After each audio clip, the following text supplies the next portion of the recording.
Seats, please. We will get started.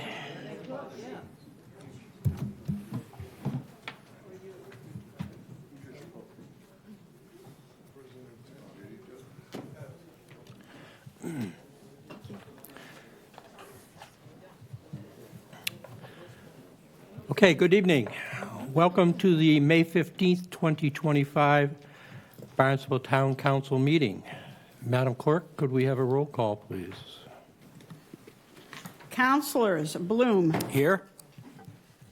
Burdick, Present. Clark, Here. Crow, Here. Levesque, Here. Ludke, Here. Mendes, Here.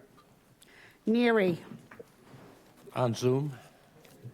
He is here. Here. There you go. thank you. Penn, Here. Schnepp, Here. Starr, Tamish, Here. Turkelson. Here. We have 12. Thank you. Councilman Lutke, would you introduce our veteran? Thank you, President Tamish. We have a real treat tonight. We're going to take a trip back into a time capsule before many of my fellow councilors were born. Our veteran tonight entered into the military service. There's her photo up there for everyone to see, and let's hear a little bit about her. Tonight we have Airman Second Class Jan Kramer, enlisted in the United States Air Force on May 14, 1962, and entered 8 weeks of basic training at Lackland Air Force Base in San Antonio, Texas. After basic training, Jan was transferred to Greenville Air Force Base in Greenville, Mississippi, for 12 weeks of personnel specialist training. While stationed in Greenville, the Cuban Missile Crisis occurred on October 14, 1962. This resulted in a 13-day standoff between the United States and the Soviet Union. Military bases were on high alert and put on standby for a possible attack on the United States. This was a very tense time for the country and for the military personnel as well. President Kennedy negotiated with the Soviet leader, Nikita Khrushchev, that if they removed their missiles from Cuba, the United States would not invade Cuba. The Soviet Union agreed, and the invasion was avoided. After her training was completed in November, Ms. Kramer was assigned to Norton Air Force Base in San Bernardino, California. During her tour of duty in California, on November 22, 1963, President Kennedy was assassinated, and the entire country was shut down. It was a very stressful time. Due to protocols that no longer exist, once she married and became pregnant, she was forced to be honorably discharged from the Air Force.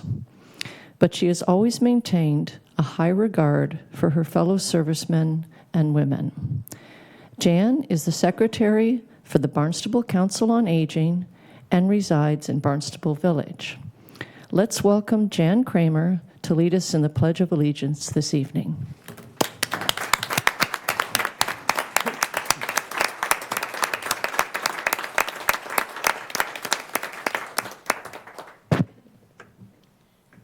I pledge allegiance to the flag of the United States of America and to the republic for which it stands, one nation, under God, indivisible, with liberty and justice for all. Thank you. If you remain standing for the moment of silence, a couple quick announcements on that. Today is National Police Memorial Day. It is celebrated annually on May 15th, and I would like you to keep in your thoughts Michael K. Aselton, Edward T.R. Landers. Those are 2 Barnstable police officers who died in the line of duty, and also Sean Gannon and Brad Erickson, who were 2 Yarmouth officers who were on duty in Barnstable, and both were killed in the line of duty here. Just a quick fact, so far this year there have been 25 line of duty deaths of police officers. Last year, there was 165 total. So hopefully that number will not grow appreciably above 25. Also, I would just like to announce regarding our veterans, Memorial Day is coming up, and the Massachusetts National Cemetery in Bourne on May 24th has a flag ceremony at 10 a.m. At the conclusion of that ceremony, volunteers put out 77,000 flags. If you've never been up there to see it, it's spectacular. And if you can be up there and assist with that, it would be greatly appreciated. Then on May 31st at 10 a.m., what goes up must come down. So the flags are picked up again and repacked for next year. So again, if you could keep those officers in your thoughts and all that are near and dear to you, we would appreciate it.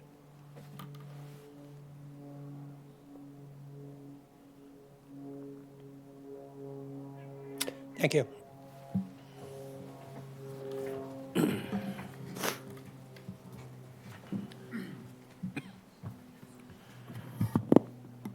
Okay, at this point, I would like to open public comment. Is there anyone from the public that would like to come up and comment? If you could sign in, please, and public comment is limited to 3 minutes per person. I've signed in. Thank you, President Tamish. My name is Tim Tudor, and I live in Centerville. And since 2019, my partner, Steve Luciani, and I have organized the Memorial Day Parade. So this year, on Memorial Day Parade in Centerville will be on Main Street, Centerville. And between 7:30 and 9:30, there will be a pancake breakfast at the South Congregational Church at 565 Main Street. And that'll end at 9:30. And then the parade participants would assemble in the parking lot of the library and the Centerville Public Library. And the parade step-off would be promptly at 10 a.m. and would be led by police department color guard, then CALM fire truck, fire department color guard, Marine Corps League color guard, Troop 54 color guard, Troop 52 color guard, and I may have forgotten a few of the color guards. I'm sure that they'll remember as they assemble for this parade. Then Veteran Services is providing flags for all the paraders to carry up the street, ending at Memorial Square, and then there will be a ceremony at Memorial Square. Let's see. Raising of the flag. Yeah, they're raising the flag, saying the Pledge of Allegiance.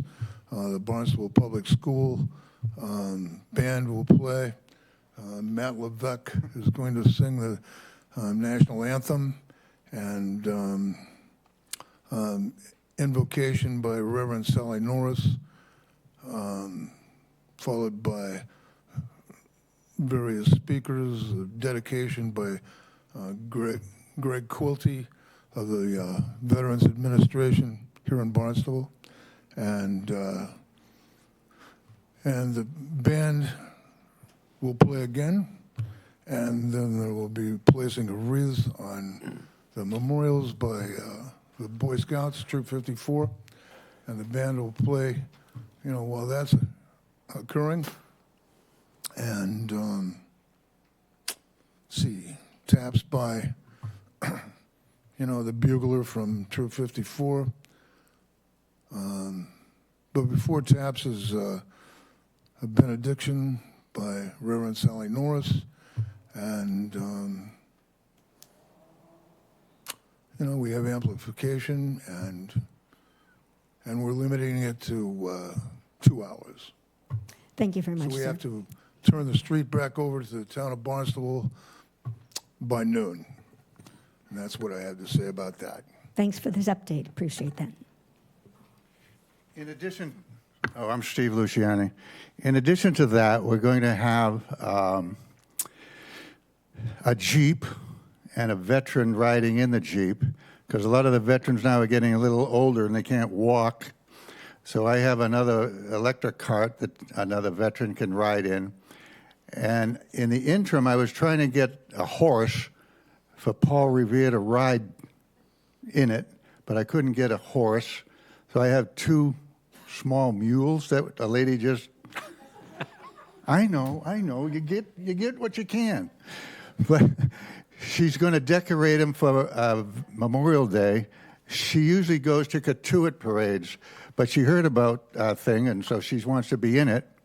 And she has an electric cart, so the electric cart will be in front of the two mules, and we'll have a veteran riding in that. We also have a bagpiper. He's coming. And we also have... Forgot about the poems. Oh, yeah. We're also going to have some speeches, and I'm also going to, everybody goes by the memorials, and they see all the memorials, but they don't know who's on it. So every year now I've been reading 2 names off of each memorial. So I'll add 2 more different names so people will know who is on those memorials. We're also going to add, we had 7 wreaths being laid. Now we're going to have 8 because we're adding Desert Storm to it. So we're going to have the Civil War, World War I, World War II, Korea, Vietnam, Iraq, Afghanistan, and Desert Storm, a wreath for all of those. And then the young kids are going to be reading their poems. And I made a couple of poems up, one for veterans and one for fathers. And I think that's about it. So we're going to have a good time, and I hope everybody shows up. Thank you. I forgot about the Veterans for Peace. The Veterans for Peace Poetry Contest is Saturday, this Saturday, at 9 a.m. at South Congregational Church, and there'll be the recitations and the awards. And the 3 or 4 of the winning poems will be read by the poets themselves. These are all kids. These are all students in Barnstable school system. And at any rate, I forgot about them. Veterans for Peace. Thank you. One more thing I forgot. We're going to have Heroes in Transition going to be there. We're going to have, I'm going to have a sign representing everybody who knows Rosie the Riveter, what she was about. I'll give a little talk on her. We also have another talk going to be on the War Dog Memorial that's in the Hyannis Dog Park. Everybody should go look at that. It's a great War Dog Memorial. And what else? I'm going to have a sign on the USS Indianapolis. We all know what happened there when Pearl Harbor was attacked. I don't know if you know about it, but we all know the Arizona was sunk. But I don't know if you know about the USS Utah. I don't know if anybody heard about that. That was sunk, and 48 sailors went down with that ship. And just recently, believe it or not, the last survivor of the Utah just died, and he was 105. The last survivor of the Utah from Pearl Harbor. So these are little things that we're going to bring up. Thank you very much, Mr. Luciani. Thank you. Appreciate your update. Anyone else? Jane?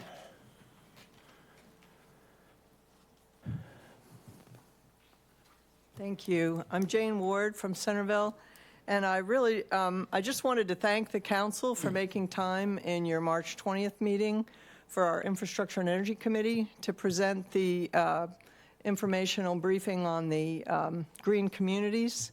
We were very pleased to be able to get regional and state experts, including Lisa Sullivan, who's the director of the Southeast Massachusetts Division of the Green Community Program, as well as speakers with different professional backgrounds, such as Chris Mazzoli, who is a HERS rater. I think hearing his perspective was pretty important.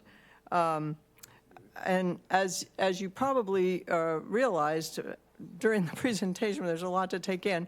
Our committee chairman, Barry Scheingold, had worked for months with our town building inspector, Brian Florence, getting his perspective, but also the two of them worked together on comments from the town to the state DOER in terms of how to make the stretch code more flexible and more acceptable by the building community.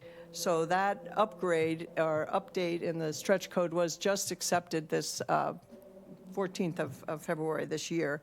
And I really hope that, I know you've got a busy series of agendas this spring with the budgeting and lots of other issues, but I hope you can make time in your upcoming agendas to vote on, hopefully in favor of the stretch code and the green communities, because I'm concerned as we head into a period where there's a tremendous amount of economic uncertainty, and certainly that wonderful $42 million grant to the school district that we were celebrating last summer, that was Department of Energy money that was supposed to come to our intermediate, high school, and adult center for tremendous energy upgrades, including HVAC, indoor air quality. That's now frozen. It may still come back to us, but we can't count on it. So in the meantime, looking for state funds is really an urgent situation. And I know you had a pretty big list of HVAC improvements for the school district that you considered at your last town council meeting.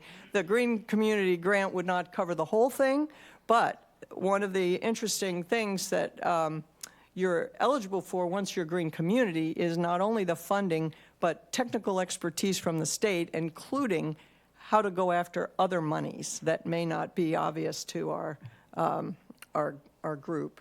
So I think our committee feels pretty strongly in honor of our friend and passionate public servant and former chairman Peter Doyle. We really want to answer any questions you have, and you know, we all feel pretty strongly that this is a good way to go, and hope that you'll be able to get it on your agenda sometime in the upcoming meetings. Thanks very much. Thank you.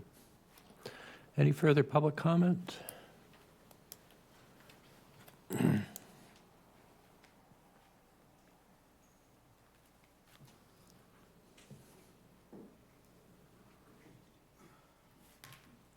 Good evening. My name is Joanne O'Connor, and tonight I'm speaking as Joanne O'Connor, and my comments are my own and do not reflect on any organizations I may be affiliated with. I'm here to support Fire Commissioner Ed Riley in his run for re-election as the Fire Commissioner for Comm Fire Department. I'm reading from Ed's letter to the voters.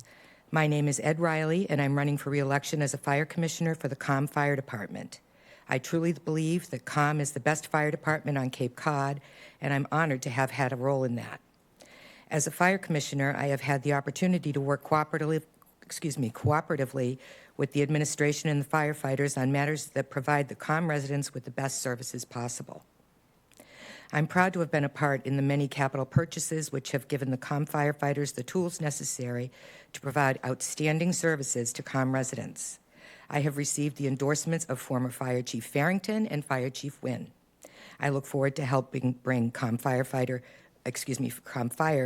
further through community engagement, public classes, and presentations. I truly believe that experience matters. I respectfully ask for your vote on Monday, May 19th, at the Comm Fire Department headquarters, and those hours will be from 8 a.m. to 7 p.m. I also have the endorsements, the written endorsements from Chief Wynn and from Chief Farrington. Greetings. Please accept this letter as my professional endorsement for Fire Commissioner Edward Riley to be reelected as Fire Commissioner for the Comm Fire District. As the former Centerville, Osterville, Marston's Mills Fire Chief, I had the privilege of serving under Commissioner Riley for 11 years. During that time as Fire Chief, I always found Commissioner Riley to be professional, dedicated, and educated. During my tenure as Fire Chief, I found Commissioner Riley empathetic and supportive regarding the complexities of working with a modern, multi-generational workforce.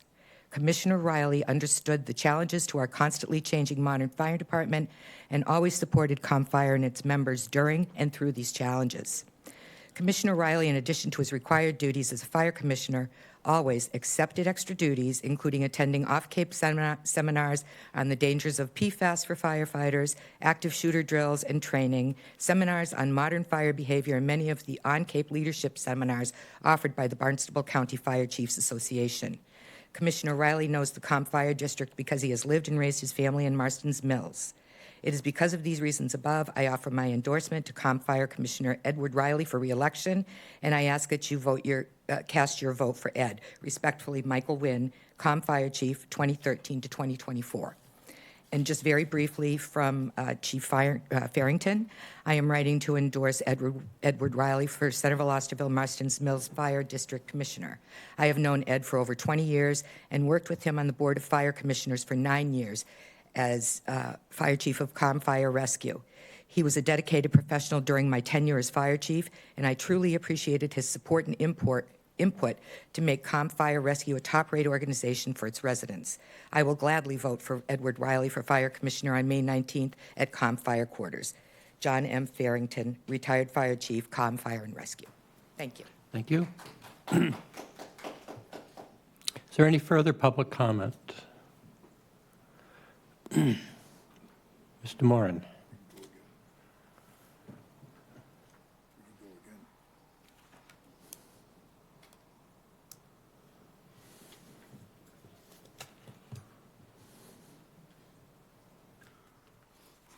Good afternoon, councilors. My name is Larry Moran. I'm from Katuitt. I'm going to go through things about the item on the agenda dealing with the town council rules.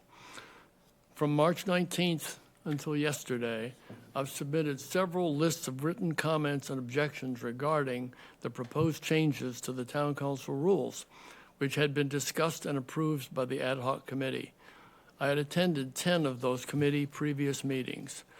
My comments and objections included 22 of the proposed rule changes. The second reading was scheduled on March 20, but it was canceled on that date, and at a later point in time, it was announced that further meetings of the Ad Hoc Committee would be conducted, and that item 2025143 would be reposted to a later date. Yesterday, I submitted to the council administrator my most recent set of 3 documents dealing with comments, objections, and proposed changes dealing exclusively with public comment. At a future town meeting, I will utilize my public comment appearance to present the content of what I submitted yesterday. Prior to March 6th, being the first date of the reading, the Ad Hoc Committee had submitted under Rule 5H changes to how the public comments were to be held and conducted. The Ad Hoc Committee has not scheduled, convened, or held any open public meetings since February 10 of this year. There have not been any scheduled or posted public meetings regarding any further changes or clarifications. In other words, if any changes have been made, they were not presented, discussed, or approved in an open public meeting. It is unknown as to whether or not all 13 members of the Town Council have been afforded the time and opportunity to read and review the sets of comments, objections, and proposed changes that I have submitted. It is my hope that some, if not all, of the councilors not only have read the proposed changes, but also will recognize that there are too many flaws and deficiencies in the proposed Town Council rules to justify and support their approval as written. In fact, there are 11 of these rules that have either specific or related grounds from which members of the public have every right to contest and oppose. It is my opinion that those rules are being proposed as far from ready to be approved. Today, according to the agenda, the council would have 3 choices: yes to accept or approve as submitted, no, or to be continued for a more thorough review. If anybody in the audience would like copies of the things that I have submitted to town council members, please ask me following my conclusion of my comments so that I may have your contact information and send the information to you. Thank you. Thank you. Any further public comment?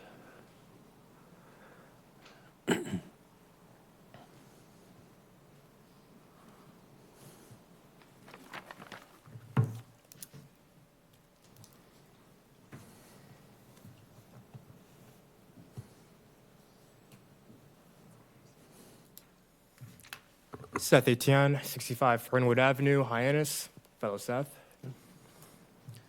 I'm speaking today because I'm here to support a colleague, Bob Schulte, and the work that we have worked together on with the Ad Hoc Zoning Committee. I'm also speaking because you're going to see an amazing presentation that I disagreed with. I was the lone dissenting voice. And I'm saying that because the purview of the committee was to overlook zoning to improve the quality of the citizens here and residents here in Barnstable. However, when it comes to the recommendations that the committee is going to put forth, I warn you, you will hear in good terms, in good light, about the positives of the raising of parking minimums. You're going to hear in a good light the importance and the necessity of reducing the heights of buildings. And you're going to hear a lot about the changes to zoning regulations. And I want to put that in the context of all these changes only occur in one part of Barnstable, the part of Barnstable that is most vulnerable. In past meetings, you have heard from different councilors who represent residents from this part of Barnstable, not pleading, but urging the public to understand that Hyannis cannot bear the burden of all these changes. In other words, when it comes to the matters of, say, single-family zoning in other parts of Barnstable, in terms of duplexes and different kinds of housing to support the possible futures of teachers, police officers, the workers that we need to support our population. These recommendations instead will harm those folks. It will harm and damage the future of our town. And I don't say this as just some young millennial that's like zesty that wants to change the world. I say this as someone who went to college to become an architect, who had to study and research and be trained in this. I'm not a planner on the level of Jim Comfort, but I understand in some aspects the consequences of what we will recommend to you guys. And in good faith and good conscience, I did not put my name along with everyone else on this zoning recommendations. Most importantly, in the way that it will raise the cost of living, the cost of housing on the people who really cannot afford that. And not just in Hyannis, but also our elderly population. And based off census data, if you break it down by zip code, there's a huge disparity between people, not just people, households that include a member that is 65 and older in Hyannis versus households that include a house member that is 65 and older in West Barnstable. Nearly 75% of those households in Hyannis that include a senior citizen make less than $100,000. Mr. Etienne, Yes. your time is up. Thank you. Thank you. Any further public comment?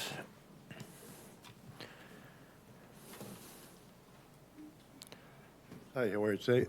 Eric Schwab from Hyannis, and I was a participant in the ad hoc committee that Seth just spoke about. And the reason he was the sole dissenting voice is that several members never showed up, never offered comment, and never participated in a dialogue that would have been beneficial to the community as a whole. Hyannis went through a huge zoning change in a very short period of time, and we've learned that some of those ideas were rushed. Some of the thinking was immature. And I think Bob Schulte and his committee did an unbelievable job of sifting through a considerable amount of public comment to fine-tune the form-based zoning without throwing it out with the bathwater. So the intent of the improvements for downtown Hyannis were preserved, what the committee did was soften the edges so that the transition from four-story housing to single-family housing is smooth and desirable. So I think that's an important thing to keep in mind when you consider the presentations that will be forthcoming, and I'm frankly looking forward to them. Thank you. Thank you. Any further public comment?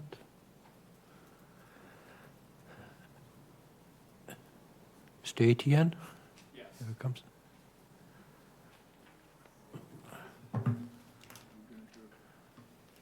Keep in mind of who was able to participate in public comment.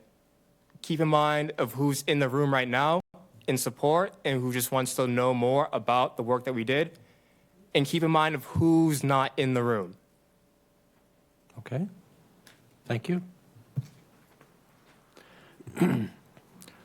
Okay, seeing no more public comment, no further public comment. Lynn, we have someone on Zoom? Yes, we have a couple of people coming over from Zoom. I'll Thank just you. take a moment.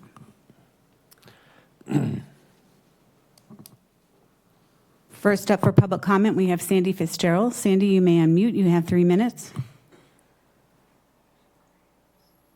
Thank you.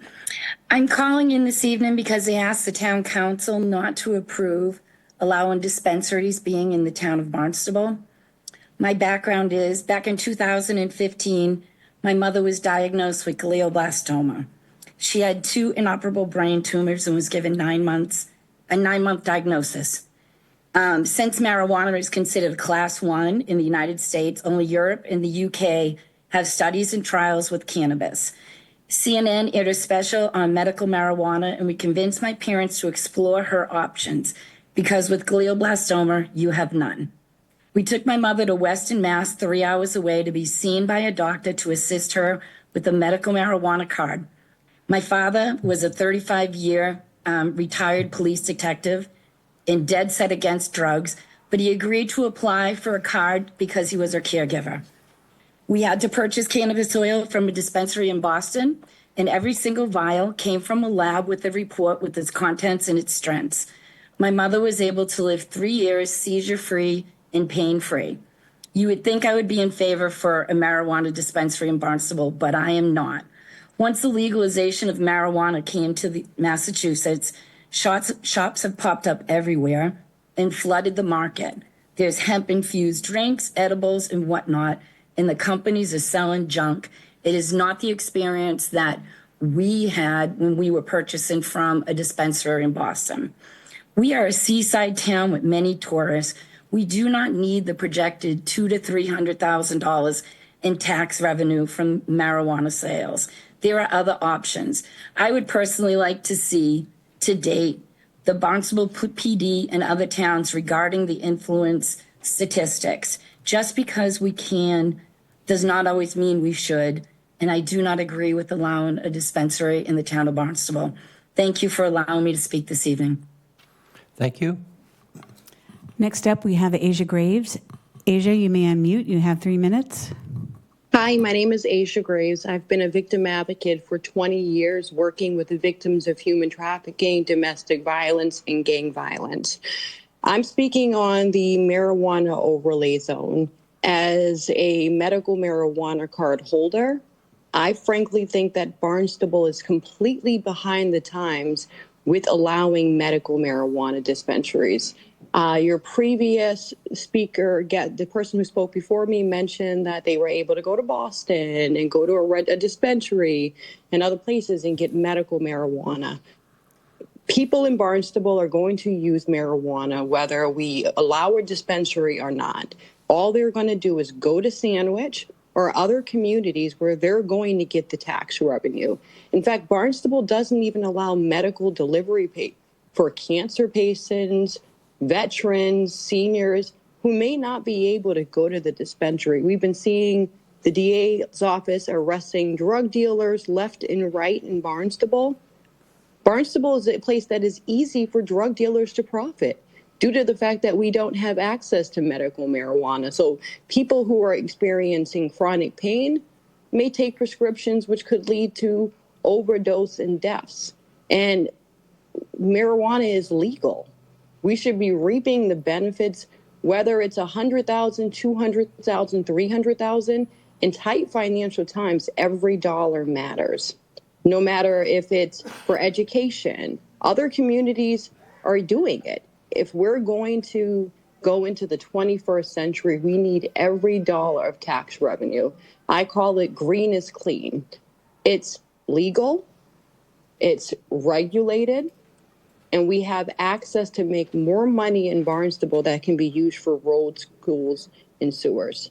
So I asked the town council to, even if they don't allow the complete overlay zone, allow deliveries, do something. We need to make sure that there are resources available in our community.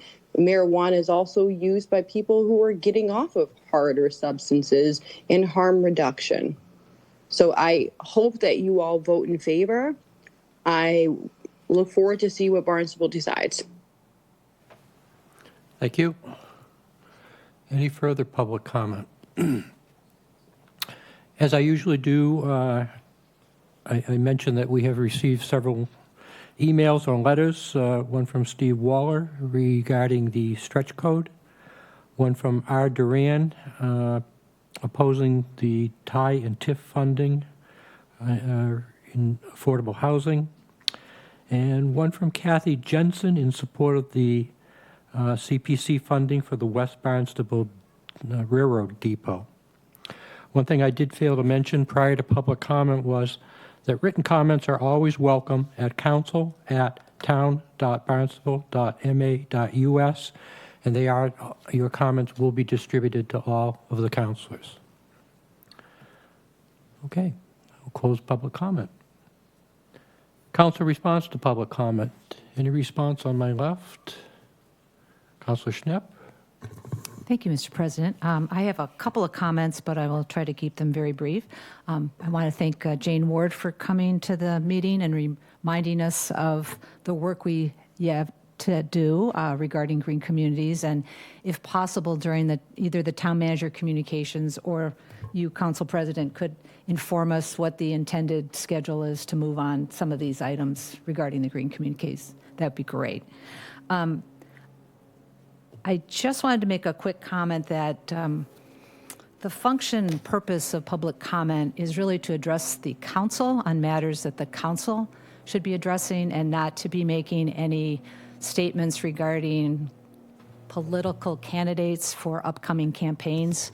So I'm not sure if it's appropriate now or in the future for endorsements to be made for any local elections. I do want to say there are two other candidates for Fire Commission and COM, Connor Coombs and Matt Levesque. And the last comment is I appreciate that Seth came today to express his opinions regarding the ad hoc report, and I'm thankful that his comments were included as an appendix in the report so that there has been complete transparency about the discussions of that committee. So thank you.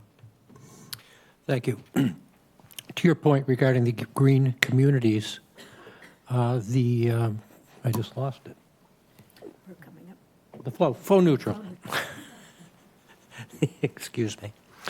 The article regarding flow neutral, which is part of the green communities triumvirate, I guess it would be, is going to have a first reading on June 5th and then come up for a vote on June 29th. And once that presumably is passed, then we would be bringing the other portions of it forward. But we're doing it in sections because of the amount of work that's involved for staff to make sure each individual part passes before we move on to the next. Council President, I believe that the flow neutral is actually a separate item, and that the green communities that is relevant to what we need to be considering is the stretch code ordinance. Okay. So, and again, I know that the discussions in various meetings were to bring flow neutral because there's more of a sense of urgency, but I think the stretch code ordinance needs to follow quickly after that. Okay. Thank you. I was under the impression that they were linked in some way.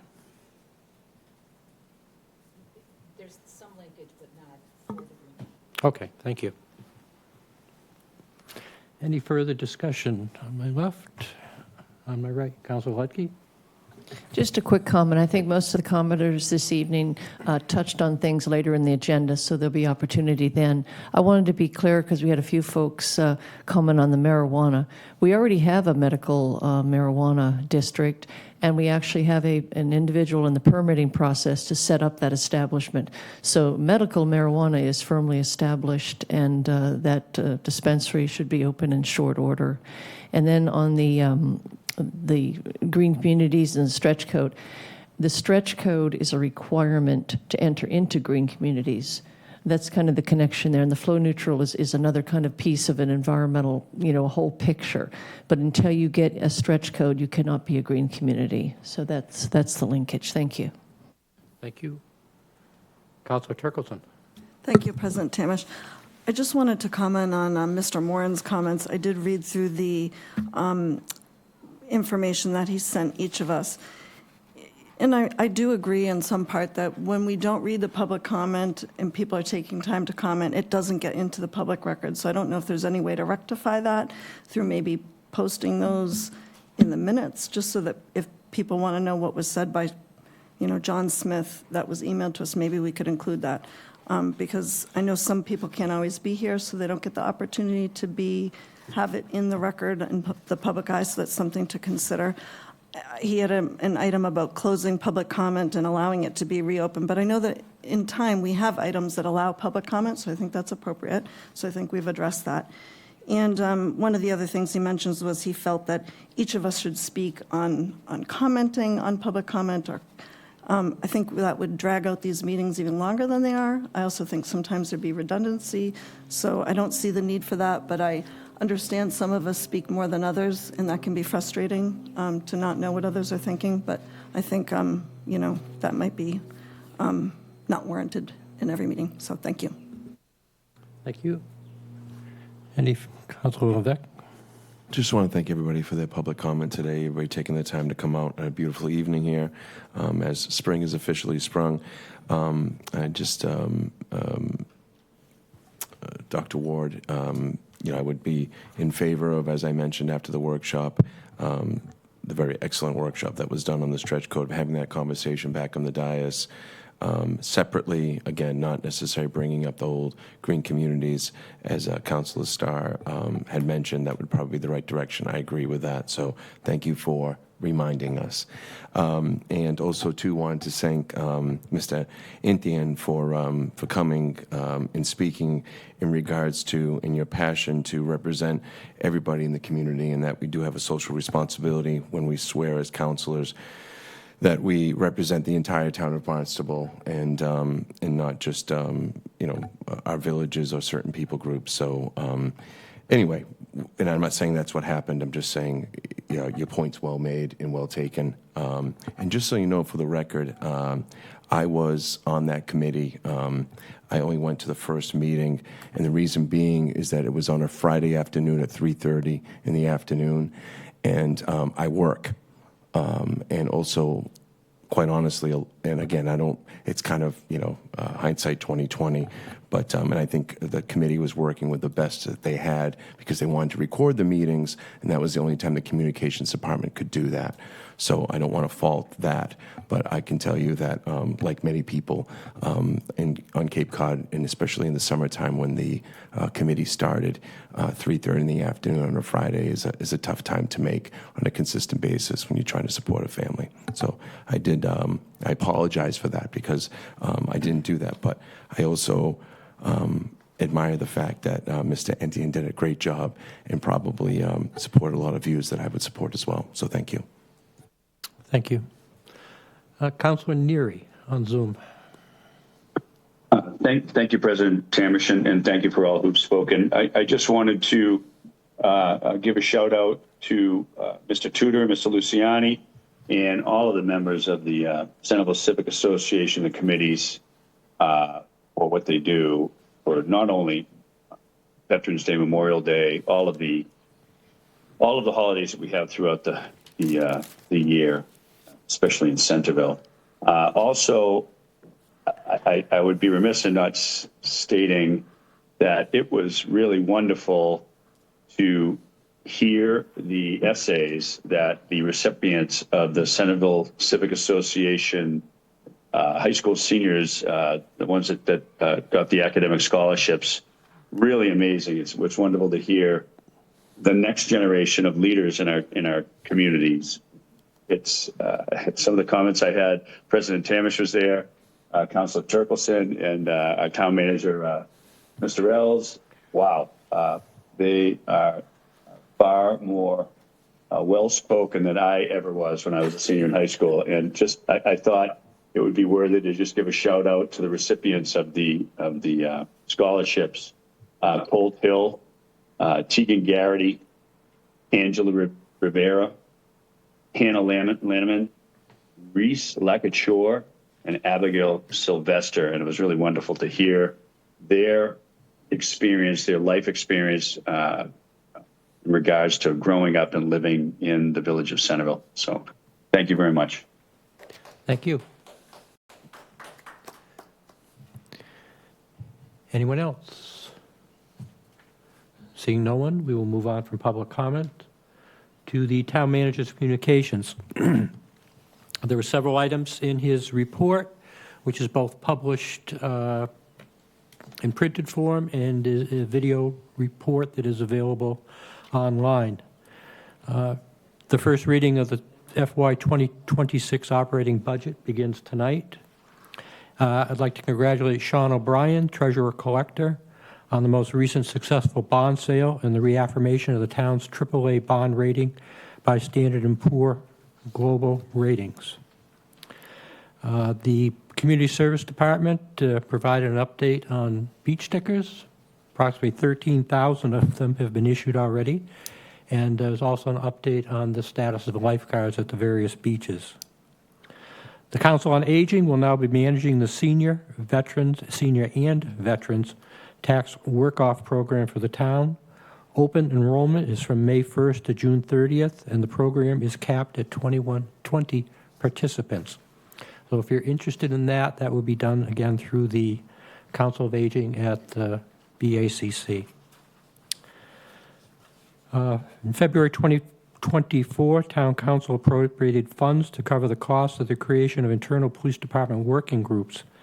As a result of that, we will be having legislation, or an article rather, being advanced to take the police department out of civil service.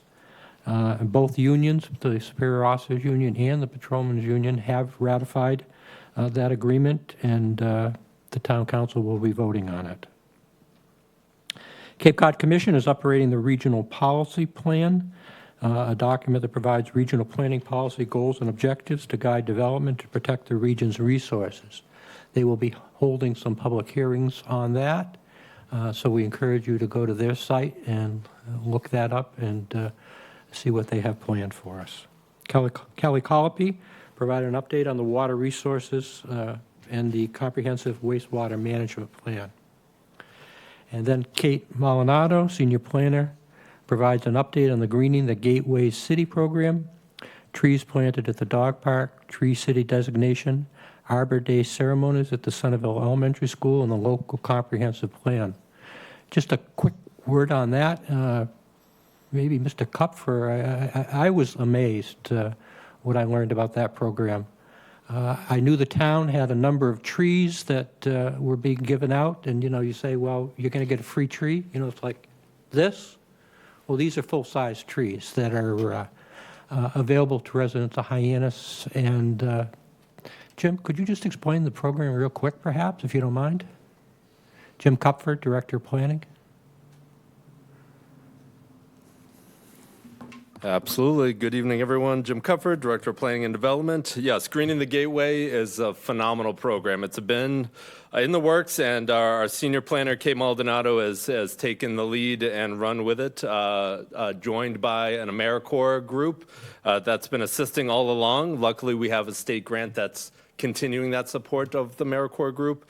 And we are, exactly as you say, Mr. President, seeking individuals, property owners that want free trees. I know when we first started it, people looked at us and said, the town's giving free trees. What are you talking about? And once we got there, we have our tree planters that go on site to the property, investigate where's a good spot for a tree. And sure enough, if you're in the zone with the Hyannis, Greater Hyannis zone, and you can find that zone on our website, greeninghyannis.com. If you're in that zone, we have plenty of trees still available to plant. We have planted over 250 trees to date in Hyannis, and we have scheduled over 250 more trees to plant, hopefully this spring. Part of the grant was to get a truck and a water tank to continue to make sure that we're installing properly. There is a maintenance agreement. That's the one thing you got to do. You got to promise that you're going to water the tree that's going to be planted there, so it can prosper here in Hyannis. But yes, just a tremendous program. And thank you, Mr. President, and all others who joined us at the dog park this past week to plant 18 more on public property there. Just a phenomenal program, and hopefully more will take advantage of it. Thank you. Any further communications from Councilor Ledke? I just wanted to ask Jim, any chance of extending the boundaries of that area, or is that a fixed thing that can't be looked at? Yes, we talked to the state about a year ago about extending the boundary, and they did work with us a little bit, and that's why it's now Greater Hyannis. It's not just in the downtown Hyannis area. We were able to extend it a little bit, so if you take a look at the map on greeninghyannis.com, it now extends into Independence Park and gets a little into Centerville as well. So we have been working with them. They gave us a little bit of grace to go outside of Hyannis, but that's kind of where we've drawn the line at this point. Okay. Any further comment on my right? Any comment on my left? Ann Quirk, did you want to? Thank you, President Tamish. I just wanted to announce that the nomination papers will be available tomorrow morning for anyone who would like to run for office. We have 6 of the town councilor seats are up, 2, 4, 6, 8, 10, and 12. Also, we have the town clerk's position, and we have Housing Authority, I believe 2 positions, and we have 2 positions on the school committee. So if you're ready to get out there and run for office, we have the information for you. Come on into the town clerk's office, and we'll give you those papers. Thank you. A quick question for you. The suggestion was made that any letters or documentation that we receive as a result of public comment, would they be appropriate to be forwarded to you, and would they necessarily be included in the public record? They're included in the public record when they're read into the record. Okay. Okay, that answers that question. Thank you. Councilor Crowe?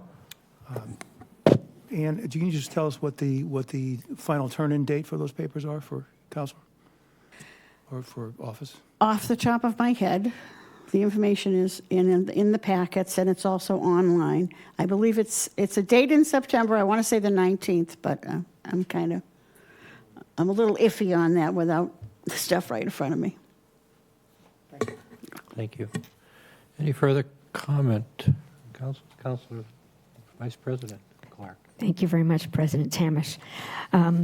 My constituent, Liz LeDuc, who is impacted by ALS, wrote requesting that we recognize May 2025 as ALS Awareness Month. ALS, also known as Lou Gehrig's disease, is a devastating and fatal neurodegenerative condition for which there is no cure. So we stand with the ALS community by increasing awareness, prioritizing research funding, and securing additional caregiver support. So here it is, ALS Awareness Month proclamation. Thank you. Thank you. Any further response?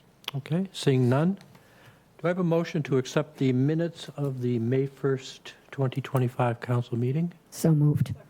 Moved and seconded. Madam Clerk? Councilors: Bloom, Yes. Burdick, Yes. Clark, Yes. Crowe, Yes. Levesque, Yes. Ledke, Yes. Mendes, Yes. Neary, Yes. Penn, Yes. Schnapp, Yes. Tamish, Yes. Turkelson. Yes. It's 12 yes. Thank you. Okay, we are going to now have two presentations from two of the ad hoc committees that were established last year. First, I'd like to invite Rick Presbrey and his committee to come forward and do their presentation.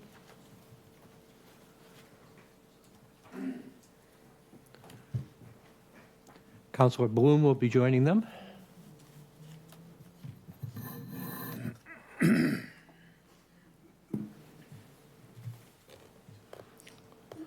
Welcome. Thank you. First of all, I'd like to thank the members of the committee who were so often so helpful with their knowledge and their deep knowledge of things that maybe other members of the committee, including myself, didn't really know.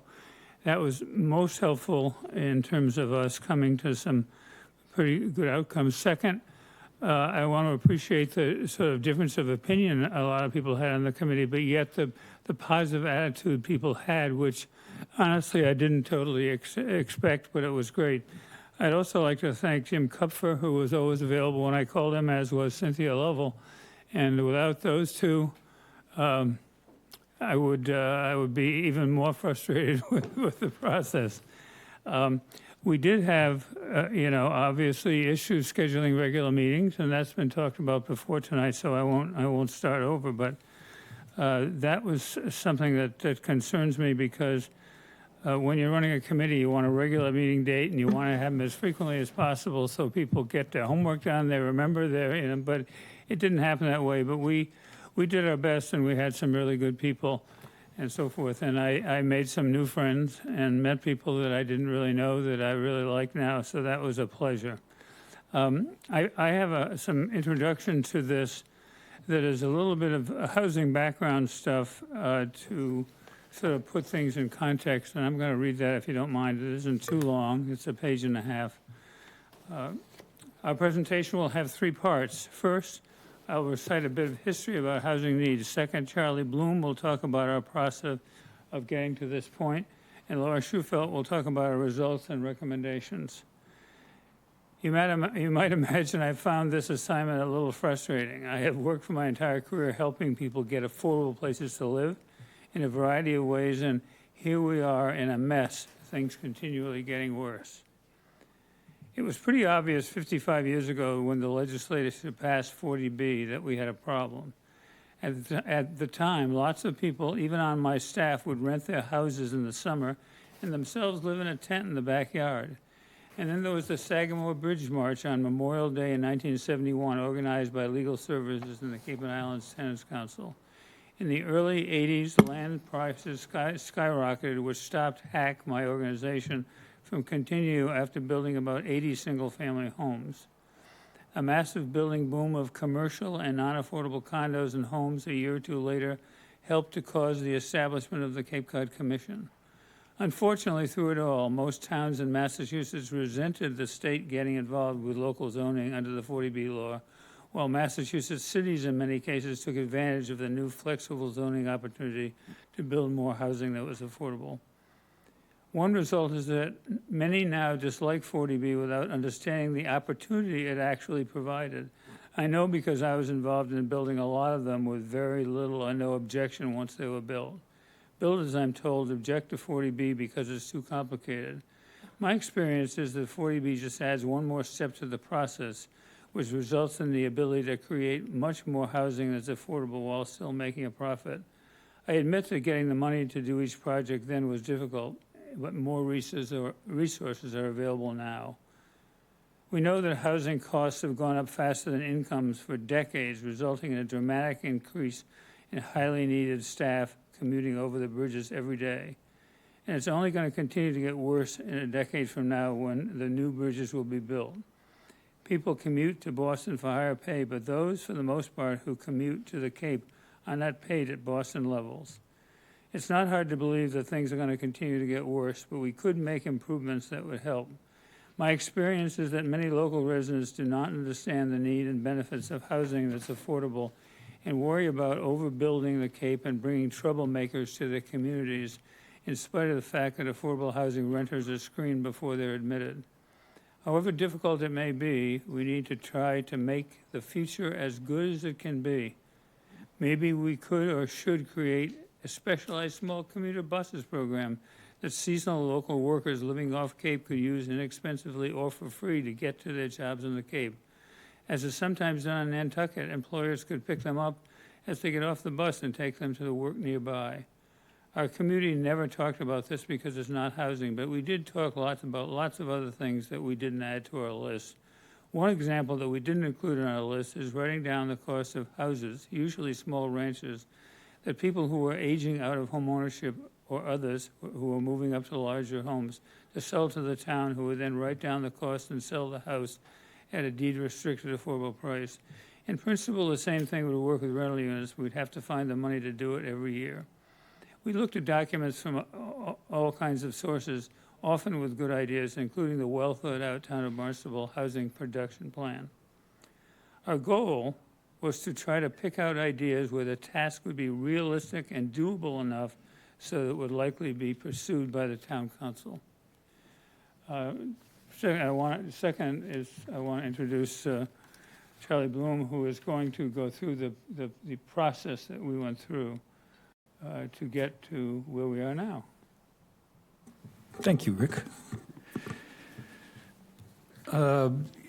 You have the report, and it goes through a little bit of the history, but for the public, I'm going to outline it.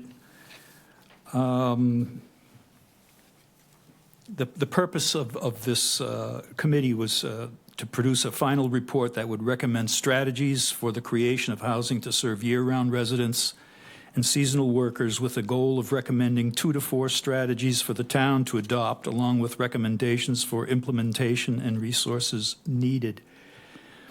We had several appointments committee meetings in April under the chairmanship of Jeffrey Mendes, and we chose 4 registered voters as a result of those meetings.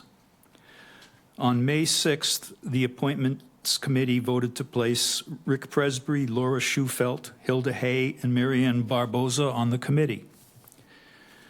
The first meeting of the committee to assess and recommend strategies for housing creation within the town was held on July 18th. Rick Presbrey was elected as the chair of the committee, and we were very fortunate to have Rick, who has a great background in housing and probably has built more affordable housing on the Cape than any other person. We were also very lucky to have Laura Schulte and Councillor Paula Schnepp on our committee, who both have equal expertise in housing from different angles, and so these 3 people really provided us with a lot of good information. Councillor Gordon Starr was also on the committee, Councillor John Crow, Councillor Betty Lutke, and of course me. We had 10 meetings altogether. Quorum was met at all the meetings. There was one meeting that was canceled because we expected not to have quorum, but all the meetings that we did have, there was quorum. And the committee decided in the first half of our sessions that we would we decided that affordable housing was the primary concern. And then we finally came up with 4 recommendations that made the final cut. 1, submit a home rule petition to create a transfer fee of an amount to be determined for houses sold above a certain amount. Revenue from the fee shall be deposited in the Affordable Housing Growth and Development Trust. 2, use town assets, including buildings and land, for affordable housing.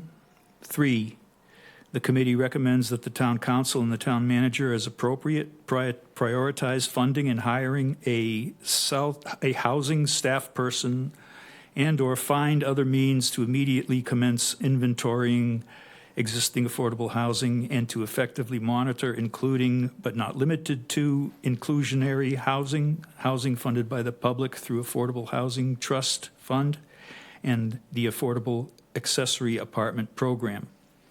And the last recommendation was to create a regulatory structure for short-term rentals. And just to, finish up, my statement here is it was a great experience for me personally. I mean, I learned an awful lot. I don't know how much I contributed to the committee, but I sure did learn a lot. Thank you.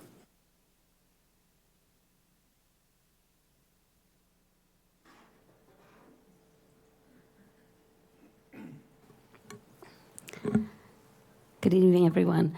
I'm just going to go a little bit further, deeper into the 4 recommendations that we made. These are in your report, but I will go over them so that the public can hear. So the first recommendation was a home rule petition for a transfer fee, a real estate transfer fee, so we're clear, on high-value home sales. And several towns have pending legislation, home rule petitions, mostly the Cape and the Islands and some from Western Mass. This creates a dedicated funding stream for affordable housing development. I should say that the revenue from the transfer fees would be dedicated to the Affordable Housing Growth Development Trust Fund. It does create a dedicated funding stream for affordable housing development. It targets luxury real estate transactions to support broader community housing needs, and it encourages reinvestment in the local housing ecosystem. The advantages for this, besides it being a dedicated funding stream, is that it's not restricted like several of the other funding sources that we have. We don't have restrictions as to how it's used. The town council would put whatever restrictions that we wanted, including the floor of where the sales price begins to have to do it. Some communities have asked for $1 million, some as the sales price, some $2 million, but most have looked at a percentage above the average sales price. So it would bring in quite a bit of money, depending on then the 2 variables are the floor for the where it begins, and then what percentage is asked for. So is it 2%, everything above $1.5 million, and it's a real estate negotiation, like most are, of who pays it, the seller or the buyer, because even if you put in the legislation, you want it to be one or the other, it still ends up being a negotiation. So that was recommendation number 1, enhancing our local revenue streams. Recommendation 2 was the use of town assets for affordable housing. And specifically, we were looking at surplus land and/or buildings. And the advantages of using surplus land and buildings reduces the acquisition costs for affordable housing development projects, encourages the strategic redevelopment of underutilized assets. For instance, if there was an old school or some other public building, and it increases the town's ability to control the affordability of the housing units. So when a town disposes of surplus land or buildings, it's done through what's called a request for proposals. And in the request for proposals, you can the town can decide the maximum number of units, whether it's rental or home ownership, whether it's going to be a sale or a long-term lease. But all those things are put out to the public, and developers then respond with proposals, and a review committee reviews it and picks the one that they feel best represents what the town is looking for. So the third recommendation is prioritizing housing staff and inventorying efforts. The town has not had a housing staff person for quite a few years, and because of that, the monitoring of the units that we have on the books has not been done. So in order to know what we have and how much more we know we need more affordable housing, and actually knowing that we need more should catalyze us into producing more. But whenever you don't have a specific number as to what you need, you get the questions, well, why should we do more when we don't know how much we have? You just have to walk down Main Street and know that we need more housing, and we need more affordable housing. So having a experienced person that understands housing would go a long way to helping us not just inventory what we have and monitor what we have.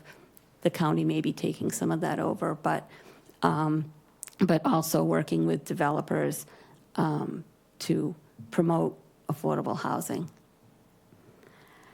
And the last recommendation was establishing regulatory framework for short-term rentals. Regulating short-term rentals may free up some rentals that are now short-term rentals into year-round, especially if there's incentives to do so. Several towns on the Lower Cape have a program called Lease to Locals, which gives financial support for landlords to switch, not necessarily to switch, but to make sure that they then rent their properties year-round rather than seasonally or short-term. So looking at those programs in combination with regulating short-term rentals is something that we recommend. There's one thing I want to say just to make sure that we're fair to one person is on the issue of number 3, that is, Jim Kupfer is, of course, working with the county to, and I think everybody probably knows this, but I want to make sure we said it because Jim has been very, very helpful to us, and I've spent quite a lot of time with him, but among the things, he's working with the county to do this for all the towns on the Cape. And so Barnstable would pay its share, which might be $50,000, and that'd be good. My concern, of course, is that we make sure the county actually does it, and we don't just sort of sit around and talk about it, because you're obviously going to have 15 towns all talking about it, and, that discussion will go back and forth, and I think that it's critically needed for a number of reasons, and there are units that were built as affordable and restricted that are not affordable now. So we're losing units, and it may not statistically show up because we don't know, but the effect on people having to pay more than they were supposed to pay is not very nice. So we're open to questions. Thank you. I was going to say that I'm going to put a different hat on. I wear different hats at different times. I am Barnstable's representative to the County Home Consortium, and the Home Consortium Advisory Council that I sit on has been kind of the body that has been promoting what's called the Regional Housing Services Office. And I just had a meeting this morning that updated us to say that 13 of the 15 towns on the Cape have agreed to participate in the Regional Housing Office. So that is probably enough of a group to mean it's moving forward. The consultants that have been working on a ARPA grant for 2 years will finish their job June 30th, and they think there'll be some, gap between them leaving and new service providers being brought in, but the county's working on a request for proposals for consultants to do that. So I don't think there'll be too much of a gap. So that's good news. I personally, this is my personal thought, don't think that takes us off the hook for having a housing person in-house. That will take the burden of monitoring off the housing staff, any housing staff we would have, off their job description. But it doesn't take the place of having an experienced housing person on staff. That's my personal opinion. Thank you. Excuse me. Quick question. You mentioned the transfer tax, and that there's several home rule petitions pending. Are they all over the place as far as amounts and tax and the amount of tax, or does there seem to be some theme to them? So I just need to correct, it's a transfer fee, it's not a tax. Okay. Okay, that's important. Of course, because we wouldn't have any more taxes. if it's a tax, there's a lot of other things that have to happen. They are, so Nantucket and some of the towns on the Vineyard have their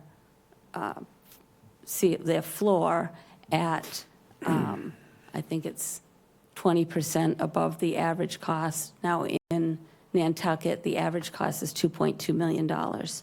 So it's there. Provincetowns is $1 million. And most of them have a 1.5% to 2% fee. And Okay, thank you. And also a quick plug for you. On June 5th, 4th and 5th, the Mass Housing Partnership is going to be having a conference in Worcester, and you're going to be presenting on one of the items that you talked about tonight, which is town financing and using town properties and whatever. So you have a day seminar on that, which yes, I do.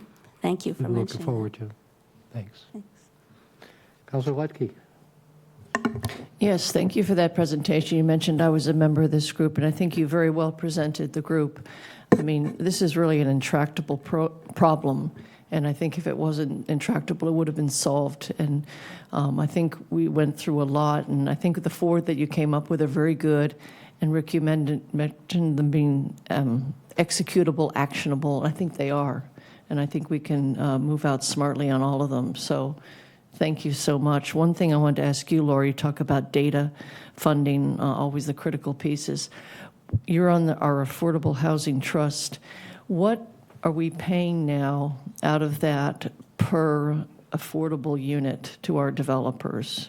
I think at one time we had a limit, but I think we've exceeded that. What are we paying now per unit? Thanks. So we've recently increased the maximum. That's typically when you put a maximum, that's what everyone asks for, but I will say it's the maximum ceiling. For units that are capital A affordable, that means 80% of area median income or below. They're targeted to that. It is, I should have looked this up. I think it's $150,000 per unit.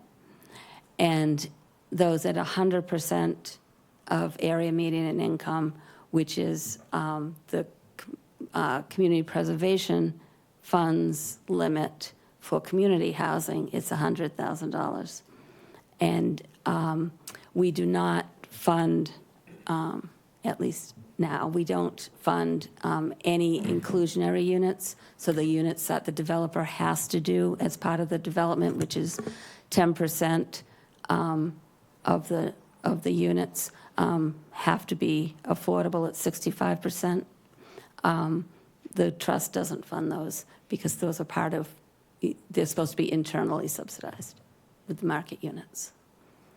And just one follow-up, so the inclusionary they have to do because they have to do it because it's in our ordinance. But what numbers are you seeing above? Do you have any gauge of when you are using the funds, what are we getting? Are we getting 15? Are we getting 20, 13? What are we getting? Let's see.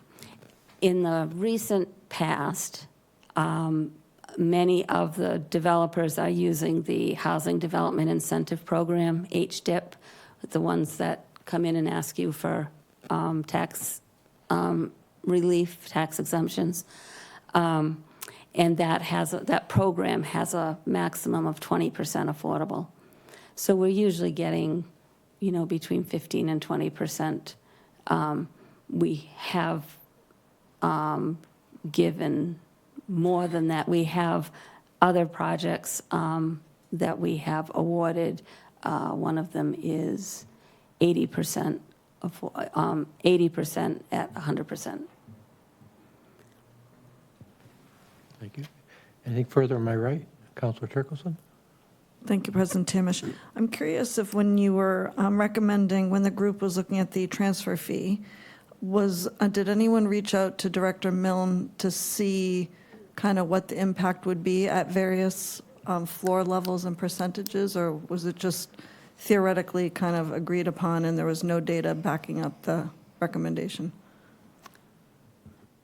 I think, if I can answer, I think because we did not get into the floor or the percentage because we really felt that that was a town council decision, and we could have said if it was this is what it would have done last year, but with the rising costs of real estate, that's past data. So I think we were satisfied in saying this is something that we can suggest that this would be a great revenue source, but it's going to be up to you guys to decide the variables. I did do some research on how many houses sold at what levels and to try to find a place where it made some sense.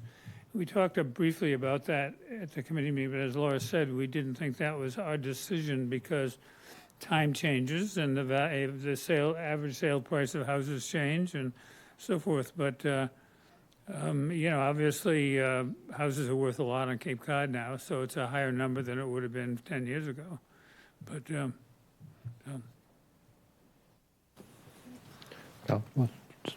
any comment on my left? Councilor Crowe?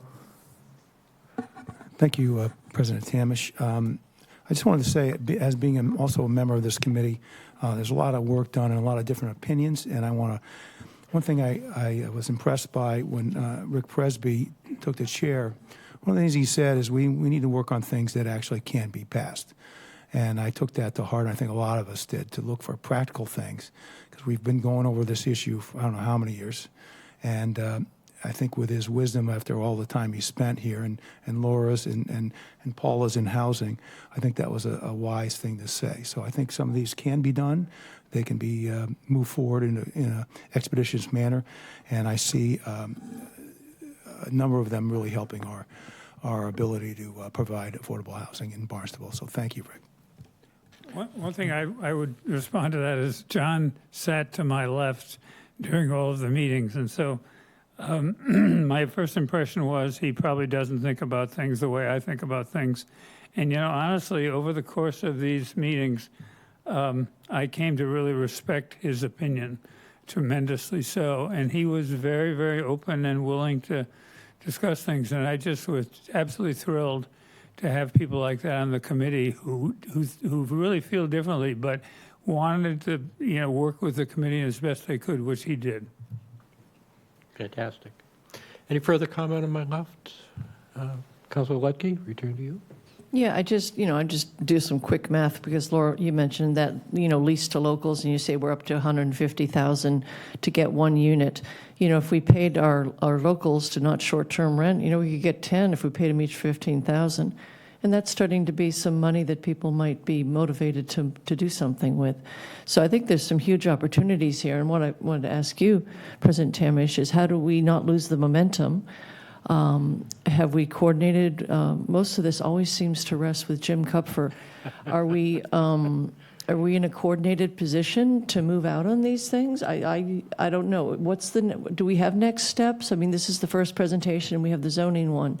Do we have some next steps so we don't lose the momentum because this is such a serious issue? We have the recommendations. We have the next steps are laid out. It would just be a matter for a counselor to say, I would like to move this forward, and Jim, in his spare time, will start putting together a package for us. Are we going to, I don't want to debate it right now, but what would be the general sense? Do we as a council vote on each one of these? Do we have something put together a little more structured, or I think we would need something a little more structured. Yeah. Okay. We will All right. discuss that, how to move it forward. Councilor Turkelson?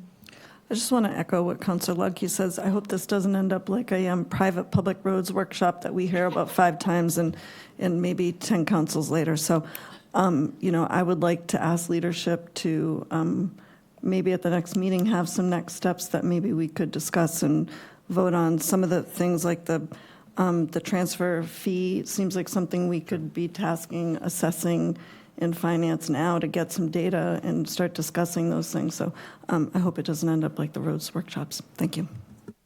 We did move the roads forward, though. Yes. Okay. Okay, any further discussion? All right. Thank you very much. Great presentation.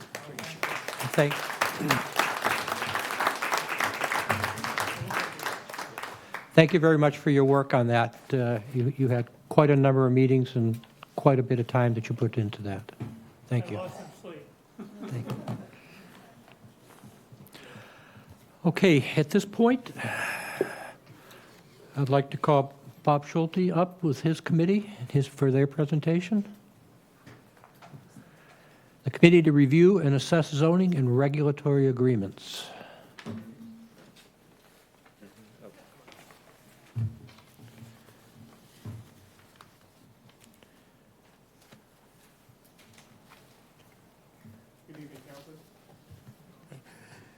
Good evening, councilors. Thank you for the invitation to make a presentation on the work and recommendations made to the Town Council by the Committee to Review and Assess Zoning and Regulatory Agreements. Thought it might be helpful just to give a little personal information. I think most of you know me, but for those in the public background, my wife and I are 30-plus year residents of Centerville. Raised our son and daughter here on the Cape. As far as my background and experience, thanks, Seth. I was going to say, Kathy wanted to come up too? Well, I'll get to that. Absolutely. I'll go to the front. I have, going to introduce 2 of the members of the committee, public members of the committee, Kathy Ledeck to my left and Seth Etienne. One other, Ken Alsman, was the other public member of the committee. He was unable to attend tonight. The other 5 are on the dais tonight, so. What I was saying is just a quick background to give you a sense of my experience with the community while I may be retired, and at this point, I have had a broad experience everywhere from been on the board of Champ Homes for 12 to 15 years, was the treasurer there. I've had the good fortune to work with a broad community of people who are both homeless, transitional housing. My wife and I were founders of the group Barnstable Neighbor to Neighbor here in town, working with seniors, so we have a broad experience working with seniors. We were the chair of the membership committee, where we had the opportunity to go out and meet seniors in this community, hear what they're dealing with, housing, transportation issues. I was also a big brother here in town for 9 years and had the good fortune and was recognized by this town council for being the Big Brother of the Year for the state of Massachusetts in 2019. So I had an opportunity to work with youth as well, and my wife and I have two 30-something-year-old kids now with grandkids, so we have that experience as well. It's nice to be in front of you with a 3-minute limit, without a 3-minute limit. When President Tamish asked me to give this presentation, I promised I'd do my best to keep it relatively concise, and I hope to keep that promise. I've already introduced two people from the committee who have joined me at the table. Also here up front is Jim Kupfer, who you all know well. It's the Director of Planning Development. Jim was the town's liaison to the committee and an essential member of our team. The councilors who were members, like I said, are all on the dais tonight. It's no secret that for quite some time, a large number of Barnstable's residents have felt their concerns and opinions on many of the topics discussed by the committee had gone unheard or unacknowledged by the town management and certain members of town leadership. I'd like to start by making it clear that one of the committee's primary objectives was to make a process as transparent as possible and to solicit the views, opinions, and personal experiences of the public on the extremely important topic of zoning in our community. I want to thank Seth for his comments earlier. Seth was a valuable member of the committee. Whether he feels it's true or not, his input was very valuable, and I think many of the recommendations that you see in the memo were actually tempered by Seth's input and comments. There was a sense by some of the members to increase parking more than we recommended. There was a sense to bring building heights even lower than we recommended. So while none of us probably got everything we wanted, as one of the members of the public said earlier, our objective was to take a look at what was passed by the town in the past, take a look at what's occurred in the last couple of years, and soften those edges, bring down some of those areas that we needed to look at and compromise. And again, I think Seth was very valuable in that process. So I appreciate that, Seth, and your remarks. Thank you. While I'm not sure everyone will agree on every recommendation the committee made to the council, after reading the full memo and viewing the presentation, I hope everyone will agree that the committee conducted its work in a fully transparent manner, provided the public and all others with an opportunity to share their opinions and thoughts, and did its best to elevate the key areas of concern for action by the town council. Our goal tonight is not to debate the merits of any particular recommendation. That will be the job of the council members to discuss and decide. However, with help from my fellow committee members and Jim, we will try and answer any questions you might have about the process and recommendations after the presentation. With that, we'll go to the presentation. We've got slide 1 up front. Overview of the committee. The committee was established for the purpose of reviewing recently adopted zoning changes and the town's use of regulatory agreements. The committee's review included Chapter 168, regulatory agreements, and Chapter 240, zoning, along with other zoning-related topics brought to the committee by the public. The recommendations made by the committee aim to preserve and improve the quality of life in the town and its villages while meeting residents' current, future needs and desires. Slide 2, committee's formation and approach. The committee composition. The committee was comprised of 5 sitting town councilors, 4 of whom actively participated and were engaged in the process, and 4 members of the public whom were selected after an extensive application and interview process. It was a diverse group of individuals with varied life experiences, professional backgrounds, and perspectives on the discussions. The review process we undertook was the committee gathered facts, reviewed ordinances, related documents and studies, and examined the topics in light of changing circumstances. We encouraged and welcomed input from the public and town staff and conducted thorough, constructive, and respectful deliberations over a period of 9 months. The scope of our work was the committee reviewed recently adopted zoning changes, which was defined as major amendments over the past 20 years, and the town's use of regulatory agreements. Additionally, the committee identified and discussed numerous zoning-related issues raised by the public and which the committee believed merited consideration and action by the town council. We made a number of recommendations to which we assigned priorities. The first group of recommendations we made were immediate priority actions, and they fell within 4 major categories. The first one, downtown Hyannis zoning districts. The committee made several recommendations for immediate action by the council. The first was to increase parking requirements.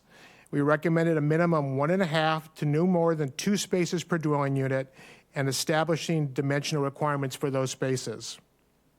Second recommendation was to expand the downtown Main Street district boundary on the east end from Ocean Street to Pleasant Street so that it was consistent with the reality of what is currently the commercial use of Main Street. This third item we recommended was to reduce building heights from 3.5 to 4 maximum stories to 3 maximum stories with a provision for 3.5 if the half story is recessed at least 8 feet from the facade of the stories below. And the fourth recommendation regarding downtown Hyannis was to replace the downtown village district with what's referred to as the downtown neighborhood district. This would bring down the heights and some of the density, and it was felt that there was a need to create a transition or buffer zone between the districts rather than going up to 4-story buildings all the way out to basically the Rotary. Second major priority action we had was the inclusionary affordable housing ordinance.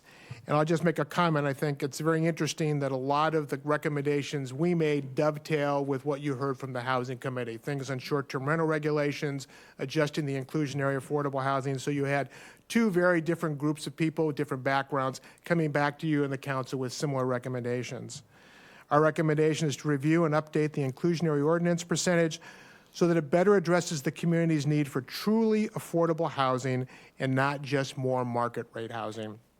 We had a series of recommendations that go into detail in the memo, which I won't try and go through right now, but we think this is a very important issue that needs to be acted upon.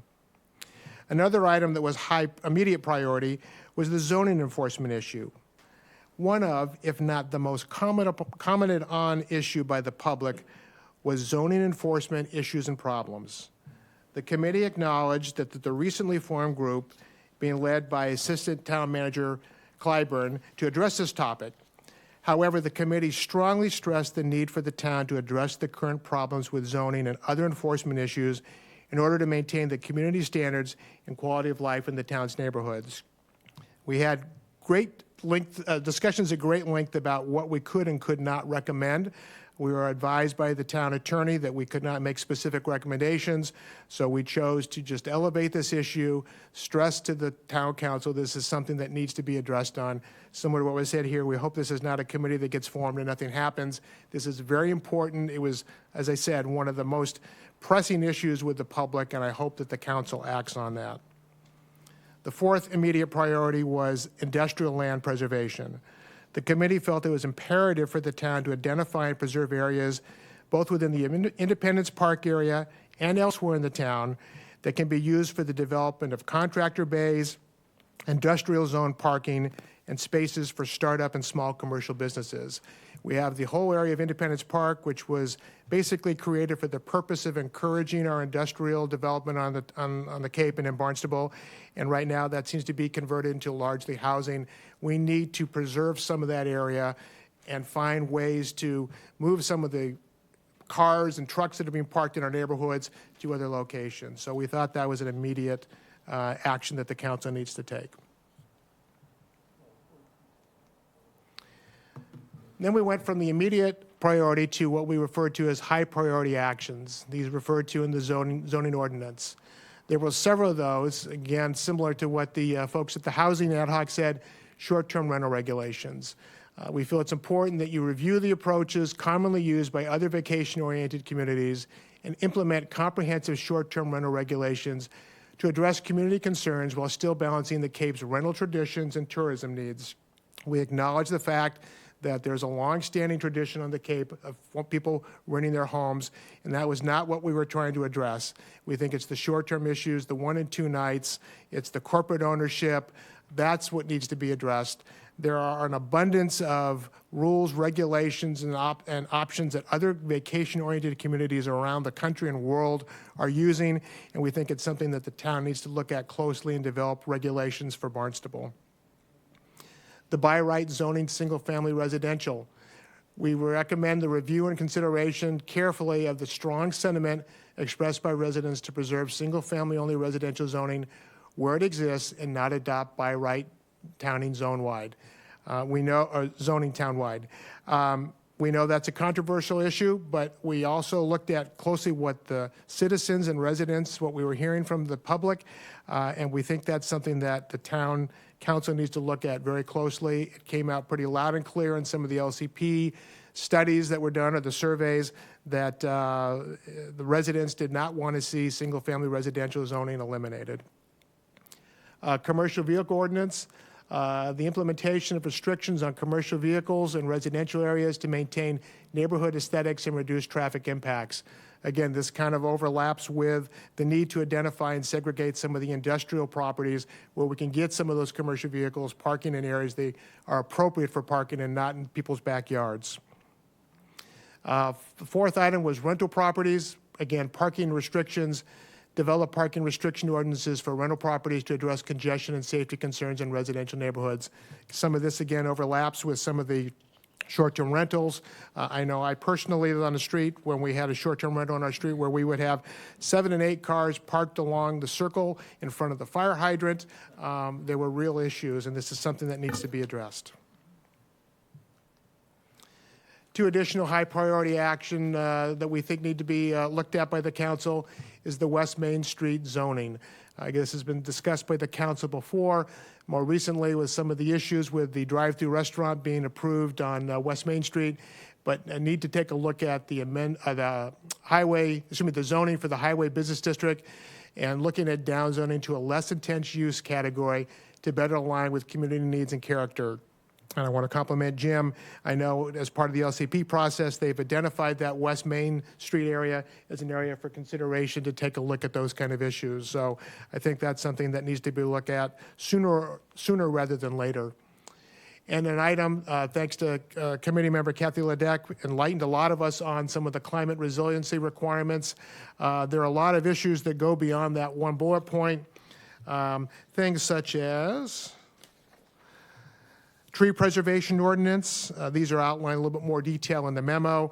Things such as tree preservation ordinance, resiliency plans for development projects, wildlife bird-friendly building designs, and the codification of landscaping plans and biodiversity requirements. Obviously, climate change is a big issue, particularly for a seaside town like us, and that's something we need to be taking a look at, and that's why we identified it as a high priority action.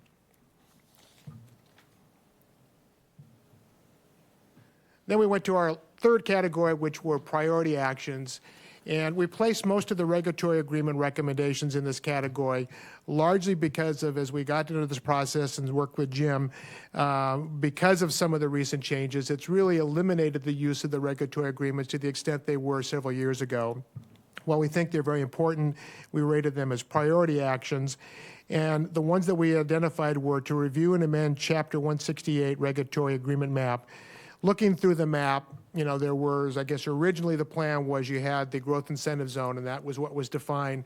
But then over time, you started seeing other properties drop in. There's a property over on Main Street, Centerville in the historic district. Then the 35 Scudder property got added. And we think that it makes sense to take a look at that. We're not saying what should or shouldn't go in there, but there are clearly some properties that are currently in that district that may or not be in there, and we think it's something that the council should take a look at and amend those maps appropriately. As part of the regulatory agreement process, we recommended the implementation of changes that would improve the consistency and visibility of the regulatory agreements and what was being asked. Changes that would ensure earlier public involvement in the regulatory agreement process and require final reporting for transparency.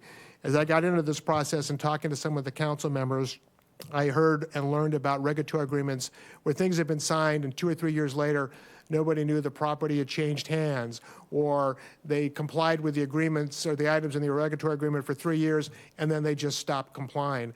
And there was no measure or any ability to follow up on that and enforce that. So we thought that it's very important that that process is looked at and improved.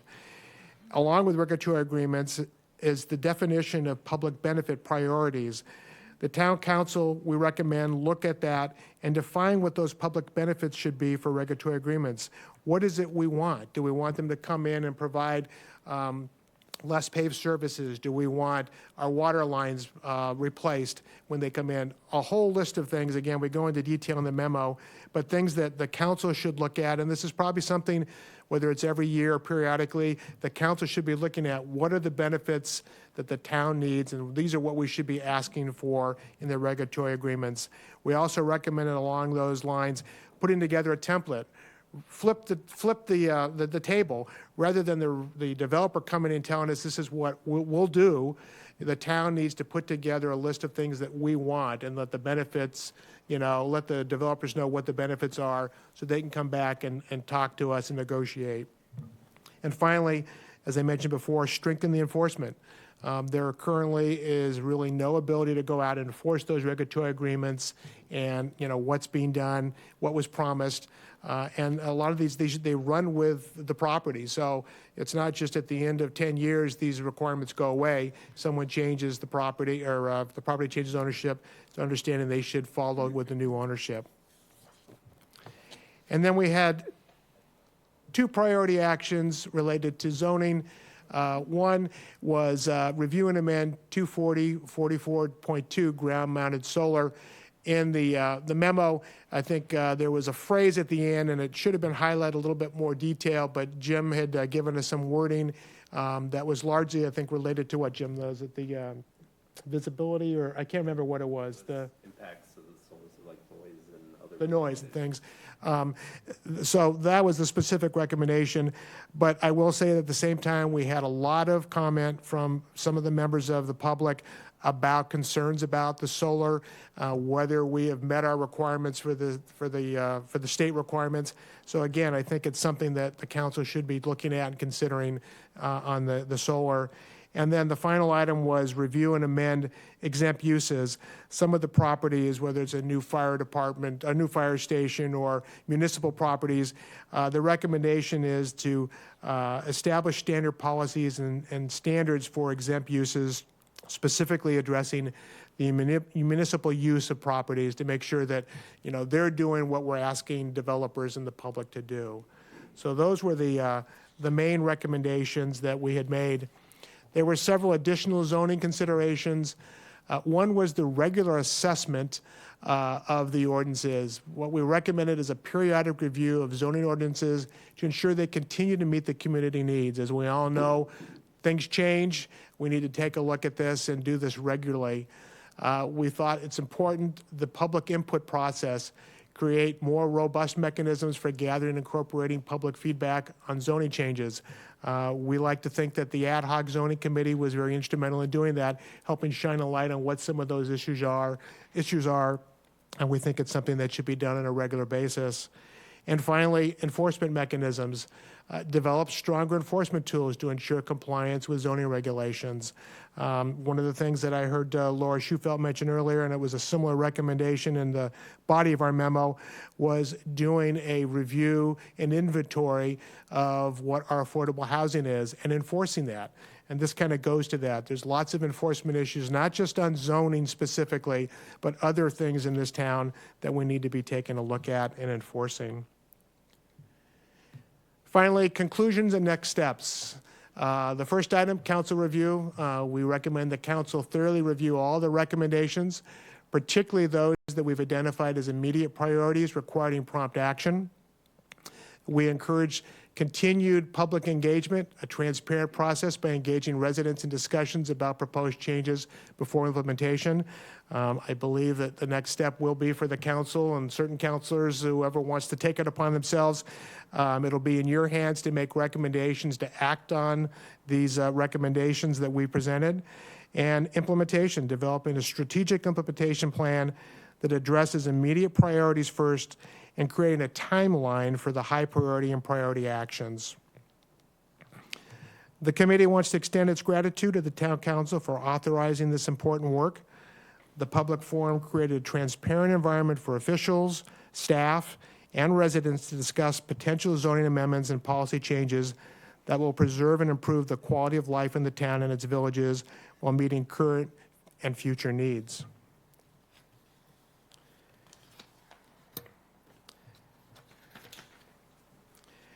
Finally, I'd like to express my thanks to all of the committee members for their time and hard work. Everyone came to the committee with different life experiences, values, and opinions, yet we maintained an open and collegial dialogue throughout the process in our discussions. I want to thank Jim Kupfer and Kate Connolly for all of their assistance. Jim in particular was a great resource and put up with and helped with every information we threw at him, which was many.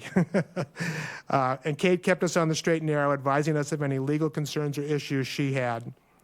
Thanks also to Cynthia Lovell for all of her time and assistance organizing our meeting materials, correspondence, and meeting minutes. And thanks to Sarah Beal and her staff, including David and others.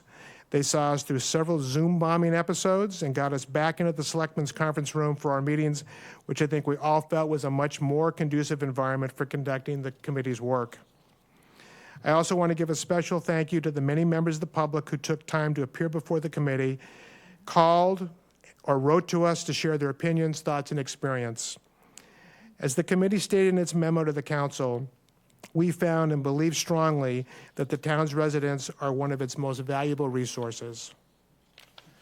Finally, I'd like to thank the town council, and in particular former President Felicia Penn, for authorizing the formation of the current group of ad hoc committees with its mix of resident and town council members. As the former chair of this committee, I feel the topics we addressed are of great importance to the town and its residents.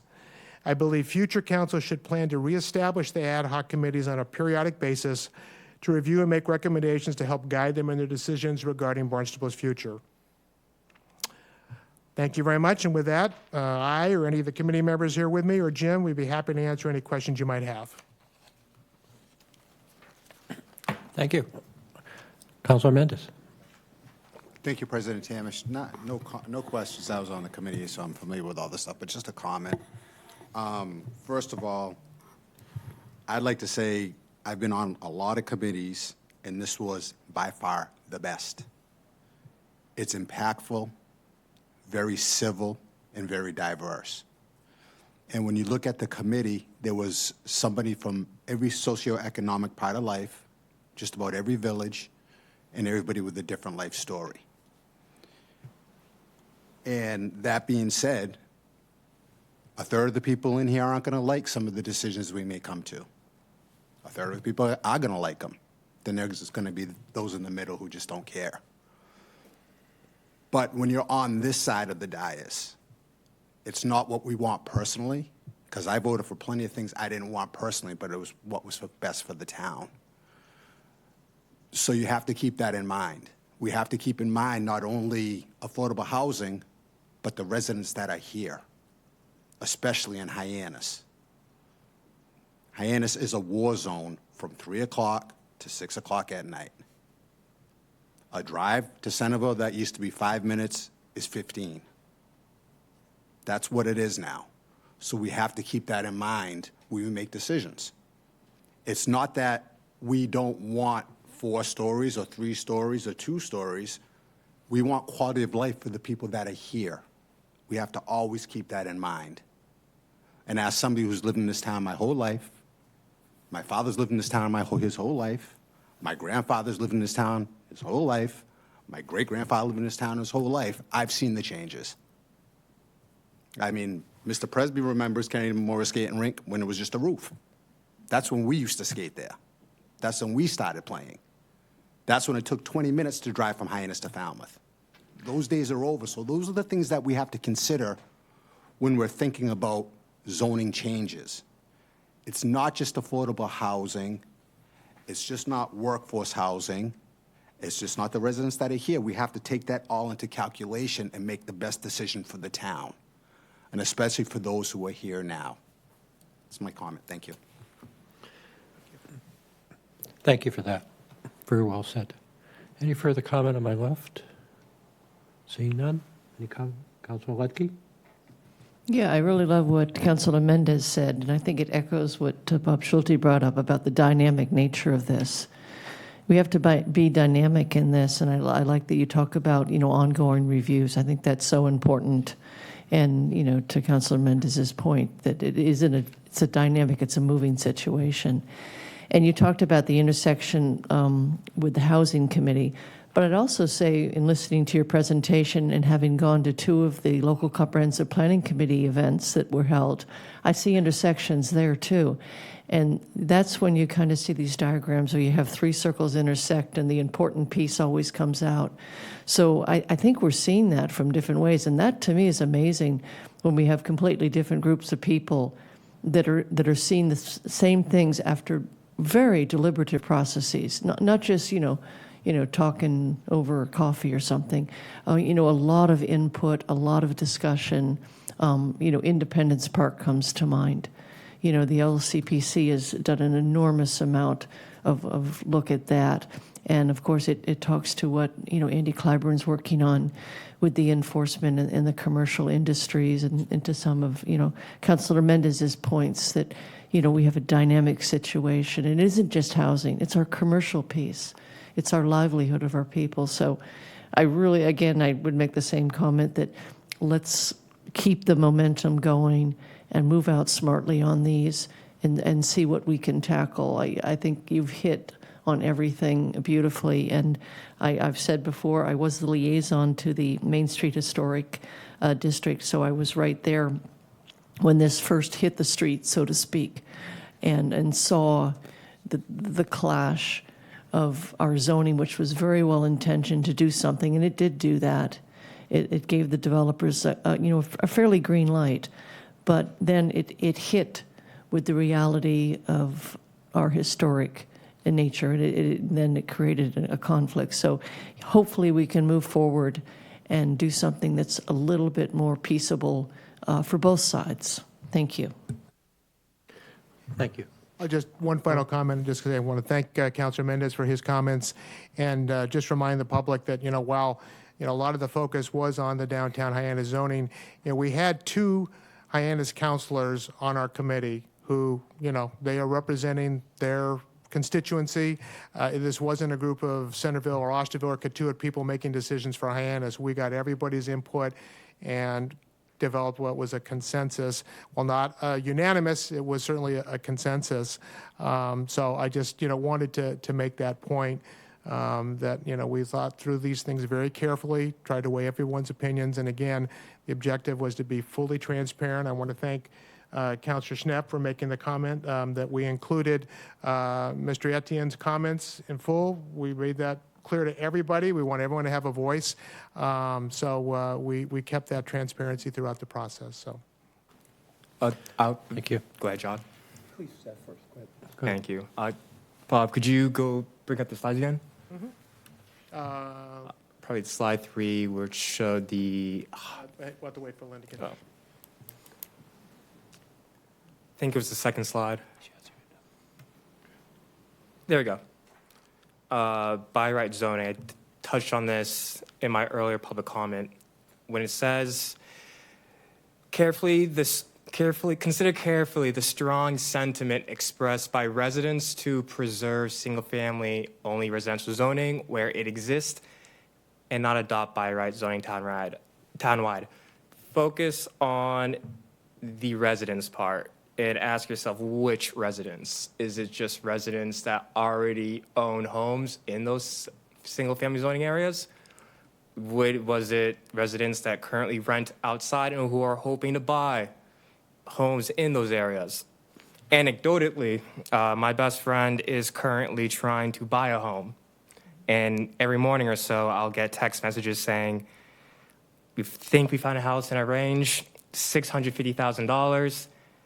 We took a night to think about it. It was already off the market, all cash. He is a fireman and teacher. His wife is a PA. They're making together probably well over $200,000, and they're still struggling to find a place on Cape. I truly think about, and Councilwoman Lucky mentioned it earlier, the different parts and the different aspects of this problem and the systems thinking that is required to think about how to solve this. It's not just about affordable housing, but it's the secondary and tertiary effects. If we cannot solve this, you got to really think about who is going to be affected. And it's not just people trying to enter the market or find shelter. It's how are you going to house the people who provide health care? With the aging population and how much of that aging population lives in homes that have second floors, that live in homes that they can no longer even just have a dutiful life. Who is going to provide services to them that they desperately need for their lives? Where are they living? It's talking to people on the Lower Cape and hearing their complaints about how people can't live down there, so they live in Barnstable and commute out there. It's people who can't afford to live in Barnstable, so they live off Cape and commute in, leading to higher traffic. If we are going to have a theme in our recommendations about climate resiliency and truly think about how we are going to think about long-term longevity, but on the other hand, we are going to require new developments to have increased parking minimums with the assumption that everyone's going to have a car. If we are going to be afraid of words like density, even though if we could do it right, and I have strong faith that the planning department could do it very, very well, you could create a situation where you could reduce traffic. You wouldn't need to have a half-hour commute, an hour-long commute across the Cape. Everything that you would need would be in a walking distance around you. What the Housing Authority in Osterville promotes in their newsletter and in the public comments, that is just basic great designing, urban planning. If Hyannis has that density and even more, why can't we have that in Hyannis? And if we're going to have all these developments or rules that mainly attack residents in Hyannis, then what is the rest of Barnstable doing to alleviate the situation?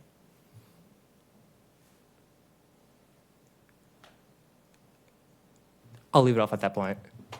My comments at the end of the appendix was mainly just a counter proposal to everything that you see here. What I ideally intended to do was to give a very, very detailed minority report with facts and data and charts showing why exactly to the number of why I disagreed.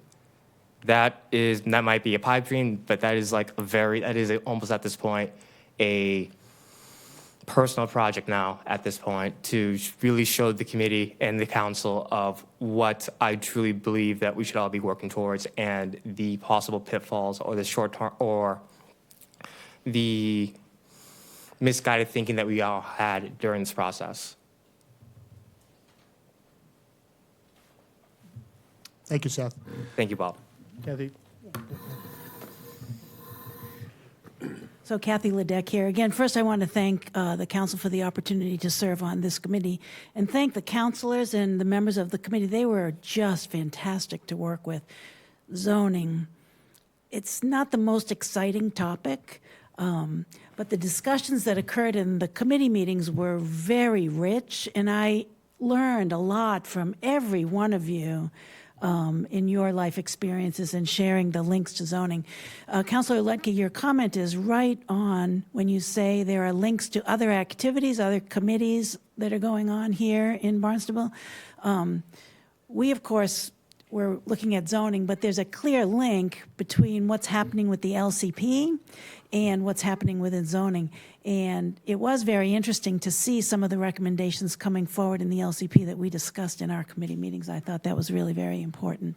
I hope I added a lot to the discussions in the committee. The recommendations that I put forward were vacant spaces in the zoning ordinance with respect to climate resiliency. I think that there may be a lot of activities going on in the different departments here within the town of Barnstable, but none of it is truly codified. That's really what's important, is making sure that it's codified and written down. That way it would be handled consistently for everyone, and your perspective would be clearly defined and described in the zoning ordinance itself. I think that's a really important point to take forward. But anyway, thank you again for the opportunity to serve. I hope I added value to the committee.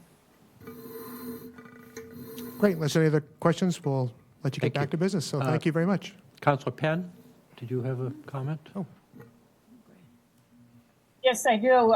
Several. Thank you.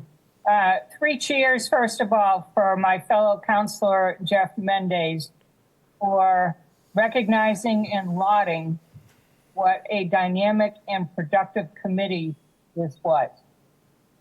That couldn't have been easy for you, I don't think, but I think it's fabulous. And this committee and the Housing Committee before you prove that ad hoc's work. This was basically an experiment, guys. No, I'm kidding you. It wasn't an experiment. You know, ad hocs are great because they have a mission, they present solutions, and they leave it to the town council to implement the solutions, and then they sunset and go away. I think that as a tool in the future, the council should use more of them, and ad hoc committees in general. For example, we have a new problem on our hands about town-owned properties and their uses. What a perfect scenario for that. So thank you all the volunteers, all the public, all the councilors who served. Look at all you learned. Look at all you did. And I, for one, am very appreciative of that. Thank you. Thank you. Thank you. Mark Milne, sorry, Councilman, has anyone raised the idea of a land value tax where we would tax second, third homes that lay vacant for most of the year and use that cash flow to fund affordable housing, and or possibly use that cash flow to offset a possible reduction in property taxes for people who live here year-round? Because as will be more likely to happen as housing prices rise and property taxes rise, I think about the amount of people who won't be able to afford that.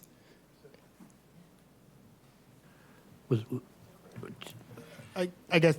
Obviously, it's not part of the purview of this committee, but good question. But I would suggest that we take that up offline with Mark, with Mr. Milne at some other time, or separately. Yeah.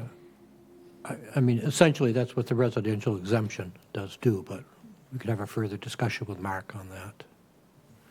Councilman Mendez? Yeah, just another quick comment. This isn't the place to discuss the issues. This is just to get an outline. Right. But one thing I will say is that you have to remember where we're at when we talk about zoning. It's not only the service workers. We got to think about the tourist. We got to think about the charm and uniqueness of the Cape. We got to think about the residents that are here. We got to think about, you know, people who visit. There's a lot of moving pieces to this. Traffic just doesn't only affect us residents, it affects tourism. You know, and traffic is a huge problem right now in this town. It's a huge problem, and that's without the sewer stuff. You got to remember, we weren't gridded for this population. When I was a kid, there was 20,000 people in this town. There's 50,000 full-time residents, over 100,000 people in the summer. And the people that are here now deserve a quality of life. And so we have to keep that in mind when we go through these zoning regulations. But, you know, we live on top of our water. You know, it's not like we're zoning for Georgia or out in Colorado. We have a very unique situation here that we have to pay attention to. People visit this place for the beaches. Some people visit this place to go down Main Street and have an ice cream. We got to keep that we got to take that all into consideration when we do this stuff. I mean, I wish there was a magic wand, and I'm a firm believer that we can't legislate our way out of this. That's all. Thank you. Councilor Vivek? Thank you, President Tamish. I don't know if maybe Jim can answer this question or if Assistant Town Manager Andy Clyburn, but are we still subscribing to the compliance software for short-term rentals? We are, okay. So we used to get a report on that. I think the last one we had was back in 2023 at the end of the year. Did any of that data for short-term rentals get included in this? Assistant Town Manager Clyburn. Thank you for the question. Is that on? Andy Clyburn, Assistant Town Manager. We do still have the software. We do give an annual report. So it hasn't been since 2000. It must have been fall to winter of 2024. Brian Florence and Jeff Carter gave a report. But at any time that you request that data, it's available. It's available at our fingertips. Okay. But if I recall, the average home of a short-term rental that was being used, the assessed value, was it over 800,000? Was that the number? That is not data that we continually update. That's I'm a data guy. That's something that you have to actually dig in to get. Yeah. And those figures were accurate when we last broached the subject of regulating short-term rentals. So Sure. that has been a period of time. Yeah. But at that time, I want to say it was between $700,000 and $800,000. It was Significant, high. yeah. There was quite the delta between the average home cost and what a typical short-term rental value was. Yes. Right. Yeah, I really appreciate all the hard work, and I'm glad, everything went well on that.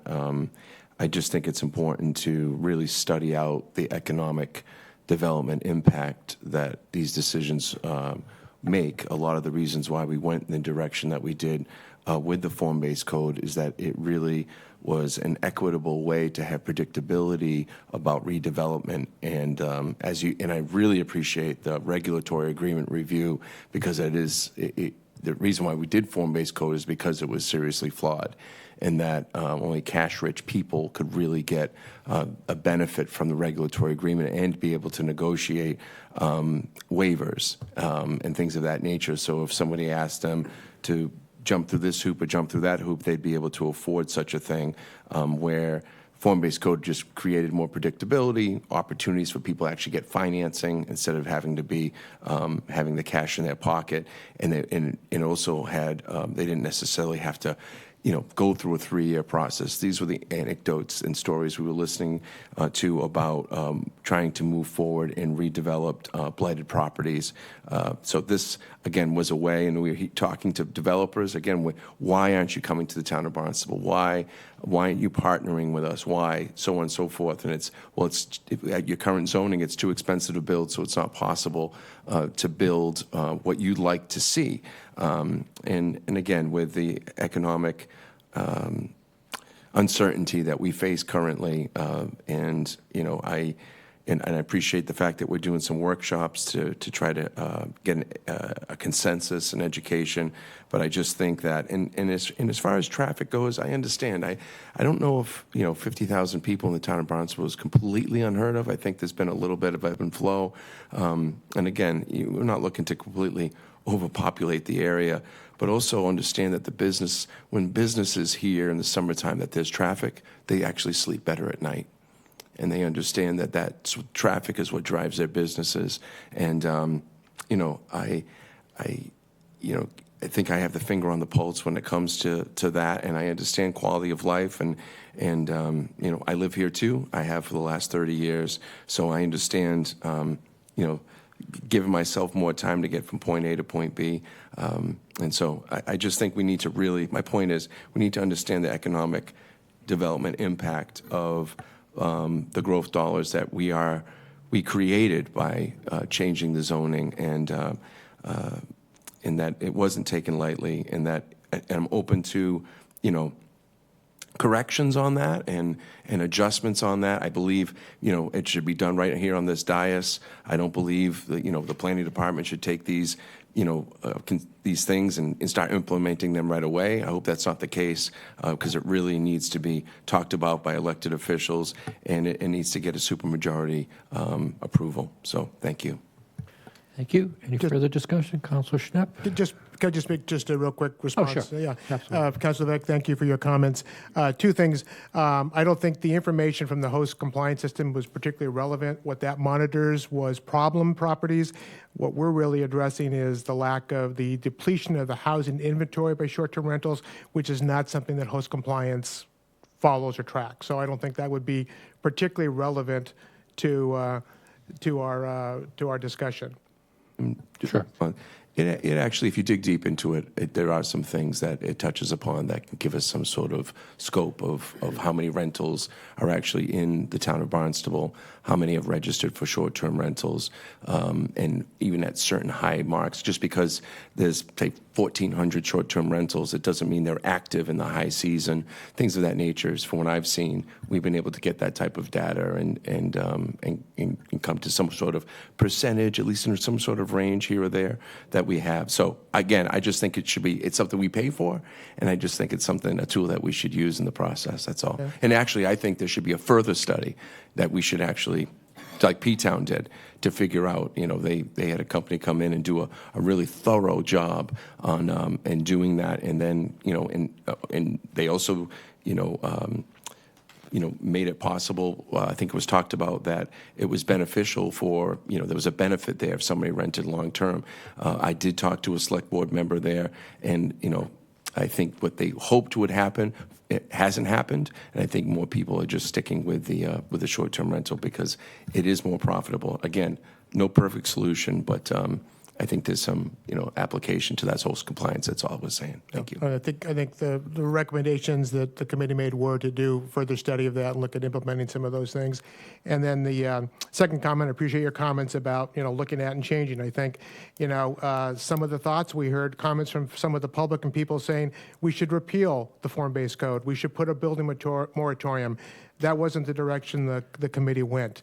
What we did look at was looking at some of those issues. I recall vividly sitting here when that was passed, and one of the former counselors who sat there said, we're going to pass this, but if you decide it doesn't, you can change it tomorrow. If it doesn't make sense, it doesn't work. Well, that's what's happened is the last 2 or 3 years, we've had feedback. The public has observed what's happened, what the issues are. That's where we are today. Where can we go back, make some tweaks? We didn't come in and recommend a full-scale repeal of form-based zoning, devastate our economic community. What are the ways that we can make some tweaks, preserve that, as well as address some of the issues like Councilor Mendez? Let's consider what all of our residents, the people that live here, the tourists, what can we do to make things better? So that was the objective of what we did. President Tamish, thank you. Thank you for the response. I appreciate that. Thank you. Thank you. Councilor Schnapp? Thank you, Mr. President. And thank you, Bob, and your committee for a very thorough, rich report and presentation.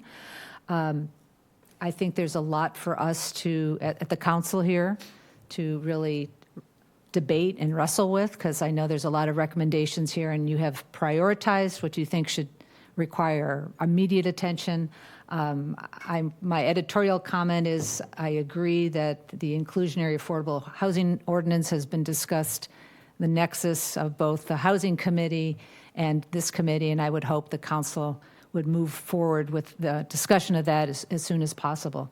I'm also impressed with some of the sort of forward-thinking parts of this plan with the climate resiliency and some of the comments made in the appendix by Seth, that we need to really be thinking not just of what we have been, but what the future looks like. And I think there's so many things happening with future, and AI might be the most dominant thing that's happening in our future, but that we need to look at our housing patterns and our commercial patterns in such a way that we are reducing our traffic footprint.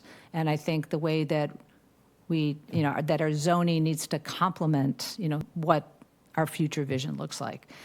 So there's a lot in here that for us to think about and how that goes forward.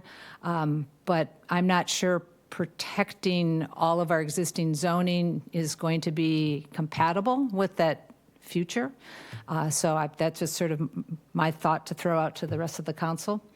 The one other thing I want to say, and again, I might not have any agreement on this, is I've often thought we have gone past the need for regulatory agreements. And I don't know if it's really a tool that is something we need to keep in our toolbox. I think we are one of the few communities, if only in Massachusetts, that uses regulatory agreements. It was valuable at the time that we were evolving from a community that had to rely a lot on the Cape Cod Commission for its development review. We did create our growth incentive zone and took a lot of that responsibility for making those decisions. And the regulatory agreement sort of got us around a hodgepodge of zoning in an area that was concentrated and really prime for the kind of development that we have been seeing. So I just wonder if we want to spend a lot of time on regulatory agreements going forward, or if we want to just say, we're good, let's maybe review some of the zoning changes we've made recently, tinker with those, and make sure our zoning is enforceable, because it should be, because if it's in our zoning ordinance, and not worry about these regulatory agreements anymore. Again, just throwing that out there for the rest of the dais. Thank you. Thank you. Councilor Penn? Yes, thank you very much. I just want to say that from a perspective of somebody who dealt with regulatory agreements from day one and before that, before they even came to the town of Barnstable, the whole purpose of a regulatory agreement is to allow a developer to bypass the zoning we have, but it's supposed to benefit, and this was talked about way earlier this evening, the town, so that the town benefits by actually having the zoning bypassed. And the regulatory agreement basically is there to make sure that it happens the way the town negotiated. It has nothing to do with anything else. It's just supposed to make the town whole and complete, because the developer says, I can't comply with the zoning the way it is. So obviously, if we have zoning that people can comply with, we don't have a need for a regulatory agreement. But that's not the way it is if you're listening to the builders all the time. So anyway, just wanted to throw my 2 cents in. Thank you. Okay, thank you. Councilor Crowe? Thank you, President Tamish. First, I want to thank the committee and Bob for running a great committee. I have to agree with my partner to the left here that it was a very well-run committee, and it was one of the most enjoyable ones I've been on. And I'm glad some of these are sunsetting, because we spent lots of times in both the housing and this committee in the last year. I do want to say that what I observed is that we probably spent maybe you can, somewhere around 60, a little over 60%, talking about zoning in downtown Hyannis. And I think what we've come up with, something that smooths some of the edges we had. It's not a wholesale change. It's just, I think it made what we're recommending will make the town of downtown Hyannis a little bit more of a scale that fits the community. And I think by having the main street with a higher limit on the height and the parking, and then you move down to a little bit lower in the other directly adjacent areas. I think that was a good idea. And I think it keeps the human part of the people who live there that will understand that. I've been to a number of cities throughout, all over the place in the world, and many of them aren't, not exactly high cities. They're 3 and 4 stories, and it's the difference between where I grew up near in New York. And New York is a canyon and huge buildings and everything. It's not very personable for people who live there. I think the changes we were asking for, those small, I think will make a big difference in the quality of life of the people in Hyannis. And I think we spent a lot of time on that to try to get it right. So I appreciate everything you've done. I was happy to be on this committee. It was a lot to learn, and I think it was open dialogue, and it was good for everybody. I think the product shows that. And also, I like to say about the 2 committees, a number of the things are the same conclusions that came forward, and I think those are important to take into account, because I think people have the same ideas throughout the town on some of these big issues. So thank you for running this and spending the time and doing such a great job. So I appreciate it. Thanks. Okay, if we could, we're going to be here till 1 a.m., I think. We are going to be coming back to this topic. We will be having a discussion on these specific items, on how we're going to prioritize them, what we want to move forward on. and et cetera. So President Tamish, if I could just make an announcement, though, just Sure. to clarify something, please. No zoning is changing right now. Correct. So we really need to speak and understand that there's property owners out there that are going to hear what's happening here right now, and there's people on, I'm concerned about the Hyannis Historic District Committee. There's talk about, the zoning's going to change, so let's make this decision, or let's hold off on this, or let's, we have applicants that are applying for things. We have people who are going through site plan review, and they need to be treated fairly, and that the zoning has not changed.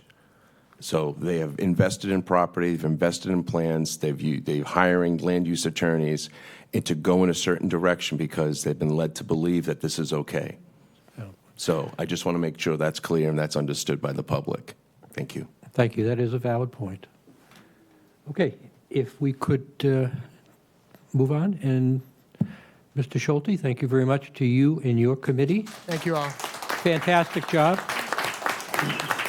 And you could go into the report writing business here, I'll tell you. We are going to take 10 minutes, okay? Great job.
Plus 2 online. Okay. Okay. Unless there's strong objection from the council, I would like to take one item out of order, 2025-187. We have Harbor Master staff here on that, and I'd like to bring that one forward. Councilor Crowe, if you could read that in, please. Certainly. This is an item of new business. It's item number 2025-187. It's open, may be acted upon by a majority vote. Order to petition the General Court of the Commonwealth to enact special legislation authorizing the town to use red lights on certain emergency response vehicles. Do I have a second? Second. Made and seconded. Assistant Town Manager Clyburn. Good evening, councilors. Andy Clyburn, Assistant Town Manager. I'll provide the rationale. I do want to recognize that we have Derek Lawson, our Marine and Environmental Affairs Department Head, and our Harbor Master Brian Taylor here to answer any operational questions, and our legal staff, particularly Tom LaRosa, to answer any legal questions that you have on this. So the Marine and Environmental Affairs, through its Harbor Master Office, engages in emergency response activities and needs to respond quickly to emergencies at or on the town's north or south side waters. MEA reports that emergency response times are hampered due to challenges with getting through road traffic during the busier months. Police officers can move quickly through traffic in an emergency because they may use flashing blue lights that signal the public to pull over and allow them to pass. Likewise, fire department and ambulance operators may use flashing red lights for the same objective. All other publicly owned vehicles and certain authorized private vehicles, such as tow trucks and roadside assistance, are restricted to using flashing amber lights.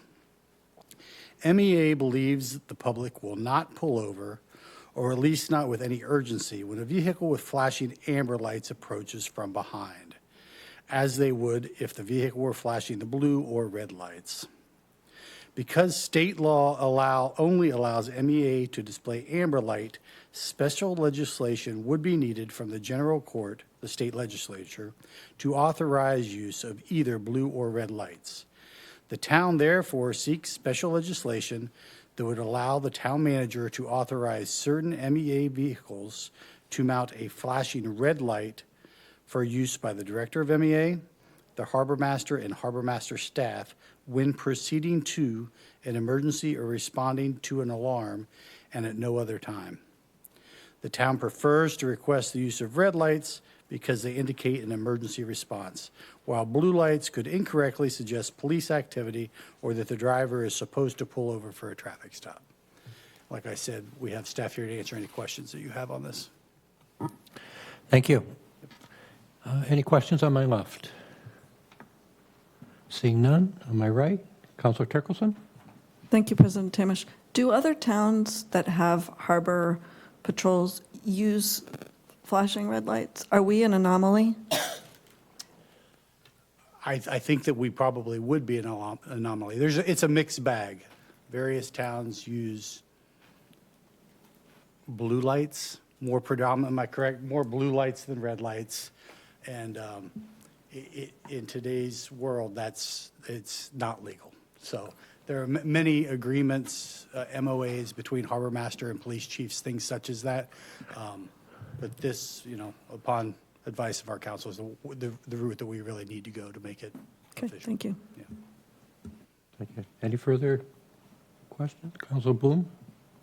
I think these red lights are a great idea. These people could be on their way to saving somebody's life, and if the red lights will make some people pull over so they can get there quicker, that would be a great thing.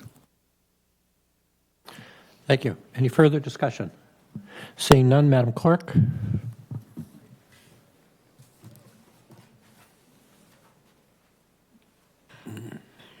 Councilors Burdick. Yes.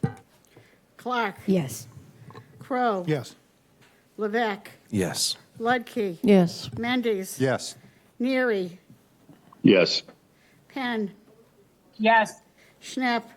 Yes. Tamish. Yes. Turkelson. Yes. Bloom. Yes. It's 12 yes. Thank you. Thank you very much, and thank you for taking it out of order to allow these two gentlemen to go home. You're welcome.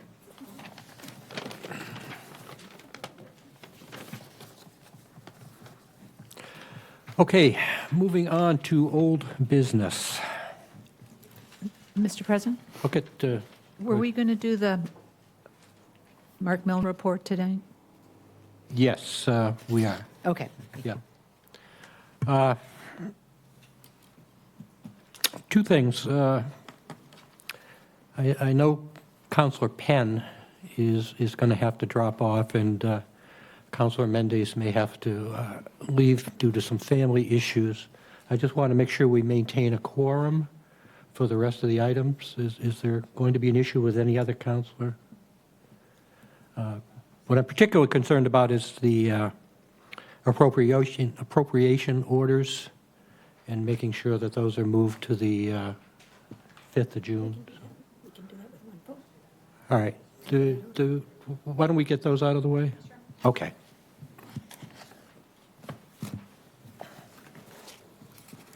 I'm on the right page here. Okay. I would entertain a motion to refer items 2025-157 to 2025-179 as written to individual public hearings at the Town Council meeting on 6/5/2025. So moved. Moved. Do I have a second? Second. Moved and seconded. Madam Clerk? Counselors, Clark, Yes. Crow, Yes. Levesque, Yes. Ludke, Yes. Mendes, Yes. Neary, Yes. Penn, Yes. Schnepp, Yes. Tamish, Yes. Turkelson, Yes. Bloom, Yes. Burdick. Yes. 12 yes. Thank you. Now I would entertain a motion to refer items number 2025-184 and 2025-185 as written to individual public hearings at the Town Council meeting on 6/5/2025. So moved. Moved and seconded. Madam Clerk? Counselors, Crow, Yes. Levesque, Yes. Ludke, Yes. Mendes, Neary, Yes. Penn, Yes. Schnepp, Yes. Tamish, Yes. Turkelson, Yes. Bloom, Yes. Burdick, Yes. Clark. Yes. It's 12 yes. And lastly, I would entertain a motion to refer items 2025-180 and 2025-186 as written to a second reading on 6/25/25. Moved and seconded. Counselors, Levesque. Yes. Ludke, Yes. Mendes, Yes. Neary, Yes. Penn, Yes. Schnepp, Yes. Tamish, Yes. Turkelson, Yes. Bloom, Yes. Burdick, Yes. Clark, Yes. Crow. Yes. It's 12 yes. Thank you for your indulgence on that. I just wanted to make sure that those will move forward. Moving on. Oh, I see. Okay. Director Milne, would you like to do your presentation at this point while we have a full council? Are you? Welcome. Thank you, President Tamish. Yes, I would. Let me just share my screen here.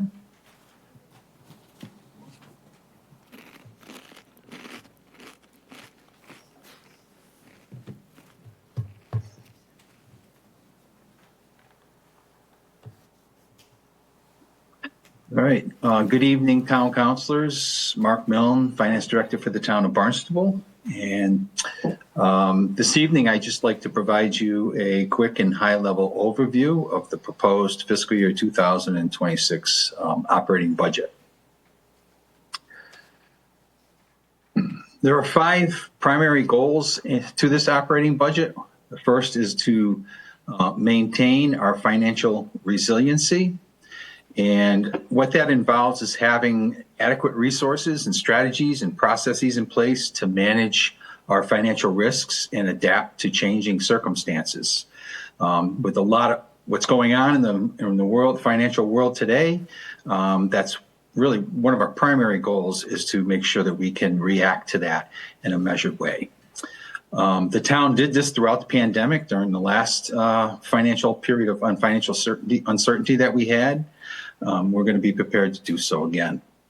The resources are in place right now, and the FY 2026 proposed budget maintains our resiliency, and the FY 2027 budget development process will include more strategies and processes to ensure our continued resiliency. We also want to be prepared for the unexpected. This budget attempts to preserve most of our core services.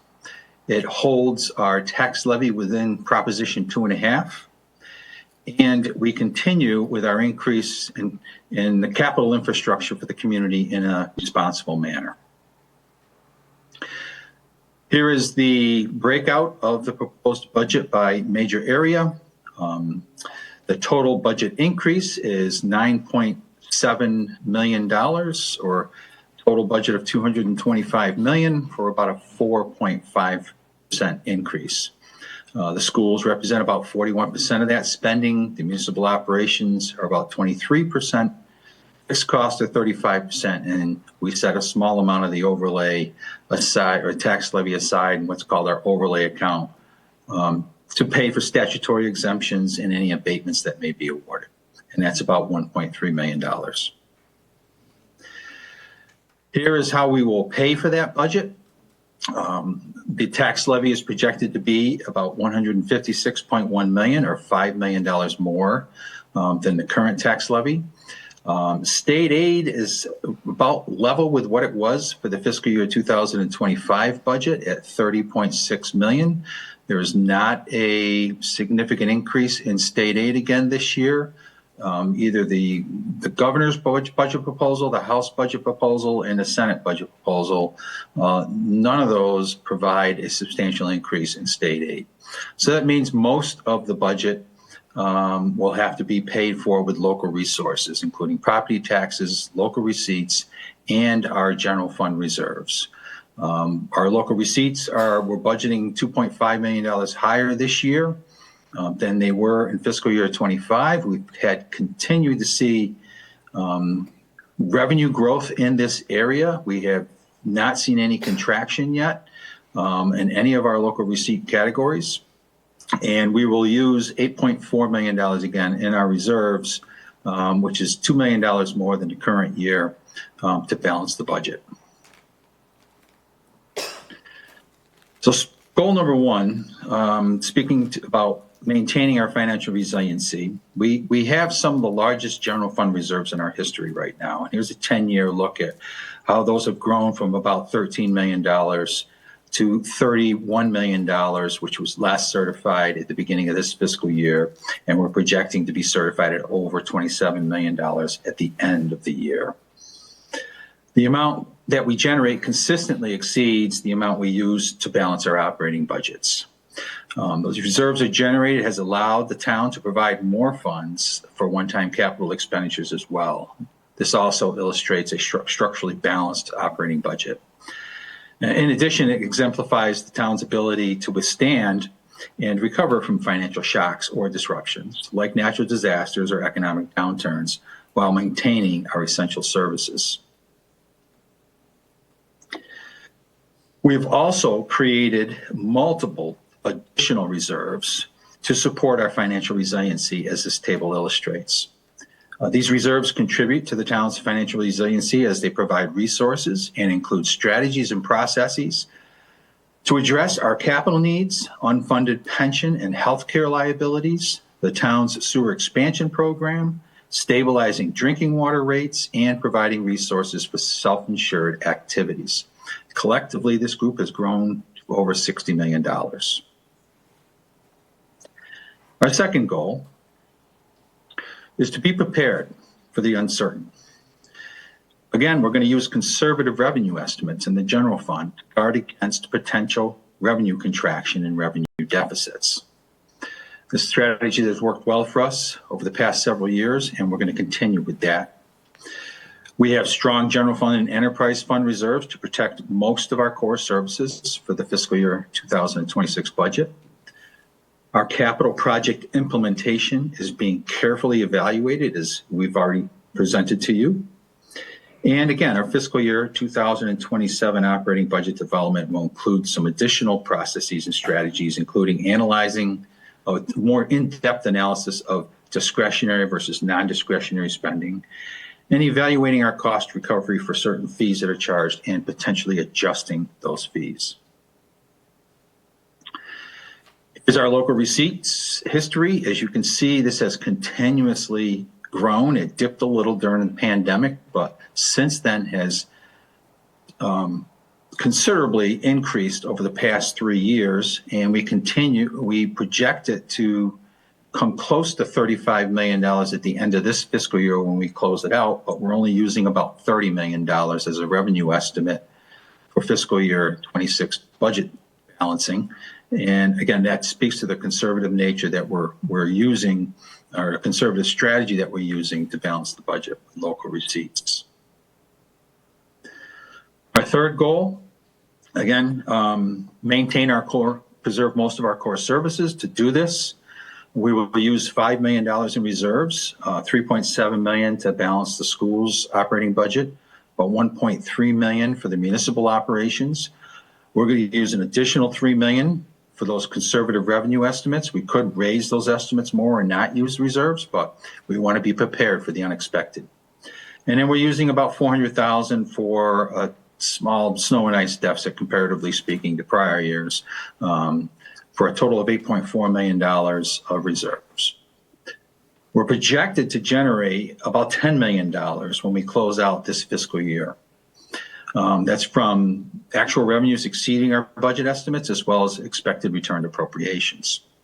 So the result is that there are no services reduced in the municipal operations, with some service reductions in the schools, but that's mainly due to expiring ESSER grants.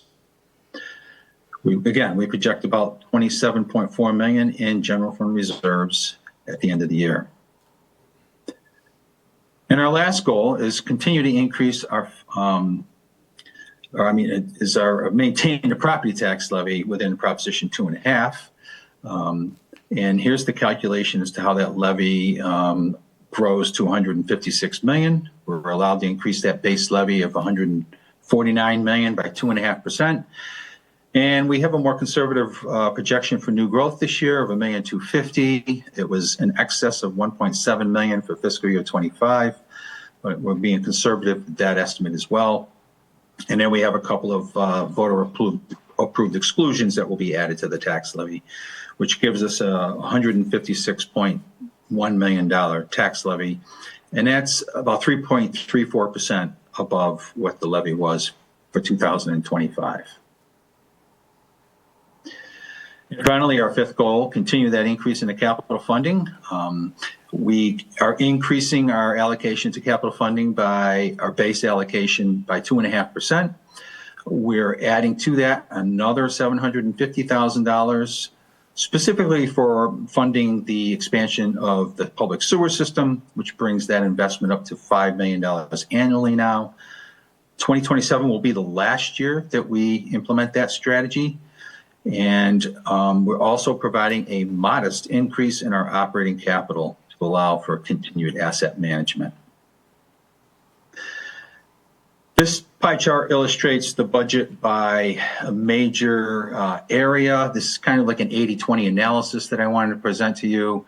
When you look at our three largest departments, education, which includes not only the local school system spending, but the assessments that we receive for students attending other schools under the school choice program, those attending Commonwealth charter schools, and those attending the Cape Cod Regional Technical High School. It's all for local education, and that's about 48% of the overall spending in the general fund budget. And with the police, the public works department, our employee benefits, and our capital program, that's about 86% of all of our spending is in those 5 core areas. So I just wanted to emphasize that's a majority of our spending in those 5 areas. The enterprise funds, we see increases in all across the board in the enterprise funds, with the exception of the golf enterprise fund. We have paid the final loan payment for the acquisition of the Hyannis Golf Course that expired in 2025. So we have a reduction in that budget of about 2%. And some of our larger dollar increases are in the airport, completely offset by the charges for services. No reserves will be used. And our sewer enterprise fund, due to the continued expansion of the public sewer system, where all of that activity is accounted for. Here's how those enterprise fund budgets will be paid for. Again, most of the expenditures are covered through charges for services and investment income that they earn. We do have 4 enterprise funds that will receive funding from stabilization funds. The Hyannis Youth and Community Center, all of their debt service is provided for from our Capital Trust Stabilization Fund, as well as a portion of a loan for our Marina Enterprise Fund. The Sewer Enterprise Fund receives funding from our comprehensive or our sewer and private road management fund, and so all that funding comes from that stabilization fund. And the Water Enterprise Fund will receive some funding from our water management or water mitigation stabilization fund, which is where our host community payments for Vineyard Wind are credited, and they provide some mitigation for water rates. Two of the enterprise funds will receive some general fund support, most notably the Hyannis Youth and Community Center. Their revenue structure just will not pay for that operation, and it's been that way since we've started that facility. But this gives us a good enterprise accounting for that activity. Is a good tool for us to measure what that subsidy is. And then finally, 6 of the enterprise funds will use some of the reserves to balance their operating budgets. But in the next slide, you'll see that they all have healthy reserves, except for the Hyannis Youth and Community Center. And here is a history of their reserve balances. We're projecting at the end of this fiscal year that we will have over $39 million in total for our 9 enterprise funds. All of these enterprise funds meet our guidelines for what we want to see in reserve balances. Some of them exceed those guidelines. The Hyannis Youth and Community Center, again, is the only enterprise fund, but that's so heavily subsidized by the Capital Trust Fund and the General Fund. It's the General Fund's the backstop, and so we don't need a reserve, a strong reserve in that enterprise fund. And that concludes my presentation. I just want to say that I want to thank the Comprehensive Financial Advisory Committee, the subcommittee on the operating budget, specifically Lillian Wu, Chris Lazan, Tom Keene, and Chris King, who spent weeks looking over the budget, drafting a report. I'll have to warn you, it's about 30 pages long. We will bring that final report. We met last night. We'll bring that report to the full committee at their next meeting Tuesday after Memorial Day, and then we'll have that report to the council immediately thereafter after they approve it. And thank you. That's the end of my comments. I'd be happy to answer any questions. Thank you. I just want to note that your presentation has already been loaded onto the town council website under presentations, if anyone would like to view it. And also, I understand the budget book is now online. Mark, is that correct? Yes, we have the full budget document as well as a budget summary document, which you may want to refer to initially. It's a much easier read and quicker read, but both of them are up there under the In the News section, as well as the finance area and the town manager area. Okay, thank you. Any discussion, Councilor Schnapp? Thank you, Mr. President. Thank you, Mark, for the presentation. You mentioned that you're budgeting $3 million of reserves for potential conservative revenue contraction. Could you cite some possible sources of that revenue contraction?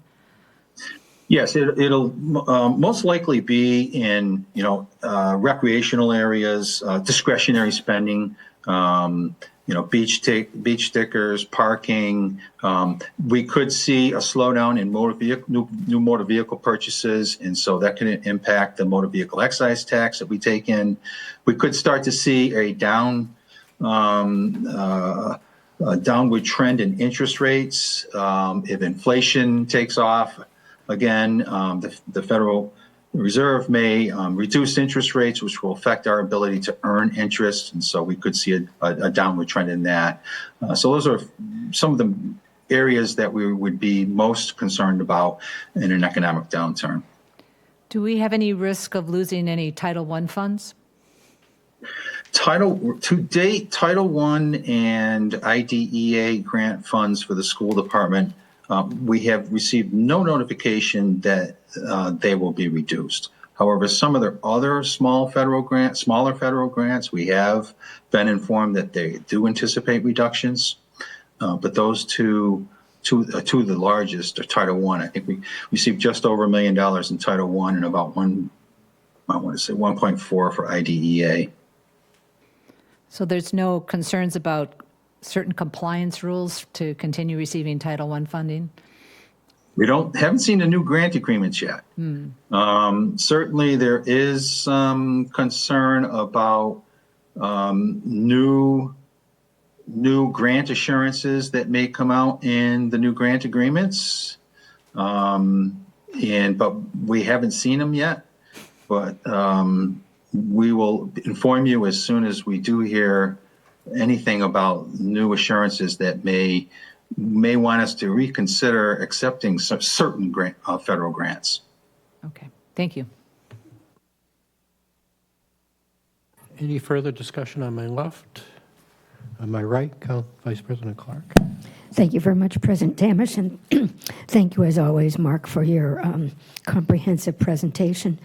On page 3, you make a reference to under General Fund Budget Summary, and I was just curious. It says allowance for abatements and exemptions overlay, and that the percentage change was minus 38%.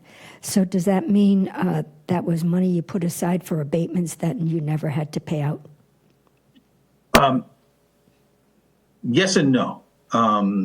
Yes, we do have a balance in our reserve for abatements and exemptions, and we have not paid out as many abatements that we anticipated, and so that's a good thing in the sense that so that we have been able to keep more of the property tax dollars in the town's treasury, and so but we feel with the balance that we have in that account, we can reduce the amount we set aside going forward for fiscal year 2026.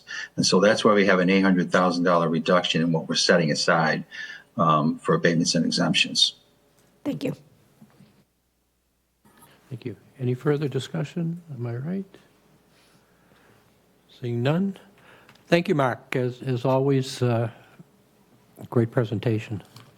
And I just wanted to note that Hector Gunther is also here from the CFAC, and we're looking forward to their report.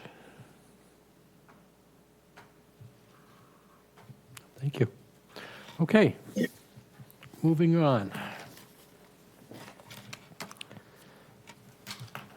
Agenda 2025-060. Councilor Levesque, could you read in that, please?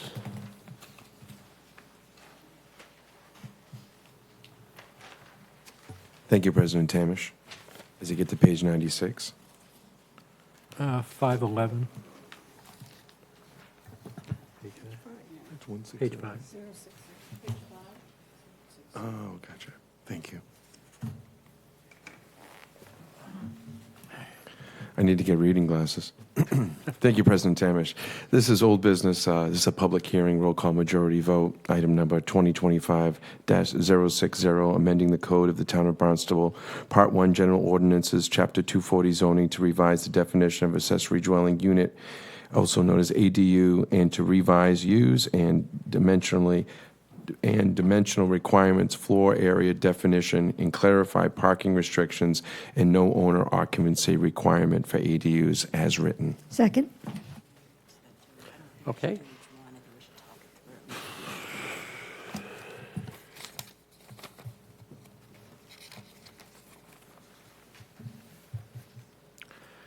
Okay, we will go into a public hearing. What we have been doing, unless there's an objection, we will open the public hearing. Is there anyone from the public that would like to be heard on this article? Yes. Mr. Dewey. Jake Dewey, Hyannis resident. I think Jim maybe has fixed some of the sort of clerical things in there, or maybe you're going to fix them with amendments that I sort of noted. But one comment I just wanted to make, I think that the requirement of the 12-month occupancy or 12-month lease, 12 consecutive months, how it's written in there, is a little bit onerous on our housing needs in our seasonal community. I think you could look at it as no short-term rentals. So then we're 30 days or longer. That allows summer only. That allows winter rentals, things of that nature in these units. And then I think there is also an opportunity here to consider allowing short-term rentals when you have an owner living on premises. So if one unit could be short-term, I think it's a way for some people to defray housing costs. And maybe don't want someone living there all year round, but would be willing to have someone on a short-term basis.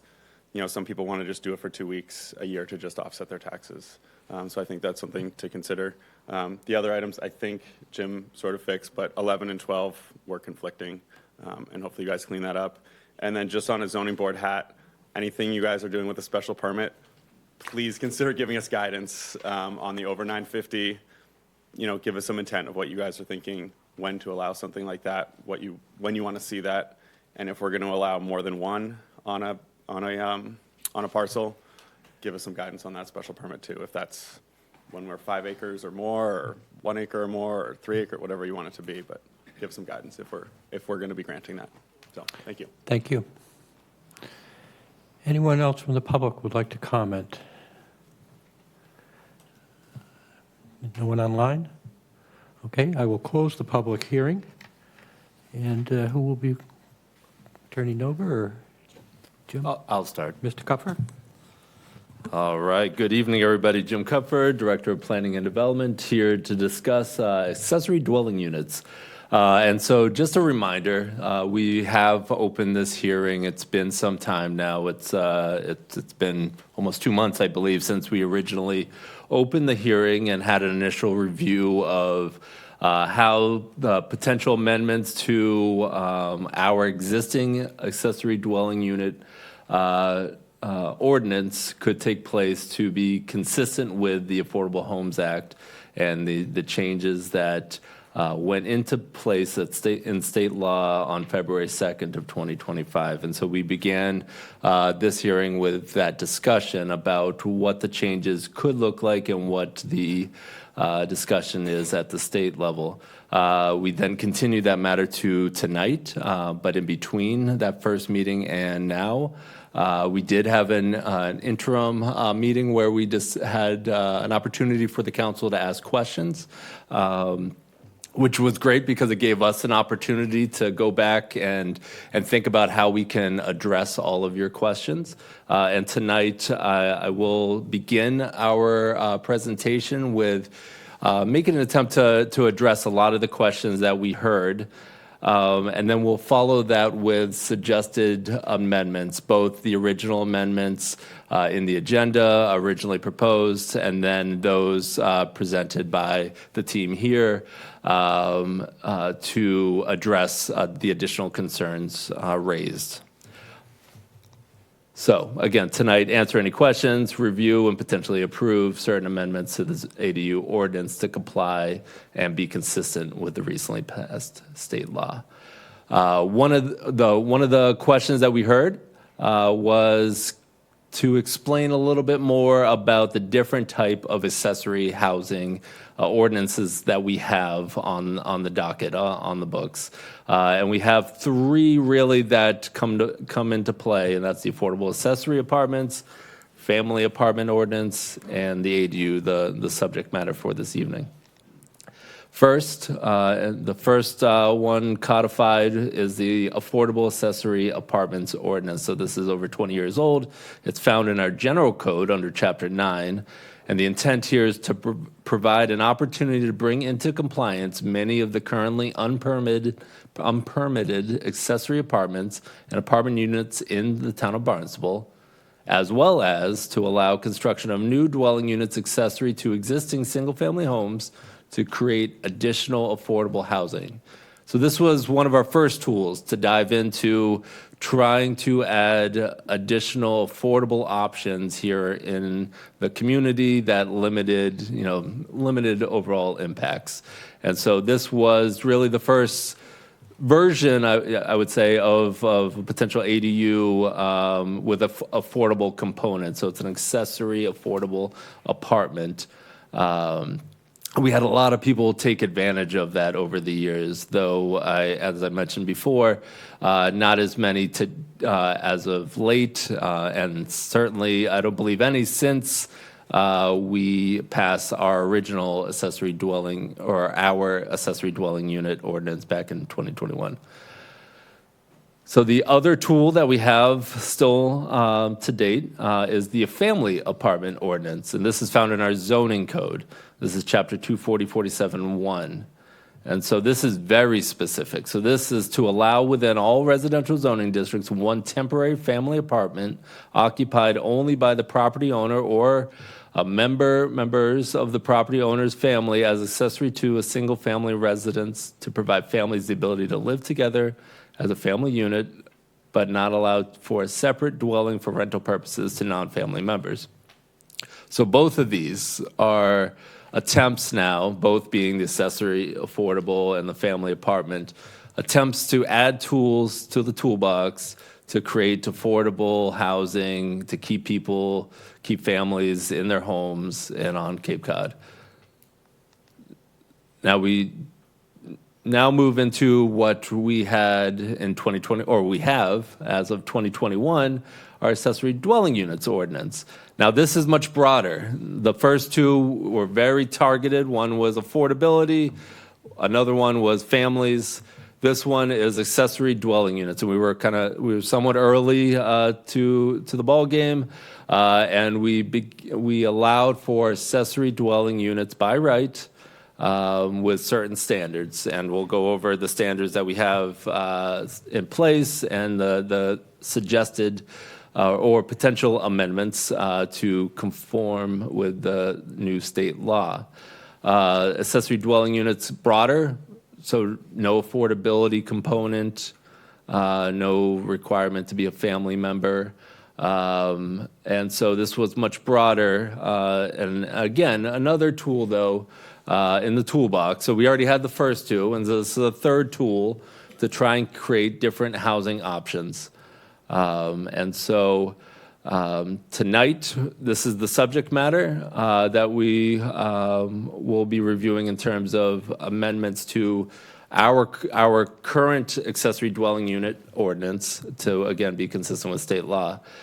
So another question we heard, beyond the tools that we have in place, so we have those three tools along with our general underlying zoning.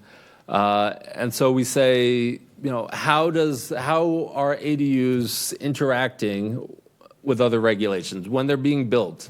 How do we know they're complying with all other laws that are out there? And so we do, because we have a fairly robust application process and building schedule in order to pull building permits. All ADUs must meet our zoning code. So whatever is ultimately adopted by this council, they must anyone who's looking to build an ADU must adhere to. And in addition to that, our underlying zoning, which includes setbacks, heights, lot coverage in many instances, and others. It also has to adhere to the saltwater estuary, as well as Title V, our Wetlands Protection Act, our parking code, which falls within our zoning, though there are other codes, state fire code and building code absolutely have to adhere to. And so when I say they have to absolutely adhere to, how do we know they're adhering to it? And it seems obvious to me, but I realize quickly not everyone is privy to, the real kind of how you go from step one to receiving an occupancy permit. So I sought to try and kind of open it up so that everyone can kind of see how this plays out. And so this is an actual ADU permit that was requested, building permit, and this is from start to finish. So this is what's referred to as OpenGov. This is our online permitting tool. Exceptional tool, great. This is my first community that I've worked in that actually uses this and uses it well, and so I was very excited to see it when I got here. So as you'll see, so there's everyone gets a building number once they apply for this permit. So this is an online tool. So all builders, they come in, they say, I want to build an ADU. We do have assistance over at 200 Main Street that can help them if they can't figure out the online portal, but it's pretty user friendly. So you'll see at the top, everyone gets a building number. I blacked out the rest of it, try and disguise a little bit, but you probably figure it out towards the end. So on the first tab right below the building permit, you'll see details. That's going to give us all a little bit of insight. So if you clicked on that details, it'll say I'm building an accessory dwelling unit. That's X square feet. This is my builder. These are my certifications, etc. Workflow is underlined because that's what we're seeing here. So the workflow is the building permit application. So this is the start, and it works through each of our departments. So it doesn't go anywhere until all of us sign off on it. And I'll go through each of those in a moment. Attachments, you'll see 39 attachments for an ADU. So, think about a much larger development. We got a whole bunch of hundreds of attachments. We're sifting through to make sure it's in compliance. 39 attachments, those include elevations, floor plans, septic plans, notices of intent perhaps for wetlands if it is applicable, sprinkler plans perhaps, what have you. They're all there for all of us to review as the appropriate department. Obviously, location, self-explanatory. The applicant, you can create your own login, and the activity will, again, bring you to mostly the workflow. So the workflow starts at the top, and that's the fee. We don't go anywhere until they pay the fee. Once that fee is paid, it moves down to the application. We have an individual over in the building department that reviews all applications for completeness. She must sign off on that and confirm the application is complete before any of us even get an opportunity to take a look at that application. Once she does sign off on that, we all receive notice, we all being the department heads or whoever has the authority to sign off for the department. We'll all receive an email saying, hey, building number 2 blank, blank, blank is in your inbox for review and approval. At that point, each of us begin reviewing the appropriate laws and regulations that is within our purview. Planning and design is your local code, your local zoning code to confirm that it's meeting the Accessory Dwelling Unit ordinance. So that's us, that's me. That is one other individual in my office that also can review planning design for specifically ADUs. Each one of these applications are tailored to the type of application and what you're building. So an accessory dwelling unit, we have planning design standards. Those design standards are what we're reviewing tonight and potentially amending. So that would be first. They would come to planning. We would review for local ordinance conformance. The little text box you'll see there, that's us going back and forth with the applicant. You're missing something. We need further information on this. I don't see elevations. I don't see floor plans. I don't see a site plan, et cetera, et cetera. And that's the discourse we'll have with the applicant. Or we'll note to maybe the building department that says, I think they might be missing something in this application. Are we sure it's complete or something to that effect? And we'll have a discourse back and forth again. And so before we all sign off, we have to make sure it's in compliance with whatever applicable law. So for myself, looking at this, I will be going through and sifting through the local ordinance to make sure that those plans and applications meet the letter of the ordinance that the town council has approved. Conservation will look to see if there are wetlands on site, and if there are wetlands on site, if they've applied for request for determination of applicability or notice of intent, and if they have they gone through the whole process, and has the commission signed off on it, or if it's denied. If it's denied, that's a nice big red that gets filled by conservation and stops right there. Health inspectors, same thing, Title V, they're going to review the septic plans. If it's on sewer, they're going to say that and sign off and move on. But if it's Title V, it's in a saltwater estuary, if there's any other health-related concerns, they will make that known there, and they won't sign off until those concerns are addressed. So this is all reviewing the application. So we haven't even got into handing a building permit and then inspecting that yet. This is still just reviewing the application. The fire department then will sign off. This is in Katuitt. So it happens to be the Katuitt Fire Department is reviewing and approving for fire code related issues and concerns, and as well as emergency access. And then building inspector review, making sure that it complies with building code. So now they have a building permit. So we've all reviewed and approved to make sure that it's meeting the letters of the ordinance and all the applicable codes and laws that we all are charged with making sure that everyone who's building something here in the town of Barnstable is complying with. Now they have a building permit, and our online tool reminds us that, hey, we need to go inspect from time to time. So if this had septic, if this had wetlands on site, we would have additional inspectors. So the Conservation Commission agent may go out there and inspect to make sure erosion controls are in, or that they are in fact within X amount of feet from the wetland that they agreed to on the plan. The building inspector will be out there making sure everything is meeting building code. Same with the fire department, making sure that they all are in compliance there. As it's getting closer to complete, building inspector will go back out to make a final review to make sure that they're in compliance. They may reach out to any of us if there is any pause or hesitation, and we could go out there and inspect if necessary. Planning doesn't really get too much into that, but fire, Board of Health, Conservation certainly do quite often. Then COO, so now we're certifying that it's okay to occupy. So, excuse me, health will then sign off, making sure that it's in compliance with, if it was septic, that it's in compliance with their permit, and then building will sign off to make sure it's in compliance with their permit. Once it's formally signed off by that final COO approved from building, it generates a document that says you've completed your application, you've completed your accessory dwelling unit, and thank you, and now go register it because we're going to be monitoring you from there. So that's sorry, that was long-winded, but I thought it deserved the time because there's a lot that goes in from, someone who's interested in an ADU that walks into my door and says, how the heck can I build an ADU, to final, here's your certificate of occupancy, you can enter that unit, you can now live in that unit.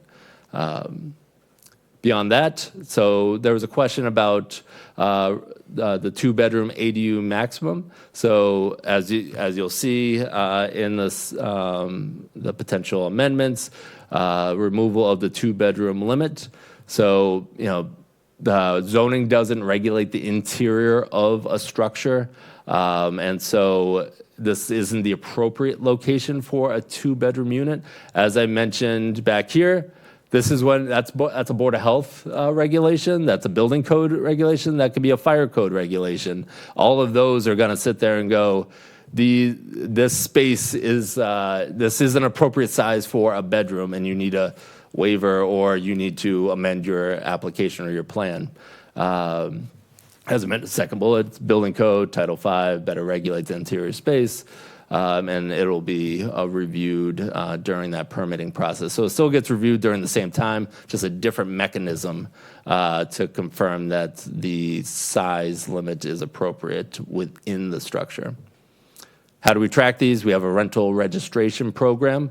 As of January 2025, Barnstable had 44 ADUs. I haven't looked in the last couple of months, I apologize, but there may be additional ones. Actually, I'm fairly confident there isn't any additional ones. But we have a rental registration program. That's where those get registered after they get their occupancy, and they remain on there. Parking requirements. Again, we'll get into the details more as we're going through the red line version, but currently our existing ordinance to date, what we have right now that isn't the state law, is currently tenants of ADUs are required to have sufficient parking available on site to not park on the way, meaning you can't park on the street. No numerical number is offered in our current ordinance. The state suggests a numerical value in the state regulations, which prohibits municipalities from imposing parking requirements in excess of 1 parking space per ADU, except that when an ADU is located not more than 0.5 acres from a commuter rail station, subway station, ferry terminal, or bus station, no parking spaces may be required. Do have a clarifier on that. Bus stations, we did go back and review more recent FAQs from the state. They're continually updating, which isn't overly helpful. But one of them is the bus stations. The wave down is not included. Formal bus stations are included.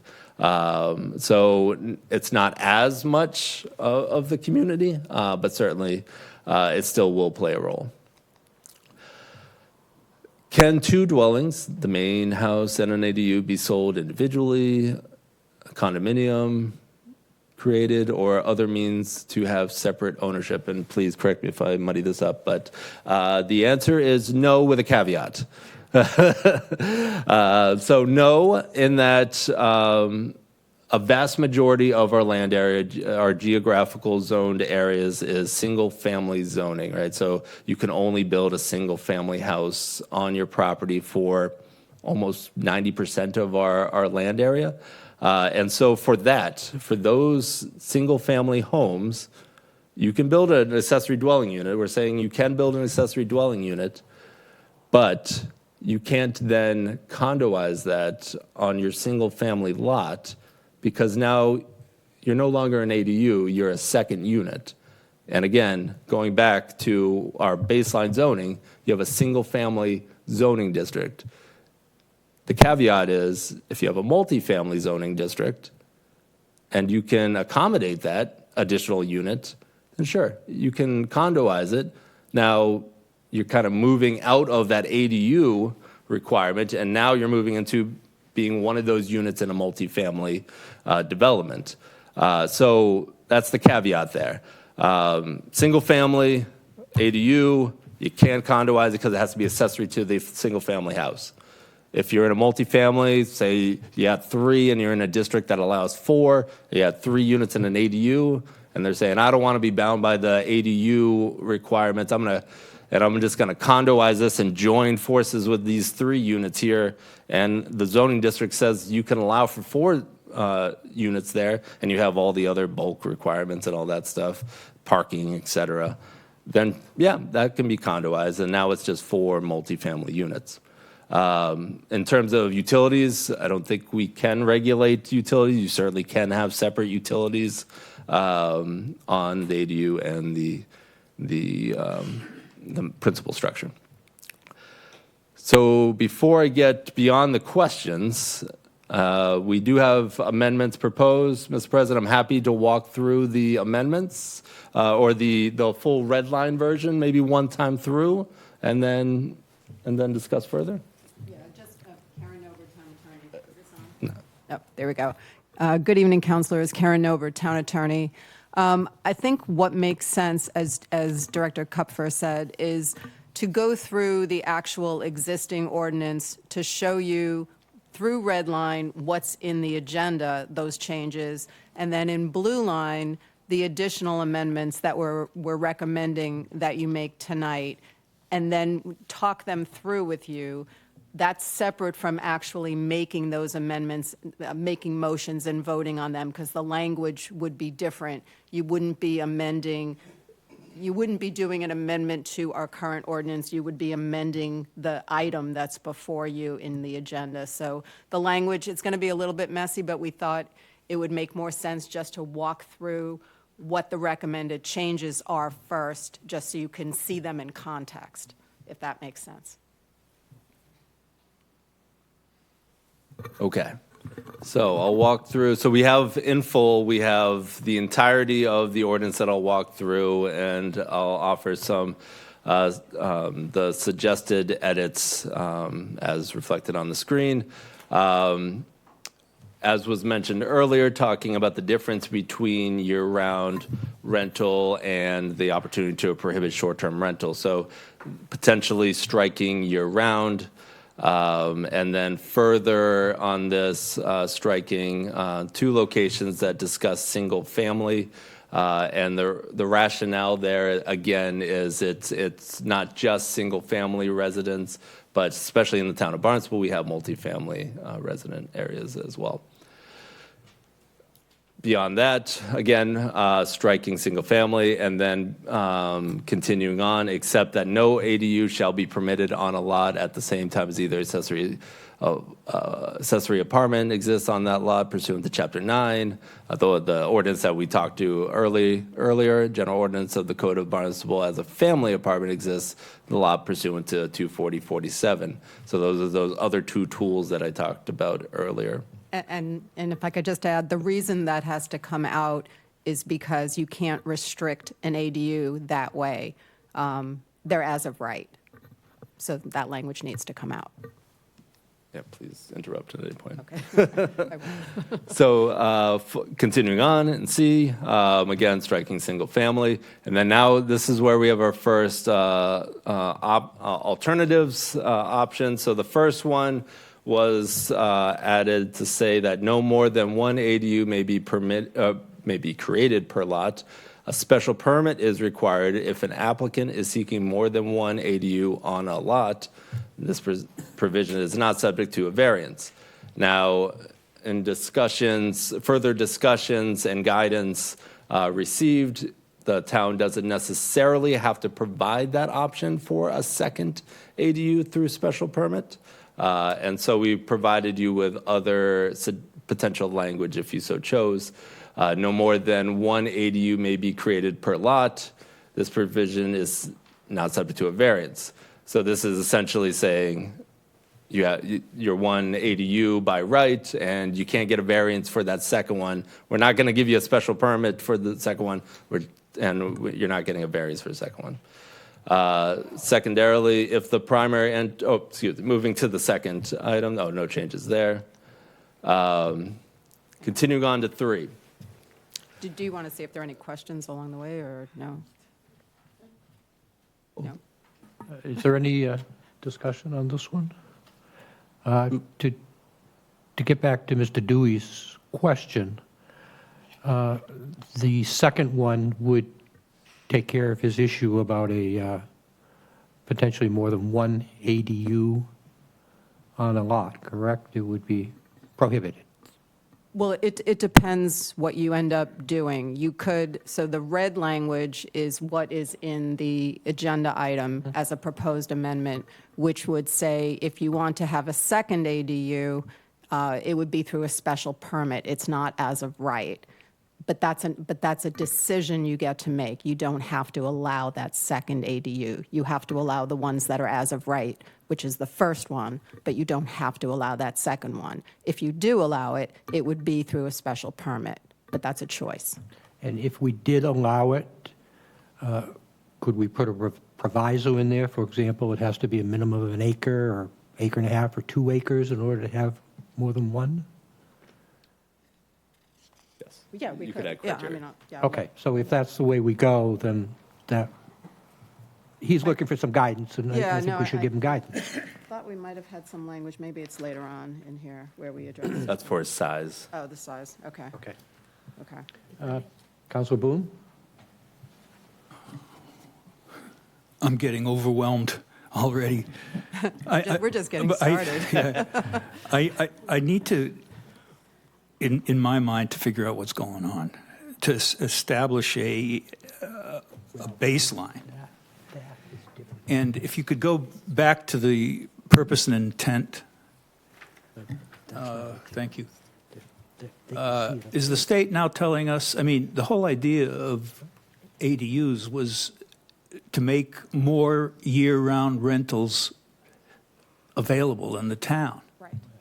Well, Is the state now telling us that that's just what they're saying. words in the wind now? Is that what it is? What they're saying is you have the ability to prohibit short-term rentals, which are rentals of 31 days or fewer, but that you cannot regulate beyond that. So you could not say a 6-month rental or a 1-year rental unless you can show a legitimate municipal interest in doing so, and that by doing so, you would not interfere with the creation or use of ADUs. And the Attorney General's office, in an opinion to East Bridgewater, basically said there is no legitimate municipal interest, because I think they tried to put some type of restriction in as well, and the AG disapproved that. Okay. Well, legitimate municipal interest. It seems like we're in a housing crisis and we need year-round housing, and that would not be considered to be a legitimate municipal purpose.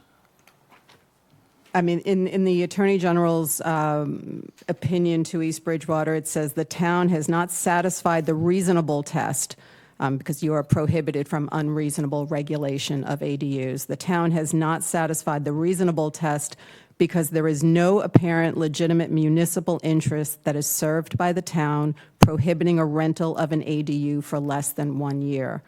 So I think it would be very difficult to make that argument, especially when we do have need for seasonal housing in the town as well. But seasonal housing is a different thing. I thought that the ADUs were for year-round housing. The ADUs are And for now we're housing. saying that they're not, that we're just watering down this thing, is what it seems to me. I know Jake is right about we need housing for our seasonal workers and everything, but you know, we're watering down the ADU thing here. I don't know if it's not us doing it, it's the state really that's doing it. And we're taking away another avenue for people to have year-round housing. We're just letting it go. I mean, purpose and intent seems to me, I mean, that's the foundation of this. And I see some things in the purpose and intent that are kind of like just, you know, incense in the wind. Encourage greater diversity and support all populations with particular attention to young adults and senior citizens. Who's going to track that? Encourage a more economic and efficient use of the town's housing supply. I mean, I hope that we do that at some point, but adapt single-family residential properties so they're supportive residents at various stages in their life cycle. I mean, who's going to track that? And we're going to have to take out single family. I think it's getting watered down too much. It's the changes that we're recommending are to ensure that we're in conformance with state law.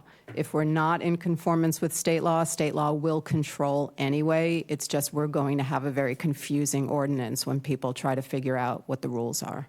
So if we leave year-round rental in, that's going to be in conflict with state law. The actual requirement, and we have a change for later on in the ordinance where we take out the year-round and we say it can be we're proposing an amendment where you prohibit short-term rentals, but that again is a choice. You don't have to prohibit that, but if you want to, you can, because the state law says you can. But beyond that prohibition of short-term rentals, I don't think the town can make an argument that would pass muster that would allow for any regulation beyond that period.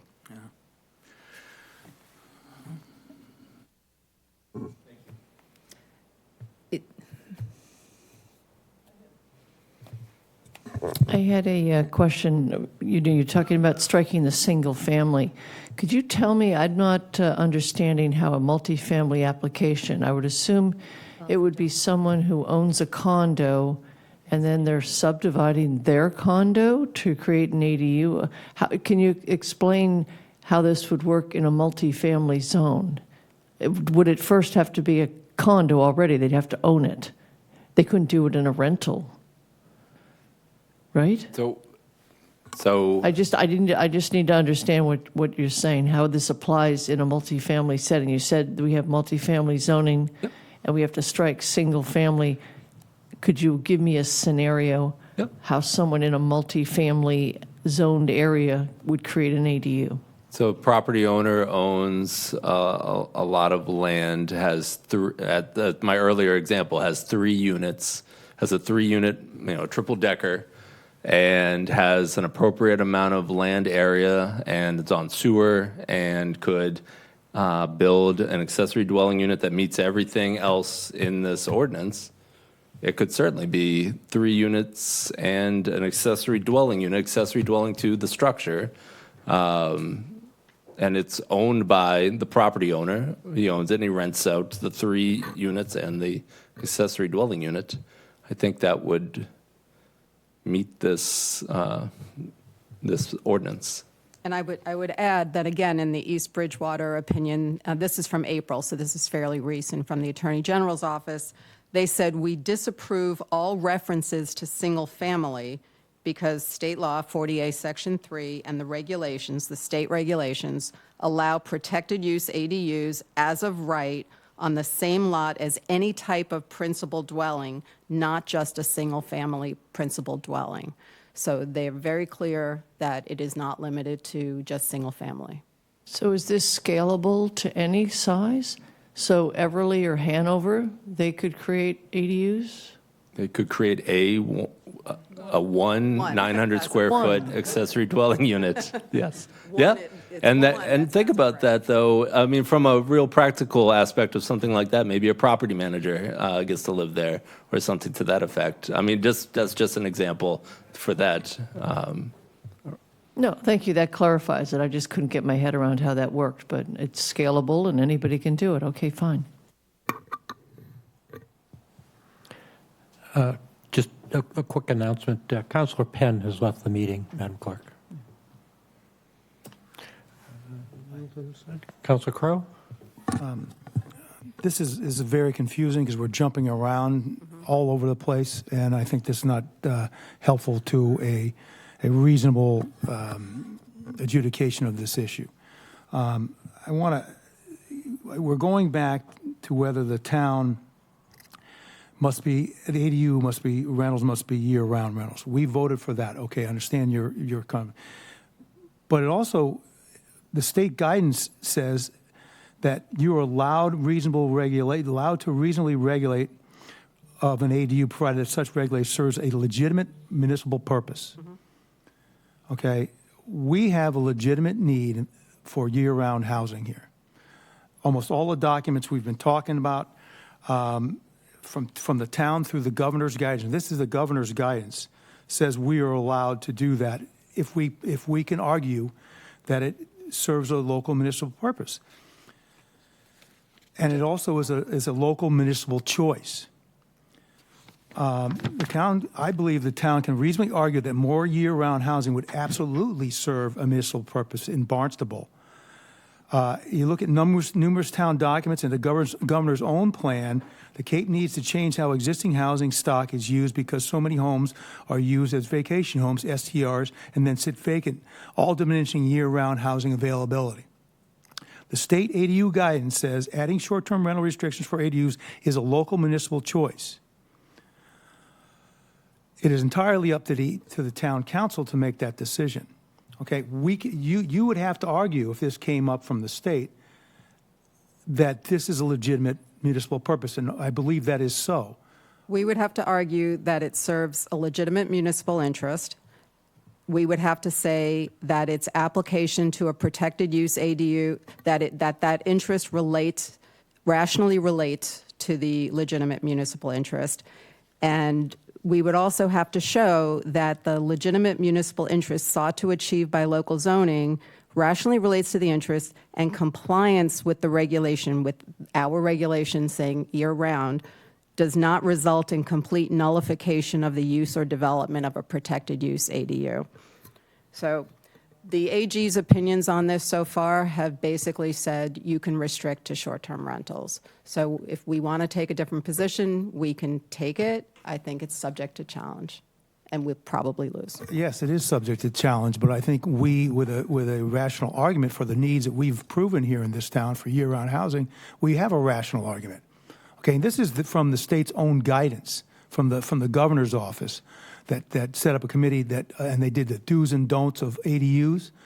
It's in that guidance. Okay, I suggest that we actually say, and we've been arguing this for years, that we need more long year-round rentals, okay, in this house. I think it's up to our legal department, yourself, to argue in our favor that is a legitimate public use, municipal use for the town of Barnstable. Well, I would suggest that, and working with planning, that we would have to develop a foundation for that. It couldn't just be, we just said so. Then I suggest you do so. That's really not my job. Yeah. Understood. All right. It's a choice we can make, and the state guidance allows us to make that choice.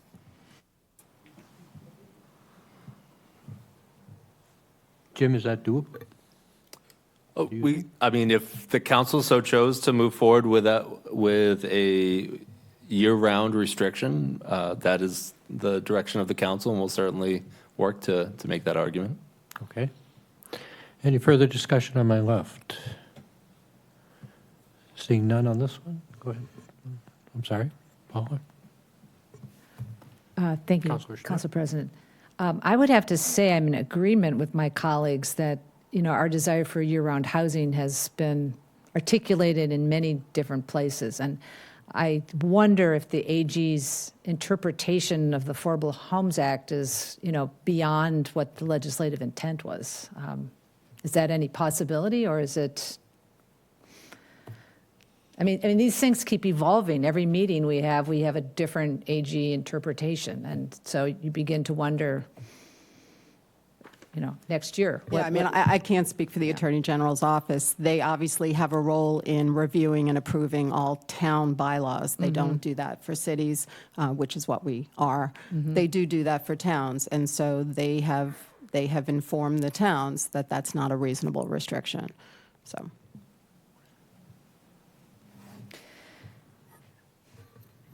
I mean, in the interest of moving forward, I could live without the year-round and then make sure that the short-term rental component is where we put our focus. Because, the seasonal piece is going to be anything over 30 days and might serve another need in the community. So, Councilor Mendez? Yeah. I know it's hard to quantify, but with your professional opinion, what's our odds of winning if we were to argue it? That's speculative. Well, everything we do up here is speculative. What's our odds of winning? What do you, in your professional opinion? I don't think we win.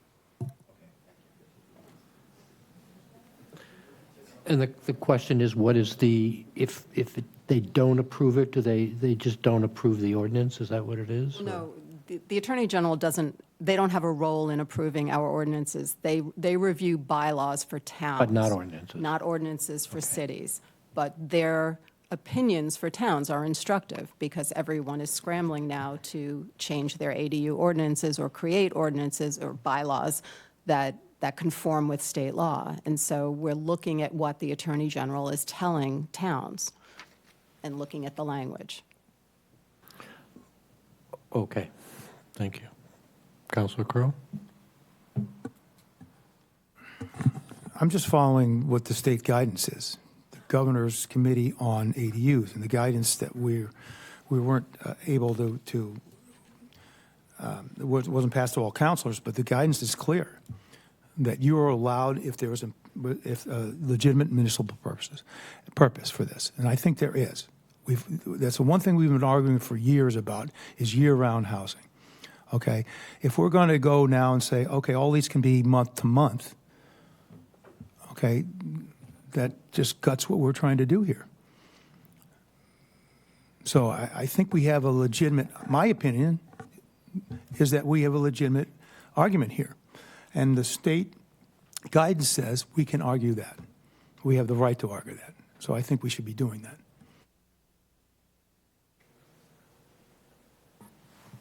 Councilman Ledke. Yeah, I wanted to take a look at this from a different vantage point, and Councilor Bloom alluded to it, where you list these things, the purpose and intent. We've talked about the multifamily aspect, so they would get their one. But the vast preponderance of these ADUs are in our residents' homes.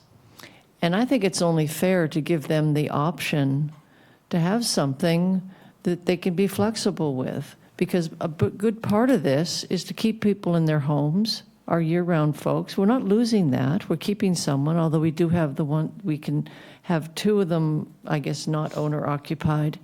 But I think most people would do this to help themselves and maybe help their fellow residents. But I think there's a genuine need. I think we're going to probably look at trying to join the seasonal community situation. We do have a lot of seasonal workers. And I like that the state has not allowed short-term rentals. I don't want to allow that. But I'm okay with people, there's visiting nurses, there's our J1s, there's all sorts of opportunities for our residents to do this in creative ways. And I think we should embrace creativity and giving people options, especially when we're talking about their homes.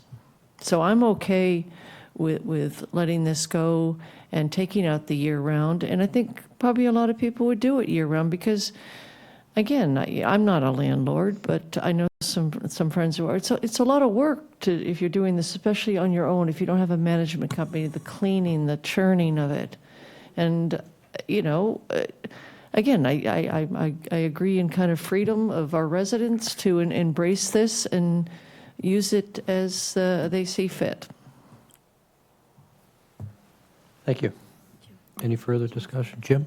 Yeah, I was just going to offer a lot of good dialogue here to move beyond purpose of intent. If we could maybe go over some of the identifiers of changes, noting any changes. I think, I don't want to speak for all of us here, but I think the intent probably this evening is to get a sense of which direction you're going for each of these amendments, and then have us maybe bring back a clean version for more consideration.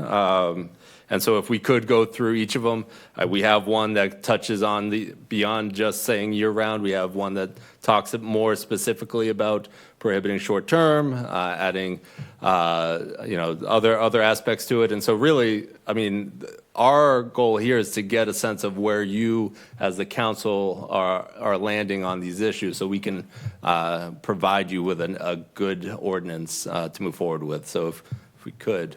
Councilor Turkelson? Well, just to add, though, and I hate to say this, but they have something before them. They have an agenda item before them. So I think at this point, if we're moving forward with what we have, we would have to amend it and go through that process. And it is messy. No question. Councilor Turkelson? Just to go on Councilor Bloom's confusion, and now with what Director Kupfer said, I'm doubly confused, and then triply confused. Excellent. So I'm back at square one.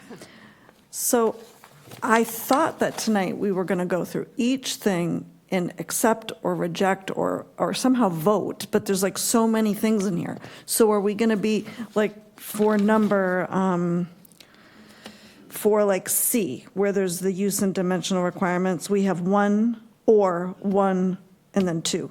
So at some point, we have to pick from these three options and take a vote. So what we would what we were thinking of doing, because what we had originally done was we had drafted amendments to the agenda item that you have to effectuate, and in certain cases, I didn't want to put just one amendment in front of you because I felt like you have choices, so you might want to do this or you might want to do that. So we gave you a couple of alternatives for some of these, which again makes it more complicated, but I didn't want to limit what you could consider. So these are not the amendments, because this is not the agenda item before you, but we thought we would walk through this first so you could see it in context and have this kind of discussion so you could understand what we're recommending. And then when we get to the actual amendments, we can remind you, what exactly each one of those does. And then you can obviously decide, what motions you want to make. But we didn't have sort of a great way of doing it, sorry. Councilor Crowe? Yeah, about the confusion part. Karen, you originally gave us the 1 through 7 choices, and then there was, each of them had a couple of choices or just one.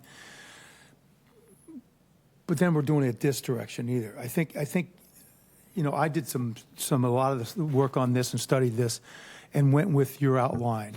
And we're going to come back to that. We're going to come back to that. We're going to come back to that because that's what you would actually be, those are the motions we would ask you to make and vote on, because you need to amend the actual item that's before you. This is showing those changes in the existing ordinance so you could see how it actually would read. But that's not what you're saying. That's step 2 to actually do so I'm just it. thinking that maybe You wanna- we should probably all wait to discuss options until we get to the end after you've done this, and then go to each one specifically, 1 through 7, and say, here's your 3 choices, here's your 1 choice, whatever, and then go to that, because otherwise I think it's completely confusing. No, I think that's pretty much what I was thinking as Okay. well, is to kind of walk you through so you know what we're talking about and you can see it, Yeah. and then come back and actually do the amendments and go through that, and then not to make it worse than it is, but what wasn't in that document that you got is the removal of the reference to single family, which has to come out, and we'll have to come up with language for an amendment to do that. I'm going to need more explanation of that when that comes up. Well, what I'm talking about is if you look up here, Yeah. like number 2, adapt single-family residential properties. We're taking out the word single-family because the ADU, the as-of-right ADUs are for more than just single families, as we talked about. Okay, all right, I get that. Single-family dwellings. Wow. Okay. Councilor Bloom? I'm just going to make this worse. Because Well, at least you're honest. everything is built on the purpose and intent. And if we strike year-round rental, or if we leave it in number 1, that affects all the amendments that we might or might not have. In my confused perspective of it, I mean, I think whichever counselors vote to strike that language will likely also vote to strike the year-round rental requirement in a different section, because you would have to be consistent. And whoever would vote against it would vote against both of those.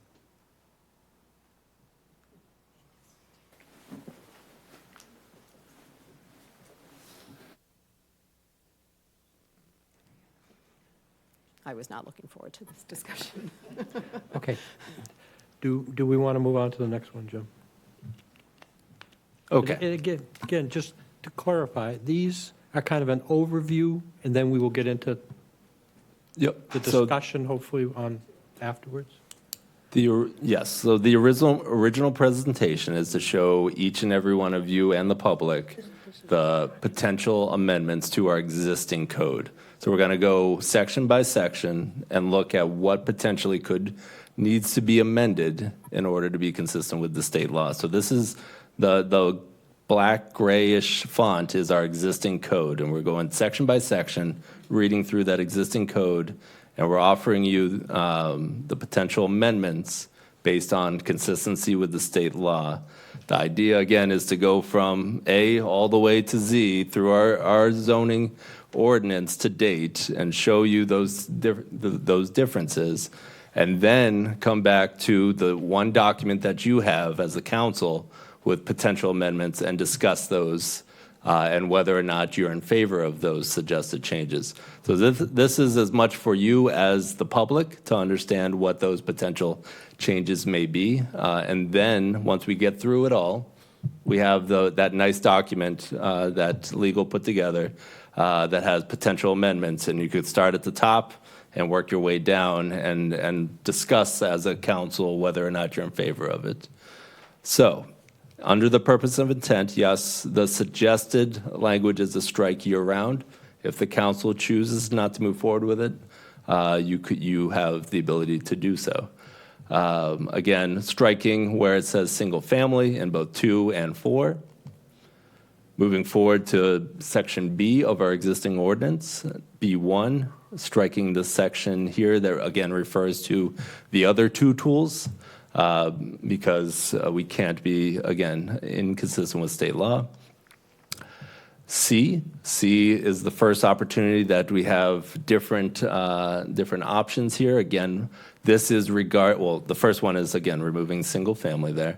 But then when we get to 1, you have 2 options under 1. So C1 is either no more than 1 ADU may be created per lot, and then giving a special permit opportunity for an individual to add an extra lot. So a special permit is required if an applicant is seeking more than 1 ADU on a lot. And this would not allow for a variance. The other option that you could choose is no more than 1 ADU may be created per lot, period. And again, this provision would not be subject to a variance, so that's a hard and fast 1. So it's either 1 or you allow a second with a special permit, and the first one is as of right. Or you only allow 1. Those are the 2 options. Now we move to section 3, so we're in C3. C3 talks about separate entrance, and so adding just specific language that's in the state law, so the ADU shall maintain a separate entrance, either directly from the outside or through an entry hall or a corridor shared with the principal dwelling sufficient to meet the requirements of the state building code for safe egress. So the red language is what is before you right now. We would say take out single family everywhere that appears in here. And then in paragraph 4, we would take out the 2-bedroom requirement because zoning cannot regulate the interior. So moving to section 4, we do propose removing, yes, the ADU shall contain no more than 2 bedrooms. And also switching from habitable to gross floor area. Again, state law. Originally in our local ordinance, we had habitable. Again, removing single family statement there. Another reference to more than 2 bedrooms. You were also, I think, suggesting the square footage for a special permit. That's new language. Correct. And so only in the blue towards the bottom of 4, this is an option. Only existing structures with gross floor area greater than 900 square feet shall be considered for a special permit, and that should say by the Zoning Board of Appeals. Only existing structures, and so that was something that we heard loud and clear, or the past practice of the Zoning Board of Appeals, and a great comment by Mr. Dewey trying to give a little bit of criteria. There could be a lot more criteria that goes into it, and that could be a later discussion, but this, I think, would really start or set at least a tone that only existing structures with a gross floor area greater than 900 square feet shall be considered for a special permit by the Zoning Board of Appeals. And so what that means is you can't come in and try and get a 1,200 square foot ADU that you're going to build in the backyard, and there's no existing structure there. That's flat out, the zoning board is saying, no, that's not going to be considered. The zoning board could consider, you have a 800 square foot garage that you want to convert into an ADU. Maybe we'll consider that. So that's what that references. Number 5, This is striking number 5 and would need to renumber these sections. So occupancy of an ADU shall not exceed 2 persons. So this goes back to that discussion of Board of Health and Building Code and Fire Code that prevail. Occupancy of ADU shall not exceed 2 persons. Occupancy limitations shall not apply to children ages 18 and under. Occupancy of an ADU by more than 2 persons over the age of 18 may be permitted by special permit, zoning board of appeals.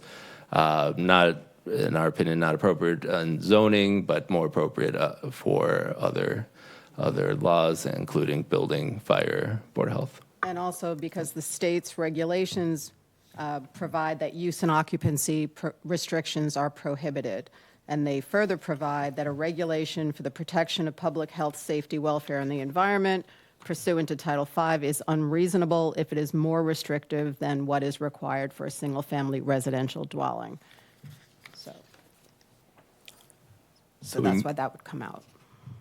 So then we move to section 6, 7, and 8 of our existing ordinance. And in 6, we're just removing single family. And 7, this is the parking aspects of it. So all parking for an ADU shall be off-street. No more than 1 additional parking space per ADU shall be required, provided that no additional parking shall be required when an ADU is located not more than 0.5 miles from a commuter rail station, subway station, ferry terminal, or bus station, as those terms are defined in 760 CMR 7102. So that's the state regulations. So the red language is what's already in your agenda item. We just added the blue language to say those are defined terms in the state regulations. So we don't amend anything here related to the Board of Health. Moving into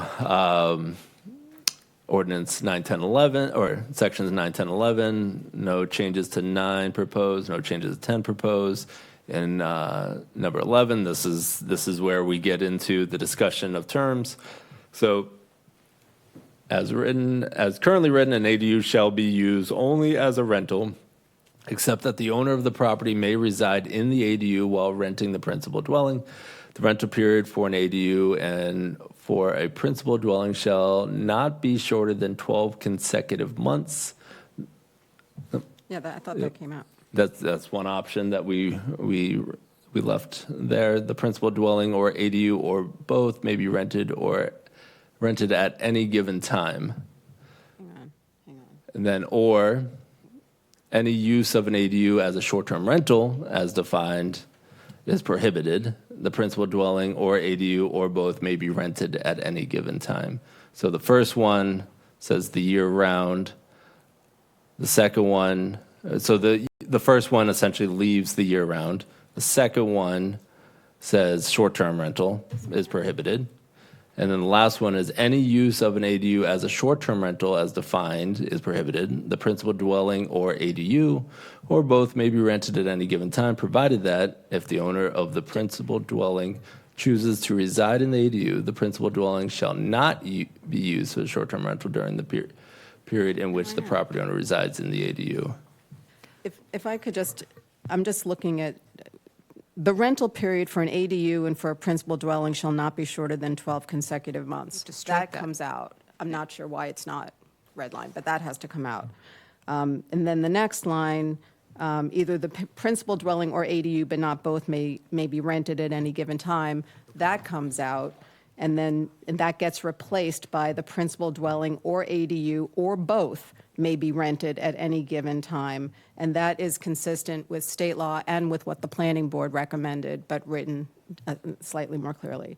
Then we're giving another option. We're saying, in addition to the language saying the principal dwelling or ADU or both may be rented at any given time, you would add any use of an ADU as a short-term rental as defined by state law is prohibited. The principal dwelling or ADU or both may be rented. So you would either just conform with state law by saying they can be rented at any given time, that they can both be rented, and then if you want to, you could prohibit short-term rentals.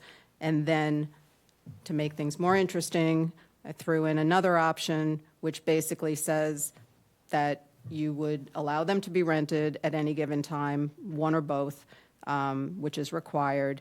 You would prohibit short-term rentals, and then you would say that The principal dwelling or ADU or both may be rented at any given time, provided that if the owner of the principal dwelling chooses to reside in the ADU, then the principal dwelling shall not be used as a short-term rental during the period in which the property owner resides in the ADU. Because otherwise, I figured that was just a workaround on the prohibition on short-term rentals. So I wanted to give you that option to kind of lock that down.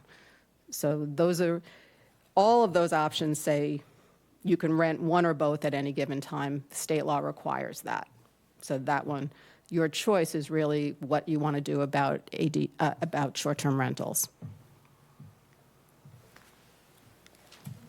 And I'm sure we'll get back to that. So in sections 12 and 13, to conclude, this is the extent of the ordinance. So adding 12, the use of land or structures for an accessory dwelling shall not require owner occupancy of either the accessory dwelling unit or the principal dwelling. Again, that's from state law. And then just no changes to section 13. I'm sure there'll be questions. There you have it. Okay. Okay, just procedurally, do we now start back up with the article as printed? Now you've made some changes or some suggestions on top of that, so.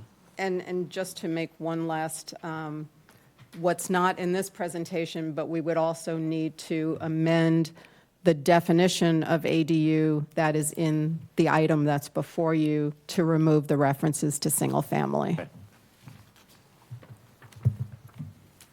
So.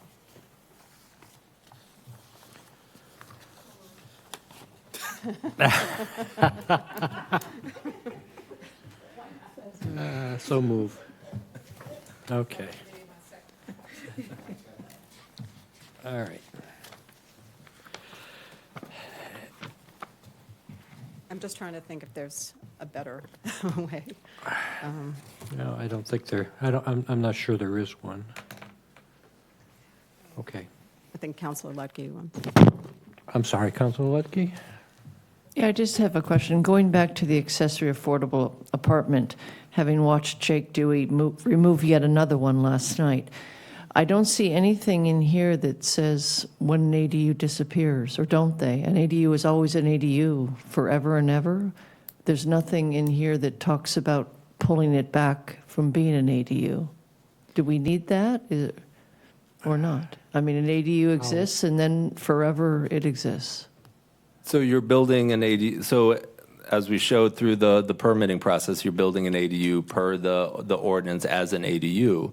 If zoning allows for something else on the property, that unit could be something else, you certainly could change the use. We see that all the time on, say, Main Street, a retail site to a restaurant site. So, yeah, originally constructed as an ADU. Down the line, if we want fun art shops in the backyard and it allows for it, so be it. That could be a potential option. But yeah, it would depend on the underlying zoning and what options are available for them. Just to clarify, if it's built as an ADU, are you saying that at some point would they have to come back before somebody to change that, or could somebody? Yeah, absolutely. So like an accessory dwelling unit, I feel like we need to think about exactly what an accessory dwelling unit is. It's a unit. It's an apartment. It's a small structure on a lot. So, for instance, we get all the time, especially in downtown Hyannis, all the times change of uses. And what it would do is go through that exact permitting process I showed. So if right down the street here, a nice two-family house that allows for an ADU in the back or an ADU to the side of it, perhaps, and it's fronting on Main Street, let's say, or somewhere around here, and the underlying zoning says it could be a coffee shop, they would submit and say, I want to convert this structure. It's no longer an ADU. I want it to be a coffee shop, and we would go, and fire would go, and Board of Health would go, and building would go, and we would make sure it adheres to all the ordinances of what a coffee shop would be required. So an accessory dwelling unit is just that. It's an apartment structure that, when submitted, it must meet all the ordinances that you all pass, and it will be that, and it must conform with zoning, and it must conform with zoning until it submits as something else. But very likely, it's going to stay as such for a very long period of time. So this really couldn't be used as a workaround to get a separate building on the lot that would not otherwise be permitted, is that correct? I don't know how that would transpire. So for single-family lots, for instance, you have a 900 square foot lot or a 900 square foot structure now. That's an ADU, accessory dwelling. And mind you, we already have an accessory dwelling in ordinance, so it's not like this is a novel concept. So we have a single-family home. You have an accessory dwelling unit. If they wanted to try and do something else, they would have to apply to build something or to transform it into something else. And if it doesn't meet the underlying zoning, it wouldn't be allowed.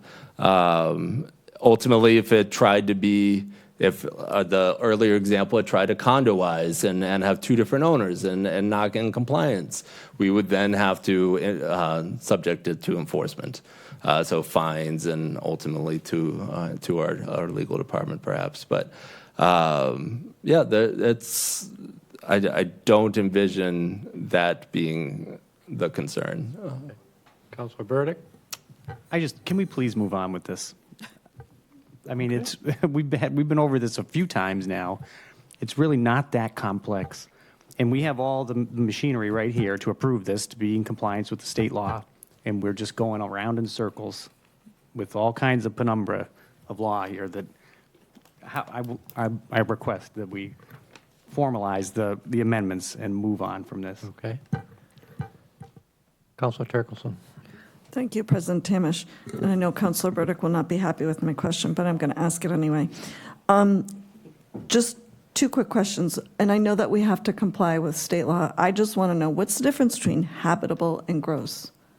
Yep. It's a form of measurement. So you're including only the space that you are habitating, and this is the building commissioner ultimately will decide this.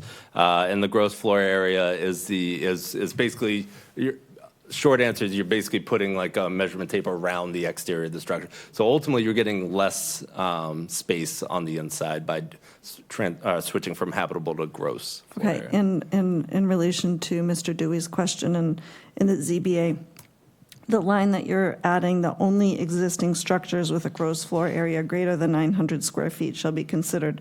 So if somebody had a garage and it had a really tall second story that was never built out, and that whole garage was 2,400 square feet, they could come in front of the ZBA and convert that garage second floor area to an ADU, even though it's more than 900 square feet. As it's written, the zoning board could consider it. Okay, Yes. thank you. Vice President Clark. Thank you very much, President Tamish. And I am sensitive to Councilor Burdick's concern, but Councilor Bludkey did tickle an issue. If indeed an ADU can be converted to a coffee shop, that tells me that it's diametrically opposed to the purpose and intent is to increase the amount of dwelling units. Oh, sorry. So we probably got sorry. way off track here. So absolutely, it would be completely off the purpose of intent of what an accessory dwelling unit would be, because it's not an accessory dwelling unit at that time. So if you go out to Main Street and there's lots of lovely stores, and if you take a peek, you'll notice there's actually structures behind it. We actually have lots of, I like to say, hidden apartments on Main Street that are legal, and they're over time transition. And so this could be, an ADU could be one of those that transitions over time. So you have an ADU, it's achieving the intent and purpose of the ordinance, and maybe 30 years from now, the highest and best use is not an ADU. So you're going to look at the underlying zoning and say, what else could we use this structure for that's allowed by the town? And so then they would look and say, what else is out there that I could do? And that may be one of, that is just an example, but that may be one of them. But yes, it would not be an ADU because it no longer is the highest and best use. No longer is they're striving to achieve this. They're looking for a different opportunity. I mean, that was my question, but whether it's an ADU or another building, it still has to meet all of the setbacks and zoning. So, I mean, in a residential area, you would not be able to take an ADU and convert it into a coffee shop. Right. So exactly right. And that's the vast majority of our community is single-family zoning. You're stuck with an ADU, and if you don't want to use an ADU anymore with a single family, you got a really nice shed or, potentially convert that into a garage or something, but. Okay. All right. Okay, any further discussion? All right, if we could start with the actual article, please. Yes, let's do that. Before we bring up, we can bring up the amendments, Lynn, if you can do that. But the first one is not on the list because it needs to be an amendment to Section 1. And so what I would suggest, if you look at Section 1 of the actual item before you, that is the definition of accessory dwelling unit. Okay. So I would ask for a motion to amend Section 1 of item 2025-060 by further amending the definition of accessory dwelling unit to delete the words single family where they appear in that definition. Second. Okay, motion moved and seconded. Any discussion? Okay, my discussion would be, Well, can you need a vote on the amendment Oh. to approve that amendment. Okay. But, sorry, go ahead. No, I was just going to say, can we, instead of just taking single family out of that one spot, can we just say where it appears in the ordinance? Or is that making it unwieldy? So that we don't have to go through it each time. I think there's only a couple more spots. There might only be one other spot. It's Okay. easier for me to go through each All right, section go that you ahead, have fine. before you to make sure we're hitting everything that's in here, and then. Okay, fine. So the motion's been made and seconded. Do we have a discussion on the amendment? Okay. Excuse me. Council Crowe? Who's still online? Oh, okay. Can we just explain exactly what this, The reason This is a single no family choice needs, one? the single family needs to come out is because the state law applies to more than just single family dwellings. okay. Okay. All right. I guess this has to be a roll call vote? Does. On each amendment? Yes. Okay. Madam Clerk? Counselors Ludke, Yes. Mendes, Yes. Neary. Yes. Ooh, he is still.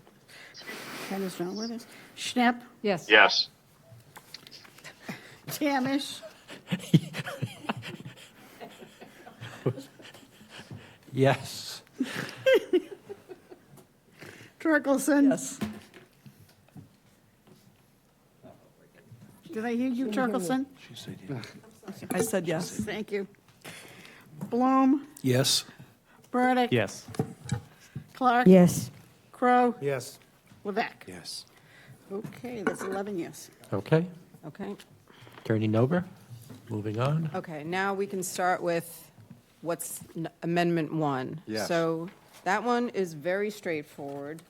That one would amend Section 2 that you have before you, which currently deletes subsection C1 from our ordinance and inserts a new subsection C1, which reads, "A special permit is required if an applicant is seeking more than one ADU in a single-family residential zoning district." So we would amend that to insert the words "on a lot." So it would read, "A special permit is required if an applicant is seeking more than one ADU on a lot in a single-family residential zoning district." Okay. Second. Oh, yeah, right. No, you're right, thank you. Before you make that change, there's an alternative where you would actually you would delete that entirely if you didn't want to allow a special permit for a second ADU. If you want to just limit it to the one as of right, then the alternative amendment would be to amend this item by striking Section 2 in its entirety. Oh, Councilor Crowe, go ahead. That would be 1A. That is the 1A that you have before you, yes. I move that we move 1A. Okay, do I have So a second? the motion is to delete Section 2 in its entirety, which would remove the special permit for a second ADU. Thank you, Aaron. And read, no more than one ADU may be created per lot.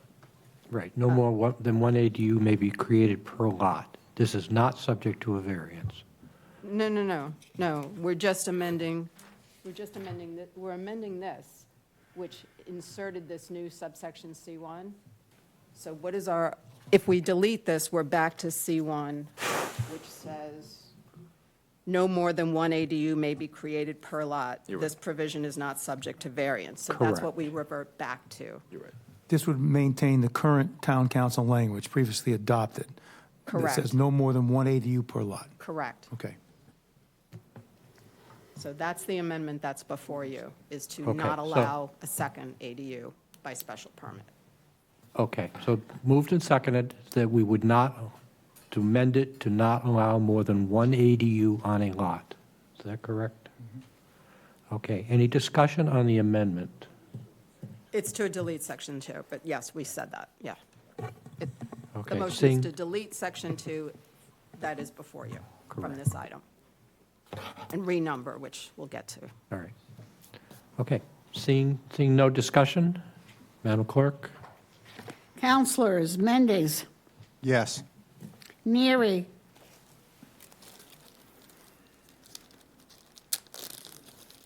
Sorry, yes. thank you, Schnapp, Yes. Tamish, Yes. Turkelson, Yes. Bloom, Yes? Burdick, Yes. Clark, Yes. Crow, Yes. Levesque, Yes. Ludke, Yes. 11 yes. Okay. Okay. The next amendment, and I think there are options, so before we do anything, let's just go through the options. So we're on Section 3 of what's before you, and we are looking to amend, hang on. I think I wrote subsection C4, and I think it's actually C3.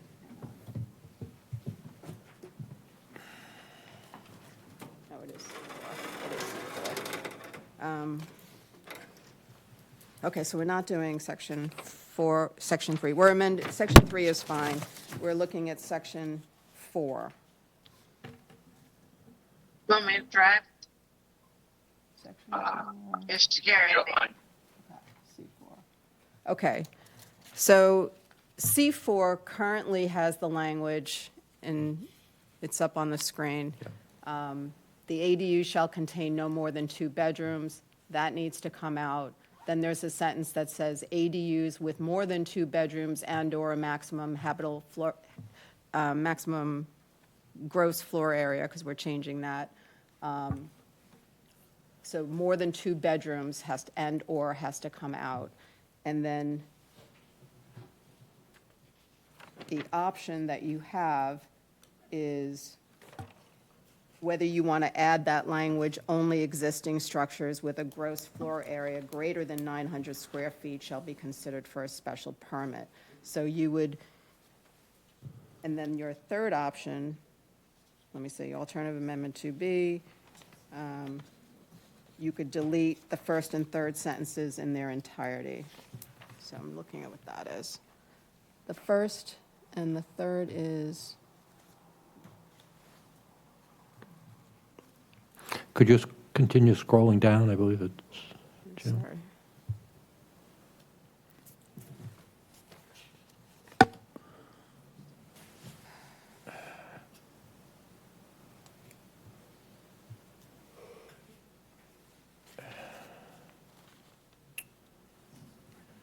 All right, so the first option is you delete more than 2 bedrooms and/or. You delete the first sentence in its entirety, and then you delete more than 2 bedrooms and/or. The second option is you delete more than both of those things, and you add only existing structures with a gross floor area greater than 900 square feet shall be considered for a special permit. And the last option is you further amend it by deleting the first and third sentences in their entirety. So you would remove the ADU shall contain no more than 2 bedrooms, and you would delete ADUs with more than 2 bedrooms and/or a maximum habitable gross floor area greater than 900 square feet may be permitted by special permit. Am I getting this right?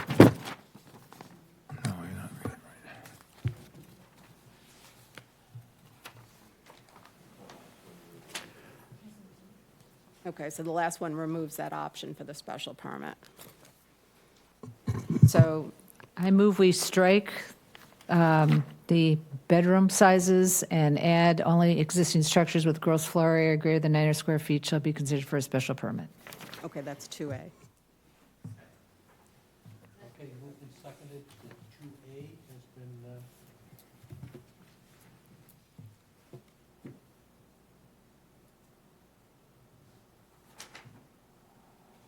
any discussion? Mike, please. Got it. Any discussion? It's been moved and seconded that Amendment 2A be adopted. Any discussion on this? Seeing none? Joan, do you? It's up on the screen. That's, Gesundheit.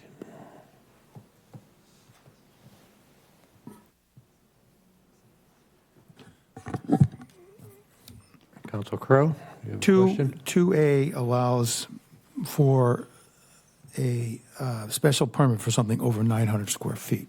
Correct. Of an existing building. of Only existing building. existing structures with a gross floor area greater than 900 square feet shall be considered for a special permit. 2,400-foot square garage, we're going to let them figure it out, ZBA. Because Jake needs something to do. Right. Jake needs something to do. And that's what Jim had said, that is how the ZBA has been handling those types of requests now, and it provides an eligibility criteria for ADUs that are larger than 900 square feet. Mr. Dewey, would you like to address that? Jake Dewey, Hyannis. Again, to Kristen's point, like this sort of leaves a little bit of an open door to go to 2,400. So I don't know, maybe we should also have a cap I up to agree. 1,200, or, existing building that's more than 900, but maybe give us a cap or a percent, something, or lot size, or the more you guys give us, the better. Yeah, I agree. Whether we say 900 square feet plus 10% or 20%, or so it'd be plus 90 or 180. So if you went 20% greater, that would be 900 plus 180, 1,080 square feet. Shall in no case be greater than 1,090 square feet, 1,080 square feet. I mean, it's almost like it doesn't need to come to the ZBA. If you did, it almost doesn't need a special permit. If you did that, you could just say that an existing structure could house an ADU up to X, but it's at your pleasure. Okay. If I may, from your experience, Jake, is there a recommendation you have for the upper limit? I think 1,200 is sort of like the upper limit, because the intent of these is 2 bedrooms, and that's a reasonable 2-bedroom size, I think. Yeah, because you have experience with what's been coming before you. Thank you. So would we then say that it may be, You could say only existing structures with a gross floor area greater than 900 square feet, but not more than 1,200 square feet shall be considered for a special permit. I Well, know there's it a wouldn't even be- motion on the table, though, so I don't know, Counselor Schnapp, if you want to withdraw your motion, or if you want to move forward, and if anyone wants to amend your motion. Easier someone to amend it. Then you'd have to take another. yeah, so someone would amend it to to up to between 900 and 1,200 square feet may be eligible for a special permit? Well, right now, you have Councilor I have to Shanks' withdraw. motion. I'll withdraw. Okay. The second has to withdraw. Okay. My So- second withdraw? Okay. Okay. Motion has been withdrawn and second has been withdrawn. So the verbiage, So Karen, could you? You would be amending Section 4 of this item by further amending subsection C4 by deleting the first sentence in its entirety, that's the bedroom stuff, by deleting the words "more than 2 bedrooms and/or" from the third sentence, and by adding the following new sentence at the end of the subsection: "Only existing structures with a gross floor area greater than 900 square feet but not more than 1,200 square feet shall be considered for a special permit." So I guess I would ask the question here, so why are they coming to the board? What do you want us to look at? What's the special permit for? Is it aesthetics or height or? I think the ZBA would figure that out, wouldn't they? Well, I mean, I'm a little concerned putting an upper limit if the existing structure's 14, I mean, what are you going to do, waste 200 square feet? I mean, Well, it's gross floor area now, so. Yeah. I mean, that's where the discretion of a special permit exists. So you're right. We either just cap it, it's no special permit. Councilor Crowe? This gets into the problem of how many people are going to be living in that unit. Since we can't control bedrooms. Okay. Okay, that could be 6 bedrooms in that unit, according to the law. I move, Well, there may be Board of Health issues with that. well, if you're on septic, then it doesn't matter. Okay, you can have countless amount of people. Where are people going to park? I move to take the Wait, wait, alternative there's- 2B. I believe, is there a motion on the floor? thought there The motion's been withdrawn, and there's been not a new motion. Okay. There was not a new motion, no? There's no pending I was motion, I reading what believe. it would be. No, no, it's not been seconded Okay, yet. there's no motion on the No motion on the floor. All right, Councilor Crowe? I moved that we accept 2B, a motion to accept 2B on this, which is, this conforms to the AG's interpretation of state law to remove bedroom limits and disallow any special permit for supersized ADUs, anything bigger than 900 square feet. Okay. Is there a second? So 2B removes the first sentence and the third sentence in their entirety from the current ordinance C4. Do you want me to read it? Yeah, can we? I don't know. Just a sec, just one sec. So This is our existing ordinance. this is the existing, well, I don't know why it's in red, but this amendment would remove that first sentence that's in red, and it would remove the third sentence that starts with ADUs with more than 2 bedrooms and/or a maximum gross floor area greater than 900 square feet. That all comes out. Okay. Okay. So in other words, an ADU greater than 900 square feet will not be allowed. A variance would be required at that time. So yes, it is prohibited. Okay. So the vote is on 2B. That removes the first and third sentences in their entirety. Which It is was- more was restrictive than count- what our ordinance originally was. I'd like to go back to what Paul had put on the motion. Okay. This has not been seconded, correct? Oh. I just said existing structures. Could be more than 900 square feet with a special permit.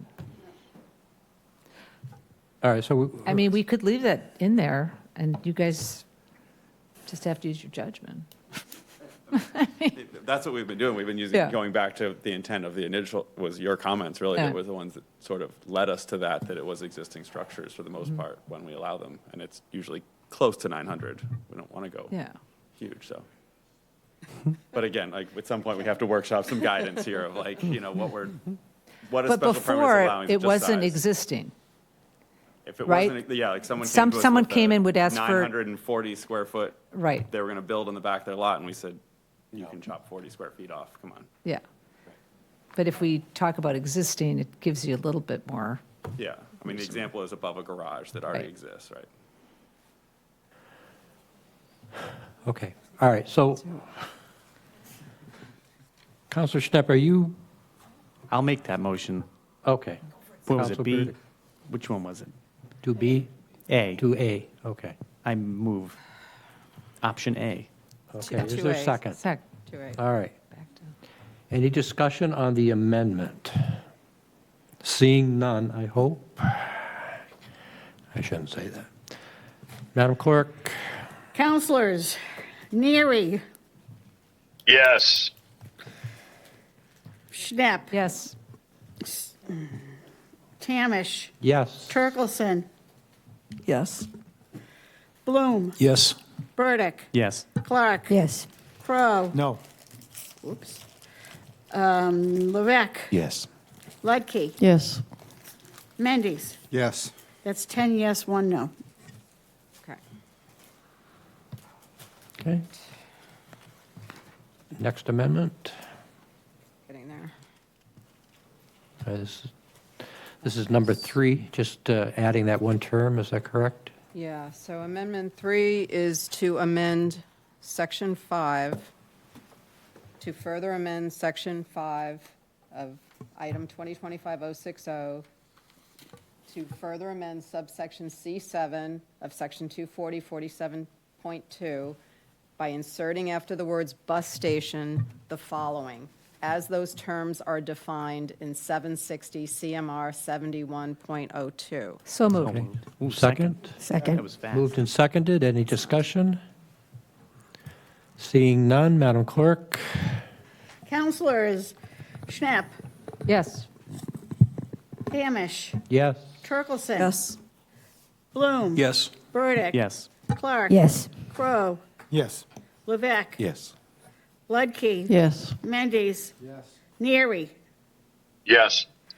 That's 11 yes. Okay. Amendment 4? Amendment 4. So we would be amending, Can you get all those amendments on the screen at once? okay, so we're adding a new Section 7. I'm going to ask you at the end of this to just delegate to me the renumbering to make Yes. everything fit and work. So But for now, we'll just stick with this. So we're adding a new Section 7, and there are options, so let me just go through that. The first option is to further amend Section 240-47.2 by deleting the last sentence of Section C. By deleting the last section of Section C11, that's from our current ordinance, and inserting the following new sentence in its place. So C11 currently says, either the principal dwelling or ADU, but not both, may be rented at any given time. That's not in conformance with state law. So you would amend Section C11 in our ordinance to insert the following new sentence: the principal dwelling or ADU or both may be rented at any given time. And that's what the planning board had recommended. The alternative would be to say any use of an ADU as a short-term rental as defined by General Law, Chapter 64G, Section 1 is prohibited. The principal dwelling or ADU or both may be rented at any given time. That would prohibit short-term rentals. The third option would be to say any use of an ADU as a short-term rental as defined by state law is prohibited. The principal dwelling or ADU or both may be rented at any given time, provided that if the owner of the principal dwelling chooses to reside in the ADU, the principal dwelling shall not be used as a short-term rental during the period in which the property owner resides in the ADU. So that was the option that prevents the workaround where you prohibit the short-term rentals. I'd like to move alternative 4B. That would be that last one that I just Second. read. Ready to second. All right, moved and seconded that we go with, that we enact 4B, which would prevent the use as a short-term rental.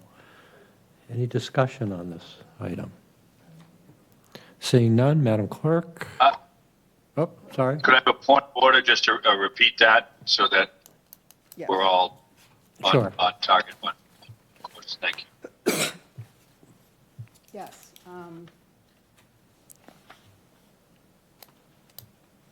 And actually, to be clear, we're deleting the last two sentences.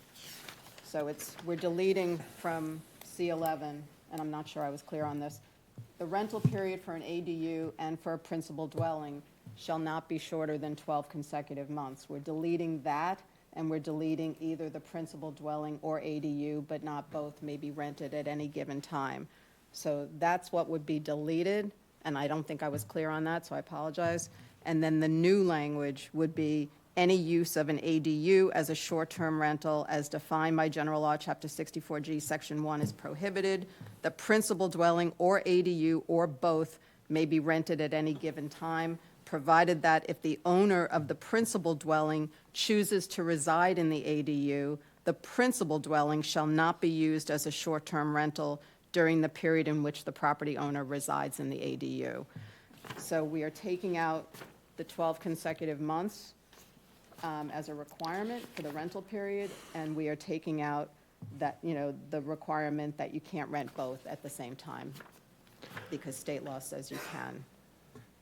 Okay. So that, by taking out the 12 months, it would revert to the greater than 31 days, is that correct? Right, the prohibition would be on short-term rentals.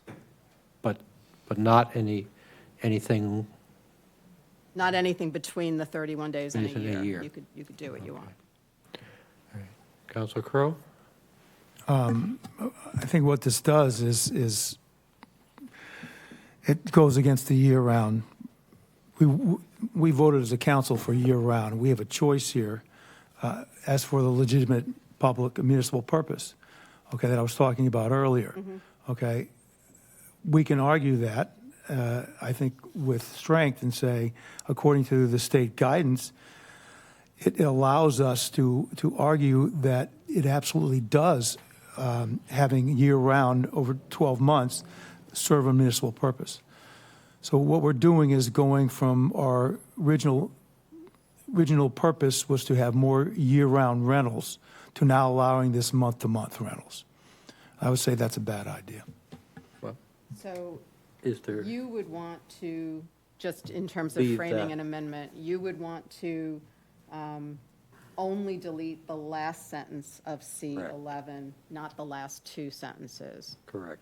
That's, Councilor Crowe, that's what you want. I'm just, That would leave the 12 month in. Leave the 12-month in. that's what I'm saying.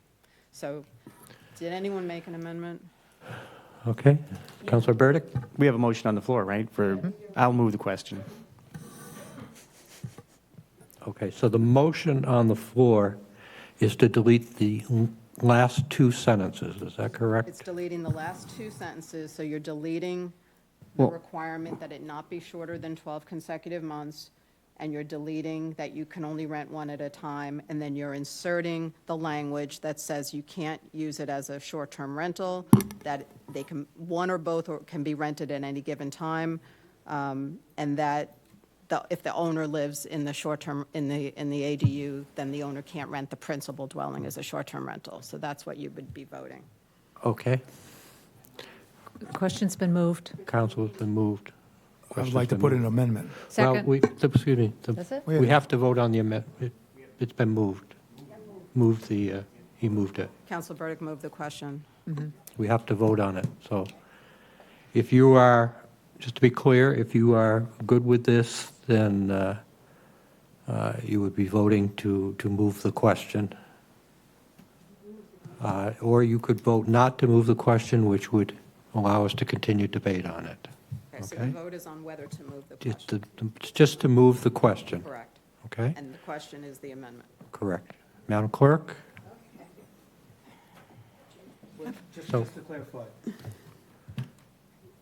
clarify that one time. We are We're we just are voting to, cut off debate.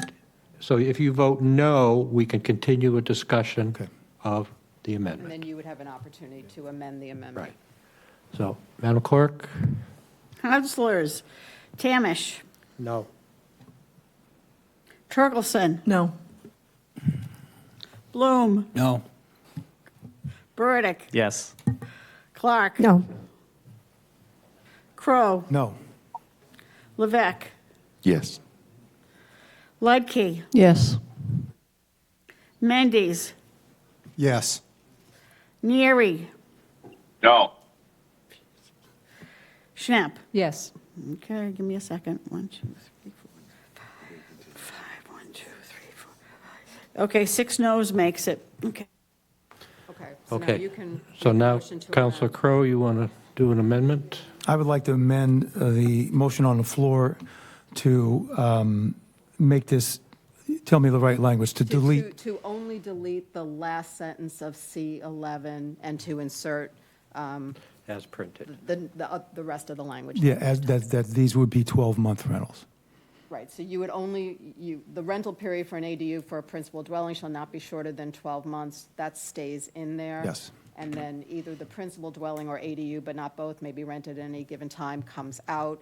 And then the short-term rental language that I read goes in. Okay, that's what I'd like to move. Right, that's your motion. Second.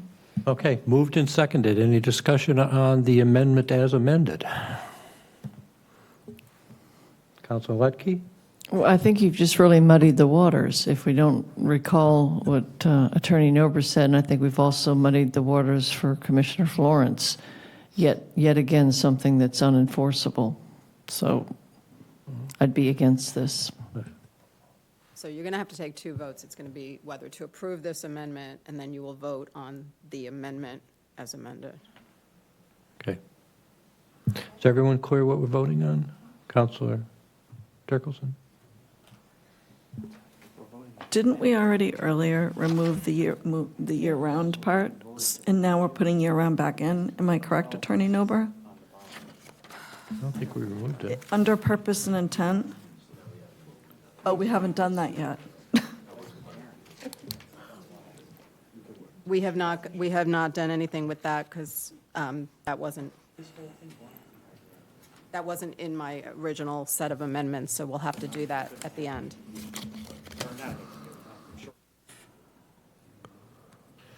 So Okay. the amendment is whether, so it's a motion to amend the amendment to basically keep the year-round restriction and do the short-term rental prohibition. Okay, so moved and seconded, correct? On the amendment, we're voting on the amendment to the amendment. In other words, to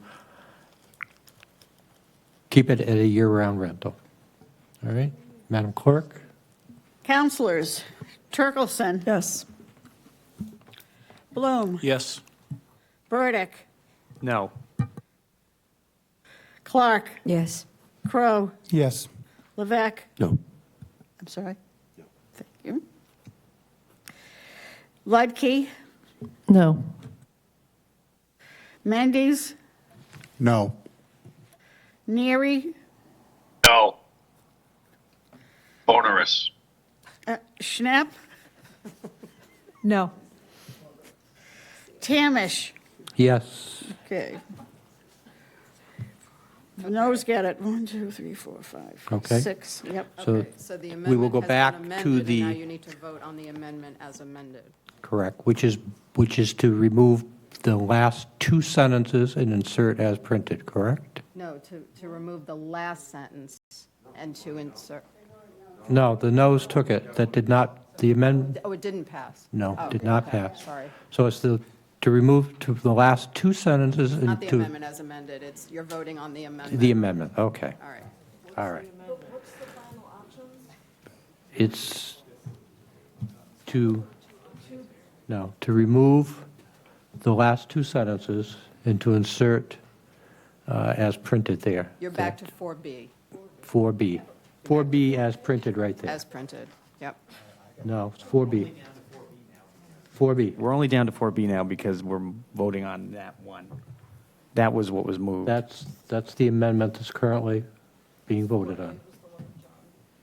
John tried to amend Council Crow's 4. amendment didn't pass, so it's back to Yeah. the original amendment, and that's what you're voting. Okay. All right. Are we clear? Is everyone clear on that? 4B as printed, last two sentences and verbiage as printed. Madam Clerk? Counselors, Bloom, Yes. Burdick. Yes. Clark. Yes. Crow. No. Levesque. Yes. Ledke. Yes. Mendes. Yes. Neary.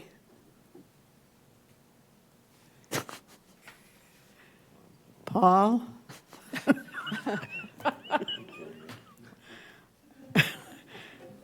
Neary.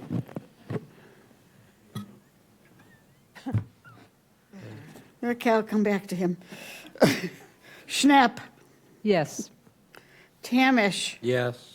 Turkelson. No. No. Neri. I think we lost him. That looks like it. She's going to find out, okay. Okay.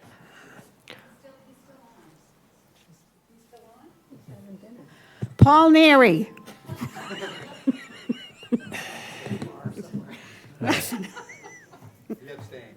Okay, he Okay. abstains, all right, so 1, 2, 3, 4, 5, 6, 7, 8, yes.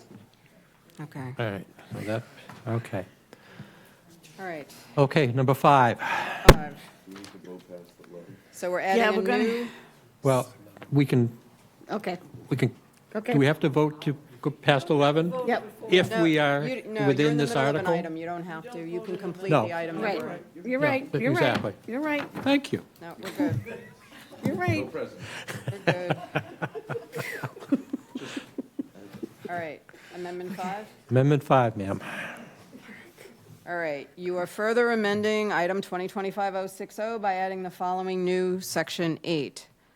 And Section 8 amends Section 240-47.2 by deleting in subsection B1 the following words, except that no ADU shall be permitted on a lot at the same time either an affordable accessory apartment exists on that lot pursuant to Chapter 9, Article 2, Sections 9 through 12 through 9 through 16 of the General Ordinances of the Code of the Town of Barnstable, or as a family apartment exists on that lot pursuant to Section 240-47.1.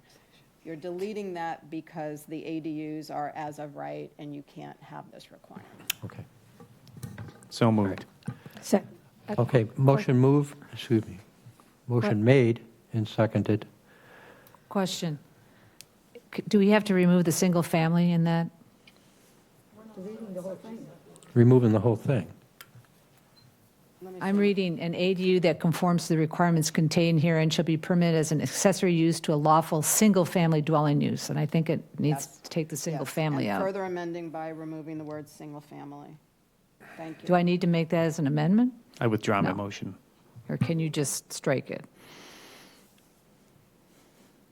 Okay, can the second be withdrawn? Okay, so, okay. And I will move the motion as amended.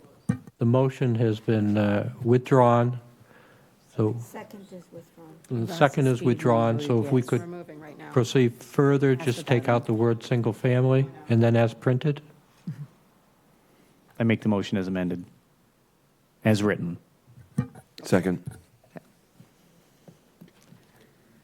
Okay, so we're removing single family from B1, and we're removing everything that starts with except that no ADU shall be Correct. permitted. That's the motion. Okay, that is the motion made and seconded. Any discussion on that motion? Seeing none, Madam Clerk? Counselors, Burdick. Yes. Clark. Yes. Crow. Yes. Levesque. Yes. Ledke. Yes. Mendes. Yes. Neary. Yes. Hey, welcome back. Schnapp. Yes. Tamish. Yes. Turkelson. Yes. Bloom. Yes. Okay, that passes with 11. Okay, Amendment 6. Amendment 6, we are adding a new Section 9, although it's all going to change. Okay, so this is to remove the occupancy requirements. Okay. So we would be amending our ordinance 24047.2 by deleting section C5 in its entirety and then renumbering stuff. So moved. Second. Okay, motion made and seconded. Do we have any discussion on this motion, this amendment, excuse me? Seeing none, Madam Clerk? Counselors Yes. Clark. Crow. Yes. Levesque. Yes. Ludke. Yes. Mendes. Yes. Neary. Yes. Schnapp. Yes. Tamish. Yes. Turkelson. Yes. Bloom. Yes. Burdick. Yes. 11 yes. Okay, Amendment 7. Amendment 7. Move to move the meeting after 11? We don't need to, because we're in the don't. middle of an Still in the article. same item, we're good. Yes. Yeah, we can finish the item. Okay, so Right. Amendment Right. 7, Feels like that. all right. So this goes back to the first item. So we're adding a new section 10.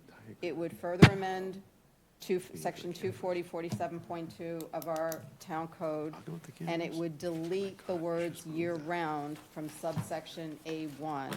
So as amended, A1 would read, increase the number of dwelling units available for rental in town instead of year-round rental in town, while remaining within our current wastewater capacity limits. So moved. Wait, before you do that, and also delete single-family where it appears in that section. Okay. Do you want to so move that? So moved. Okay. Second. Motion made. Do I have a second? Motion made and seconded. Is everyone clear what we're voting on this amendment? Okay? Do you want me to say? Okay. I'm not clear, just say exactly what we're doing. So we're adding a new section, so you don't have it in the item before you. And we're amending our current ADU ordinance, I which know. is It's on the screen, John. 247.2. We could continue on. We're amending the purpose and intent section. So it is number 1, which says, currently says, increase, the intent of permitting accessory dwelling units is to increase the number of dwelling units available for year-round rental in town while remaining within our current wastewater capacity limitations. We would be deleting year-round, and we would also be deleting single-family from A2 because this applies to more than single-family. Okay, thank you. Okay. So motion made and seconded. Madam Clerk? Counselors Crow. No. Levesque. Yes. Ludke. Yes. Mendes. Yes. Neary. Yes. Schnapp. Yes. Tamish. Yes. Turkelson. No. No. Bloom. No. Burdick. Yes. Yes. Clark. No. No. Okay, 1, 2, 3, 4, 5, 6, 7 yes. 2, 3, Okay, the 4 noes. motion does pass. Okay. Now Is we that- need to, did we do the definition of accessory dwelling unit? We did that first, okay. I just want to make sure we didn't miss any. Are there any single families floating around in there that I missed? I make a motion to remove any remaining single families that may have been not deleted in this process. Motion made and seconded. Madam Clerk, just to make sure. Took care of everything. Okay, I think, no, we got it. We're all set? All right. Withdraw your motion. Withdraw. And could someone just make a motion to delegate to me sort of clean up so things are in the right order? I move that we delegate to the town attorney to clean up the formatting And number things and correctly. numbering of the agenda. Second. Okay, motion made and seconded to delegate to the town attorney the ability to renumber. Counselors Levesque. Yes. Ludke. Yes. Mendes. Yes. Neary. Yes. Schnapp. Yes. Did I miss something? Tamish. Yes. Yes. Turkelson. Bloom. Yes. Burdick. Yes. Yes. Clark. Crow. Yes. It's 11 yes. Okay, thank you. It is past 11. Do I have a motion to continue the meeting past 11? So move. So moved. Motion made and seconded. Madam Clerk? Counselors, Ludkey, No. Well, Mendes.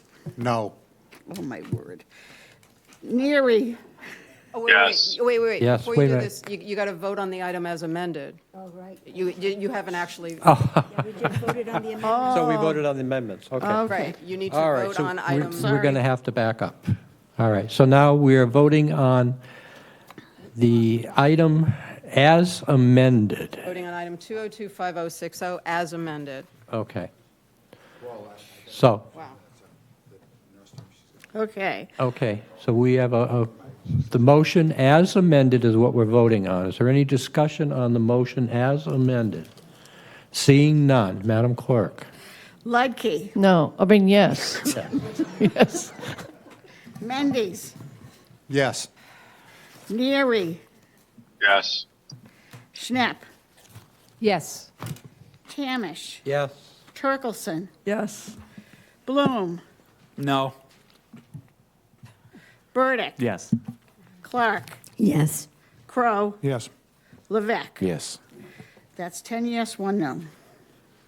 Okay, at this point, I know everybody wants to leave, but in fairness to the gentlemen that have been waiting all night since 6 p.m., I'd like to take at least the two tie TIF 148 and 149, and also, You need the vote to no, go that's past what I'm 11. saying, Yeah. that in fairness to them, I would like to have a vote to go past 11, and I understand the proponent for 062 has, is there a proponent here for that article?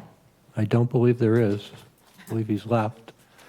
So I would like to dispose of that article. So Can we postpone it to? why would we? Why would we postpone it? No. Huh? Yeah, I would open No, and we can do continue whatever the we want. public hearing on that. I'm sorry? I would open and continue the public hearing on the marijuana petition. When, tonight? No, continue it to the next Oh, meeting. continue it, yeah. No. I misunderstood. Okay. All right, so what we're doing now, Whatever we're, meeting you want to continue it to, but you know, they have to. okay, we are, Do we have to do that tonight? all right, so we are going to vote right now on continuing past 11 o'clock. So all in favor of continuing the meeting past 11 signify by saying yes or no. Mendes. Roll call. Mendes. the dais. Okay. Mendes left the dais. Okay. 1, 2, 3, 4. Neary, Yes. Schnapp, Yes. Tamish, Yes. Turkelson. Yes. Bloom. Yes. Thank you. Burdick. No. Clark. Yes. Crow. Yes. Levesque. Yes. Ludkey. No. 1, 2, 3, 4, 5, 6, 7, 8 yes. Okay. We still have a quorum. Councilor Burdick is leaving As long as the... Neary stays on, we still have We're it. just continuing items. Can you stick around for that? No? We still have a quorum. We have a... Are you doing the ties and tips? Okay. Okay. These gentlemen have sat here all night. I'd like to go through that. So I'd like to, with council's permission, take 148 out of sequence. Do you want to just take care of the marijuana petition and maybe the rules and just move everything to whatever meeting? I know, but it's just a vote to move, okay. Okay. We'll do that later. No, that's, All right. I'm saying just to All clean right, it up well, then the town council rules, we would just put off to, to the next, to whenever you want. all right. 6? All right, so why don't we, 062, do I have a motion to continue it to, Which one is So that? moved. The that's the rules? cannabis? To open and continue the public hearing. Okay, do I have a motion to open and continue the public hearing? So moved. Second. Moved and seconded to open and move the, To which date? well, How about July 17th? going to have to be July 17th, I would say. Keep it out of June. Is that all right? I mean, timing-wise for the marijuana petition? We'll let them know. Okay. Okay. So motion made and seconded to move the 2025-062 to July 17th. Open and continue the public hearing. Continue the public hearing until, okay. So moved? or- So moved. Second. Okay. Madam Clerk? Counselors, Neary, Yes. Schnapp, Yes. whoops, he's not here, Tamish, Yes. Turkelson, Yes. Bloom, Yes. Alberta, Clark, Yes. Crow. Yes. Levesque, Yes. Ludke. Yes. Mendy, oops, he's gone too. Okay. 1, 2, 3, 4, 5, 6, 7, 8, 9, yes. Okay, thank you. Also, the 2025-143, there's not a public hearing, so I would just move to, we'll put that on for tentatively for July 17th, was it, Yeah. also? I move that we move agenda item 25-143 to be continued to July 17th. Second. Okay, moved and seconded, all, Madam Clerk? Counselors, Schnapp, Yes. Tamish, Yes. Turkelson. Yes. Bloom, Yes. Clark, Yes. Crow, Yes. Levesque, Yes. Ludke. Yes. Neary.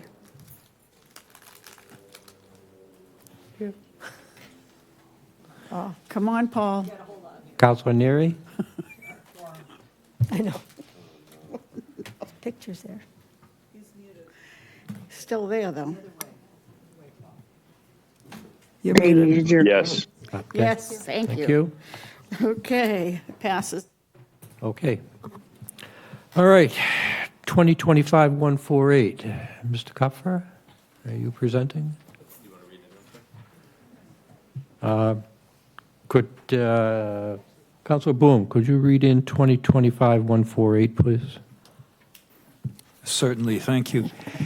This is old business and may be acted upon by a majority vote. Item 2025-148, authorizing of a housing development incentive program tax increment exemption agreement between the Town of Barnstable and Niall Moran, Inc. for 9 new market rate residential rental units located at 50 Main Street, Hyannis, Massachusetts. Second. Okay. Mr. Kupfer?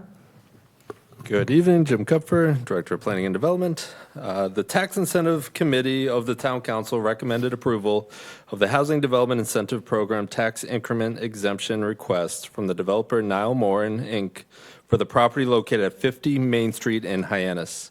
The project will create 9 market rate units and 1 deed-restricted affordable unit for a total of 10 units. The tie agreement is a contract between the property owner and the municipality, which sets forth the amount of tax exemption and the duration of the benefits. The sponsor has requested, and the Tax Incentive Committee recommends, a 100% tax exemption for years 1 through 5, 75% tax exemption for years 6 through 10, and 50% tax exemption for years 11 through 15 on increased value of the market rate units anticipated to be $2,353,858. If approved by the town, this project and tie agreement must also be approved by the state's Executive Office of Housing and Livable Communities. And I believe the developer is here to answer any specific questions on the project. Okay, thank you. Any questions on my right? Vice President Clark? Thank you very much, President Tamish. I've had a lengthy discussion with Laura Schulte, my constituent, and who is a specialist in housing, and she made it clear that she believes that our town is too generous in our tie agreements. She does write that if the town has decided that incentivizing market rate housing is desirable, then she would suggest a 10-year term with the exemption decreasing 10% per year to be approved as a standard going forward. She shared more than that, but I'm not going to take the evening to say that. Okay. Am I understanding you to say going forward, not, I mean, these have been negotiated at this point, but you're saying for the tie, you would address the tie and TIF committee to keep it at 10% for the future? Yes, I am, but I'm inclined, because of my discussion with her, not to support this, because it's not generating enough affordable housing. Okay. Councilor Ledke? I'm kind of with Councilor Clark on this. We had this discussion the last time these came through, and they were certainly much more generous than these. But I think perhaps we haven't done enough. And I know when we brought up the district improvement financing, I was very much against that, and this was one of the reasons for it. We apply these programs, and we apply them unevenly. We approve that to bring in the tax dollars from new construction, which this is, and then we give a break to the new construction. It seems counterproductive that we have these programs that basically counteract each other and make them null. And I would like to hear from the developer what this money has allowed him to do in this, and what has he done with this development different, that's going to add added benefits for the tenants. We've only got one affordable unit. I am understanding that this program is only to support market rate, but I would like to hear all these tax savings, what he's going to do with that. Sure.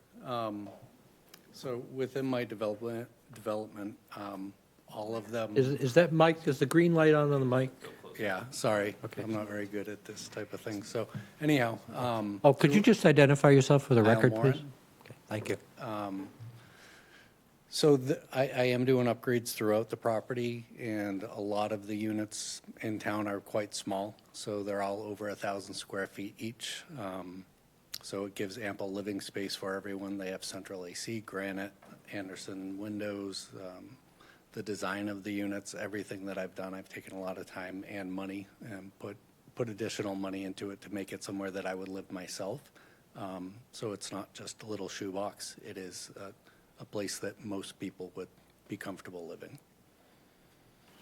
Yeah, I will say I've driven by it, and I was impressed with the appearance of it, that it fits quite nicely in. We see some of these come through, and they look like they're, well, I think yours is prefab to a degree, but they look prefab, but not in the aesthetic of Cape Cod. And you've got a very pleasing blue color. They look very similar to the other residences on that road there in terms of kind of like a townhouse kind of a look. So you have done a good job with that. Thank you. Yes, I've designed them from the ground up. So they just made them and delivered them. Thank you. Councilor Boone? I like the way it looks too. And I don't think we should bring policy issues, amounts of money with the tie program and penalize Mr. Moran with it. So I feel like we should move ahead and vote. May I just say one more thing in regards to it?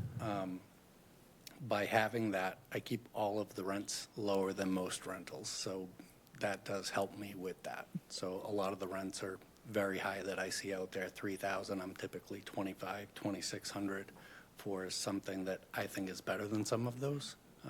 So this tax agreement does help me afford to do that. Thank you. Any discussion on my left? I'm sorry. Councilor Vec, go ahead. Thank you, President Tamish. I think it was slightly mentioned, but I think that the tie committee has done a good job in trying to reduce that number, and I think they came, to a pretty good compromise there. So I would be in favor of this project, but I'm also in favor of it because I think there's been some good work and good, honest conversation about what's best for the town. So I would be in favor, and I do agree that it does look nice, and and I've seen your other work, and so it's got value, so I appreciate that. Thank you. And I would ask in the future that just look at them individually as opposed to just saying, we're going to shut it all down to specific times. Well, if something else makes sense, maybe it should be considered. Councilor Turkelson? I just want to echo what Councilor Levesque was saying. I watched the meeting. I was very impressed with the work that the committee did. That was a tough spot you guys were in. I appreciated the amount of time you took, that you listened to the, the proponents. I wouldn't have wanted to been in that negotiation room, so I appreciate the work you did. I still think maybe the committee needs to just meet to go over policies and procedures so that we don't get into this position where we have people and it's awkward and clunky and whatnot. I think that would be useful time. I did see the project today. It looks great. So I will support it because I think we've gotten this far down the road, and I think the committee is working towards better policies. Thank you. I would like to echo what Councilor Turkelson said. I think we have a town council committee that we send these projects to, who then come back to us with a recommendation.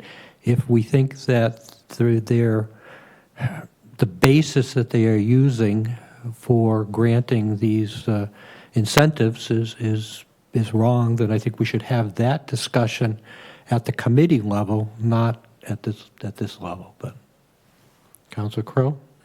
I happen to agree with that. I was on this committee. I also agree with Vice President Clark that we should have a tighter, we should have a meeting and maybe tighten up things. But we had a fair discussion. We discussed it, and we came to an agreement that everybody agreed with, and I think we should go with it because we've did that in a fair and equitable way. So I would be in favor of this. Any further discussion? Seeing none, Madam Clerk. Councilors, where am I? Tamish. Yes. Turkelson. Yes. Bloom. Yes. Clark. No. Crow. Yes. Levesque. Yes. Ludke. Yes. Neary. Yes. Neary. Yes. Schnepp. Yes. Okay. It Yes. passes. Yes. Thank you. 8 yes, 1 no. The motion passes. Congratulations. Okay, let's see, what do we got? 2025-149, Councilor Turkelson, if you could read that in, please. Thank you, President Timish. This is an item of old business that may be acted upon by a majority vote.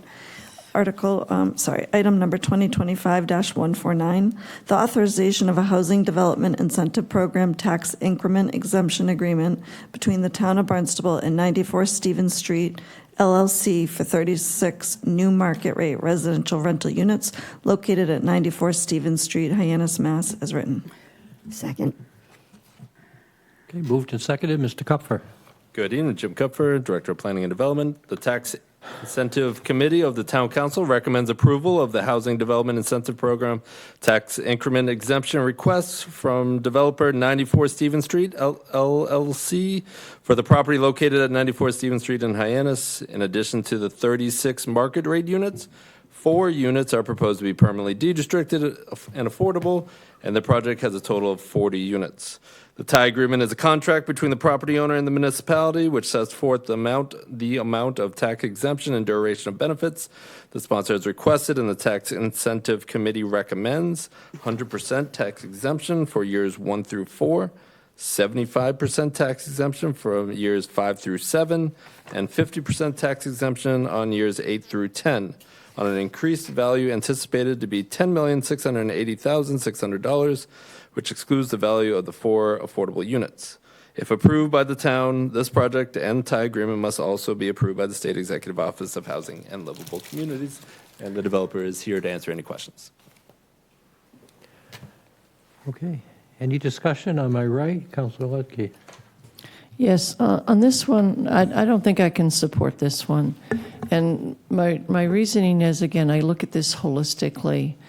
They're tearing down the historic church. I know they went through the Barnstable Historic Commission, and they're going to move a portion of that church to the church on West Main and put it there.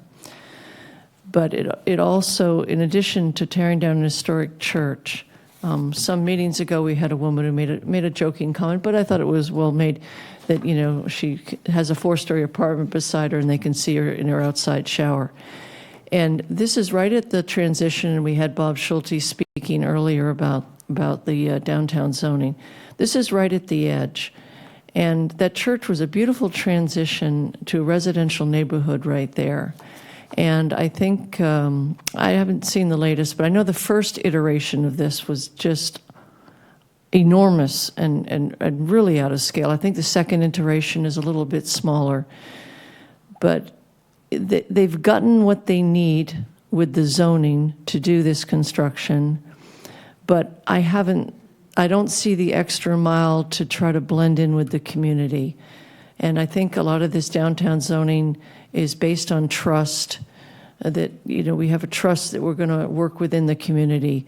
And I don't see that here. So, you know, they'll get there being able to do what I think is an oversized building here. But I can't support the encouragement of it. Again, we're only getting 10% affordable. And again, I understand this is for market rate, it's to build that, but there should be some more give and take here, so I can't support this one. Thank you. Any further discussion? Councilor Levesque? With all due respect, Council Lucky, there's one piece of the puzzle that is historic. The church itself is not a historic building. In fact, knowing the history of this project, when Mr. Roberto came to the planning department and he asked about purchasing this property, they looked it up. It was built in 1952 and was told it wasn't historic.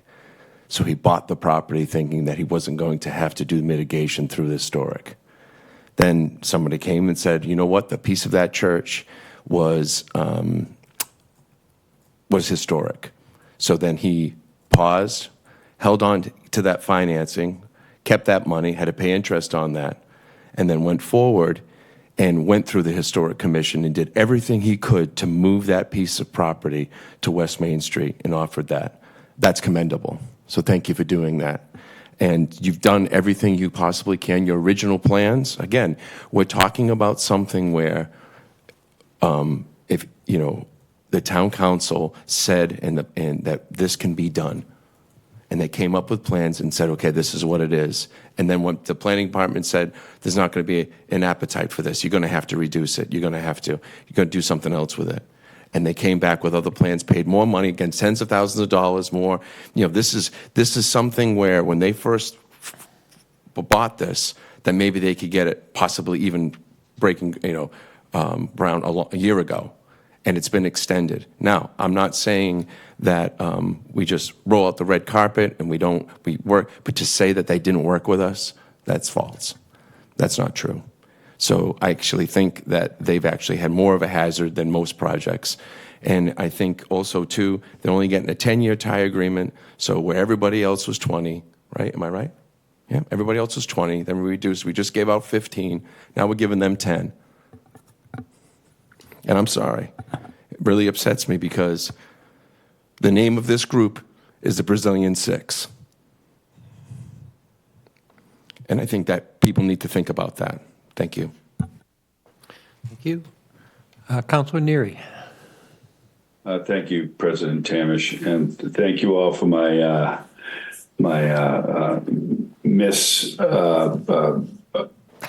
connections on some of the votes we've had earlier tonight.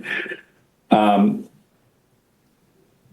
would encourage you all to review and watch the TIF tie agreements that we had. If there was a robust conversation at any time, it certainly occurred over this particular item.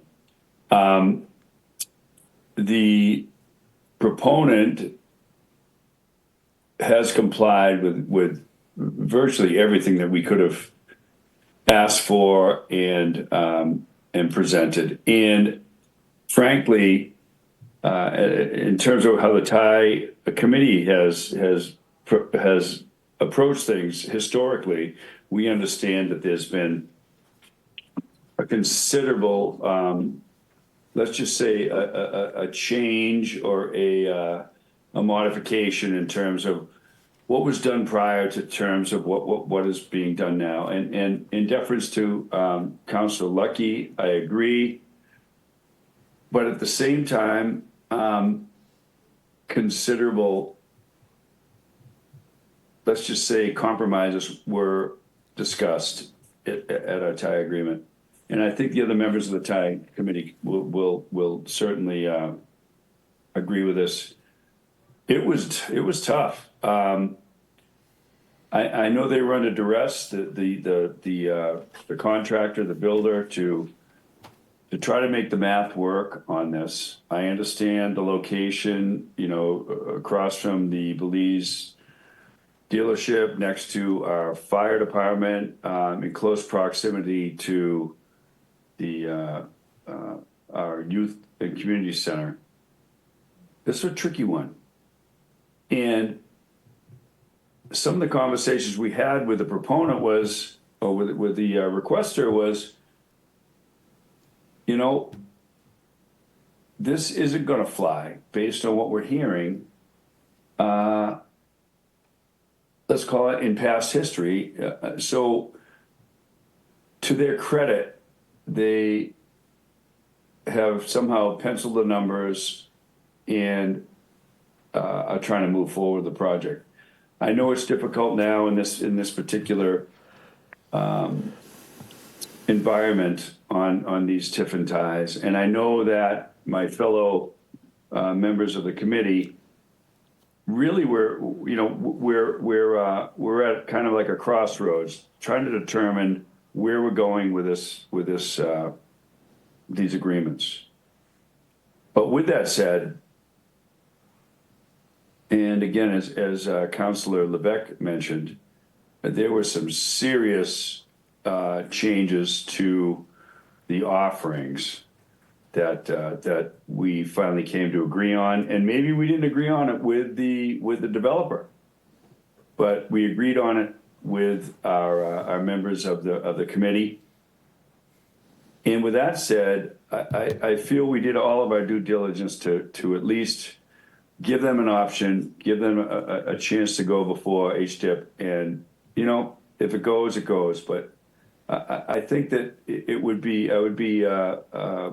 not proper in at least explaining and hopefully you will all look at that meeting and see the let's call it the meeting in the middle that we did on this project. And I will support it because I think we should, as we go forward as a town, have these discussions. And maybe we'll have to get to the point where we'll have to set a parameter that developers, investors, et cetera, have as like a blueprint in terms of how to approach the town and how to move forward with these particular projects. So again, I appreciate the efforts of the folks that were on the committee with me, and as well as the temperament, for lack of a better word, for the applicant in this particular project, and I will be voting for it.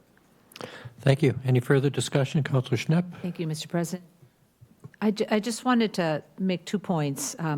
One, I do understand Councilor Clark's position and Laura's advice, and I think that this particular agreement isn't that far off from what she proposed. It's just a little different step down. So, I mean, I would even go in that direction if that is a critical thing, but I think that this is fair. I'd also like to point out that the rents proposed for this development are actually less than Mr. Morin's.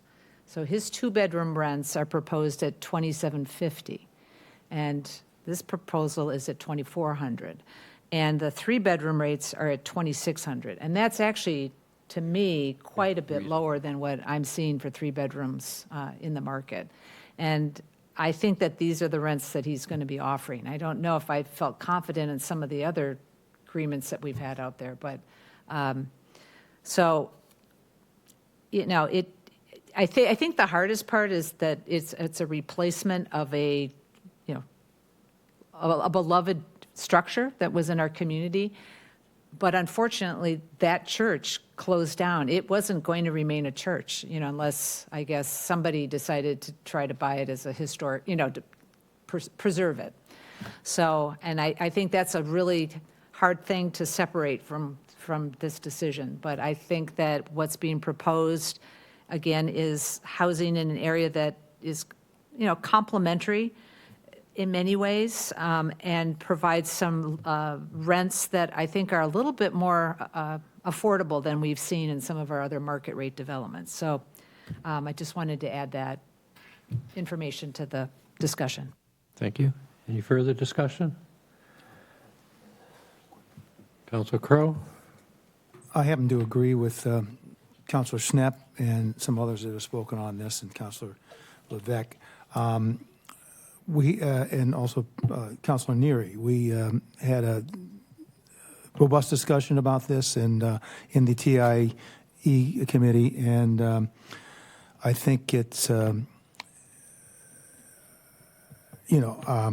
think we came to an agreement. I think this developer has bent over backwards in certain respects to do what's to try to help out and move this forward.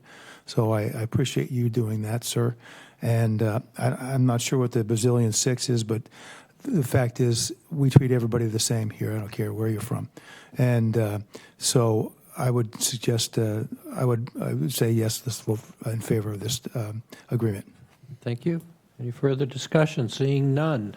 Madam Clerk.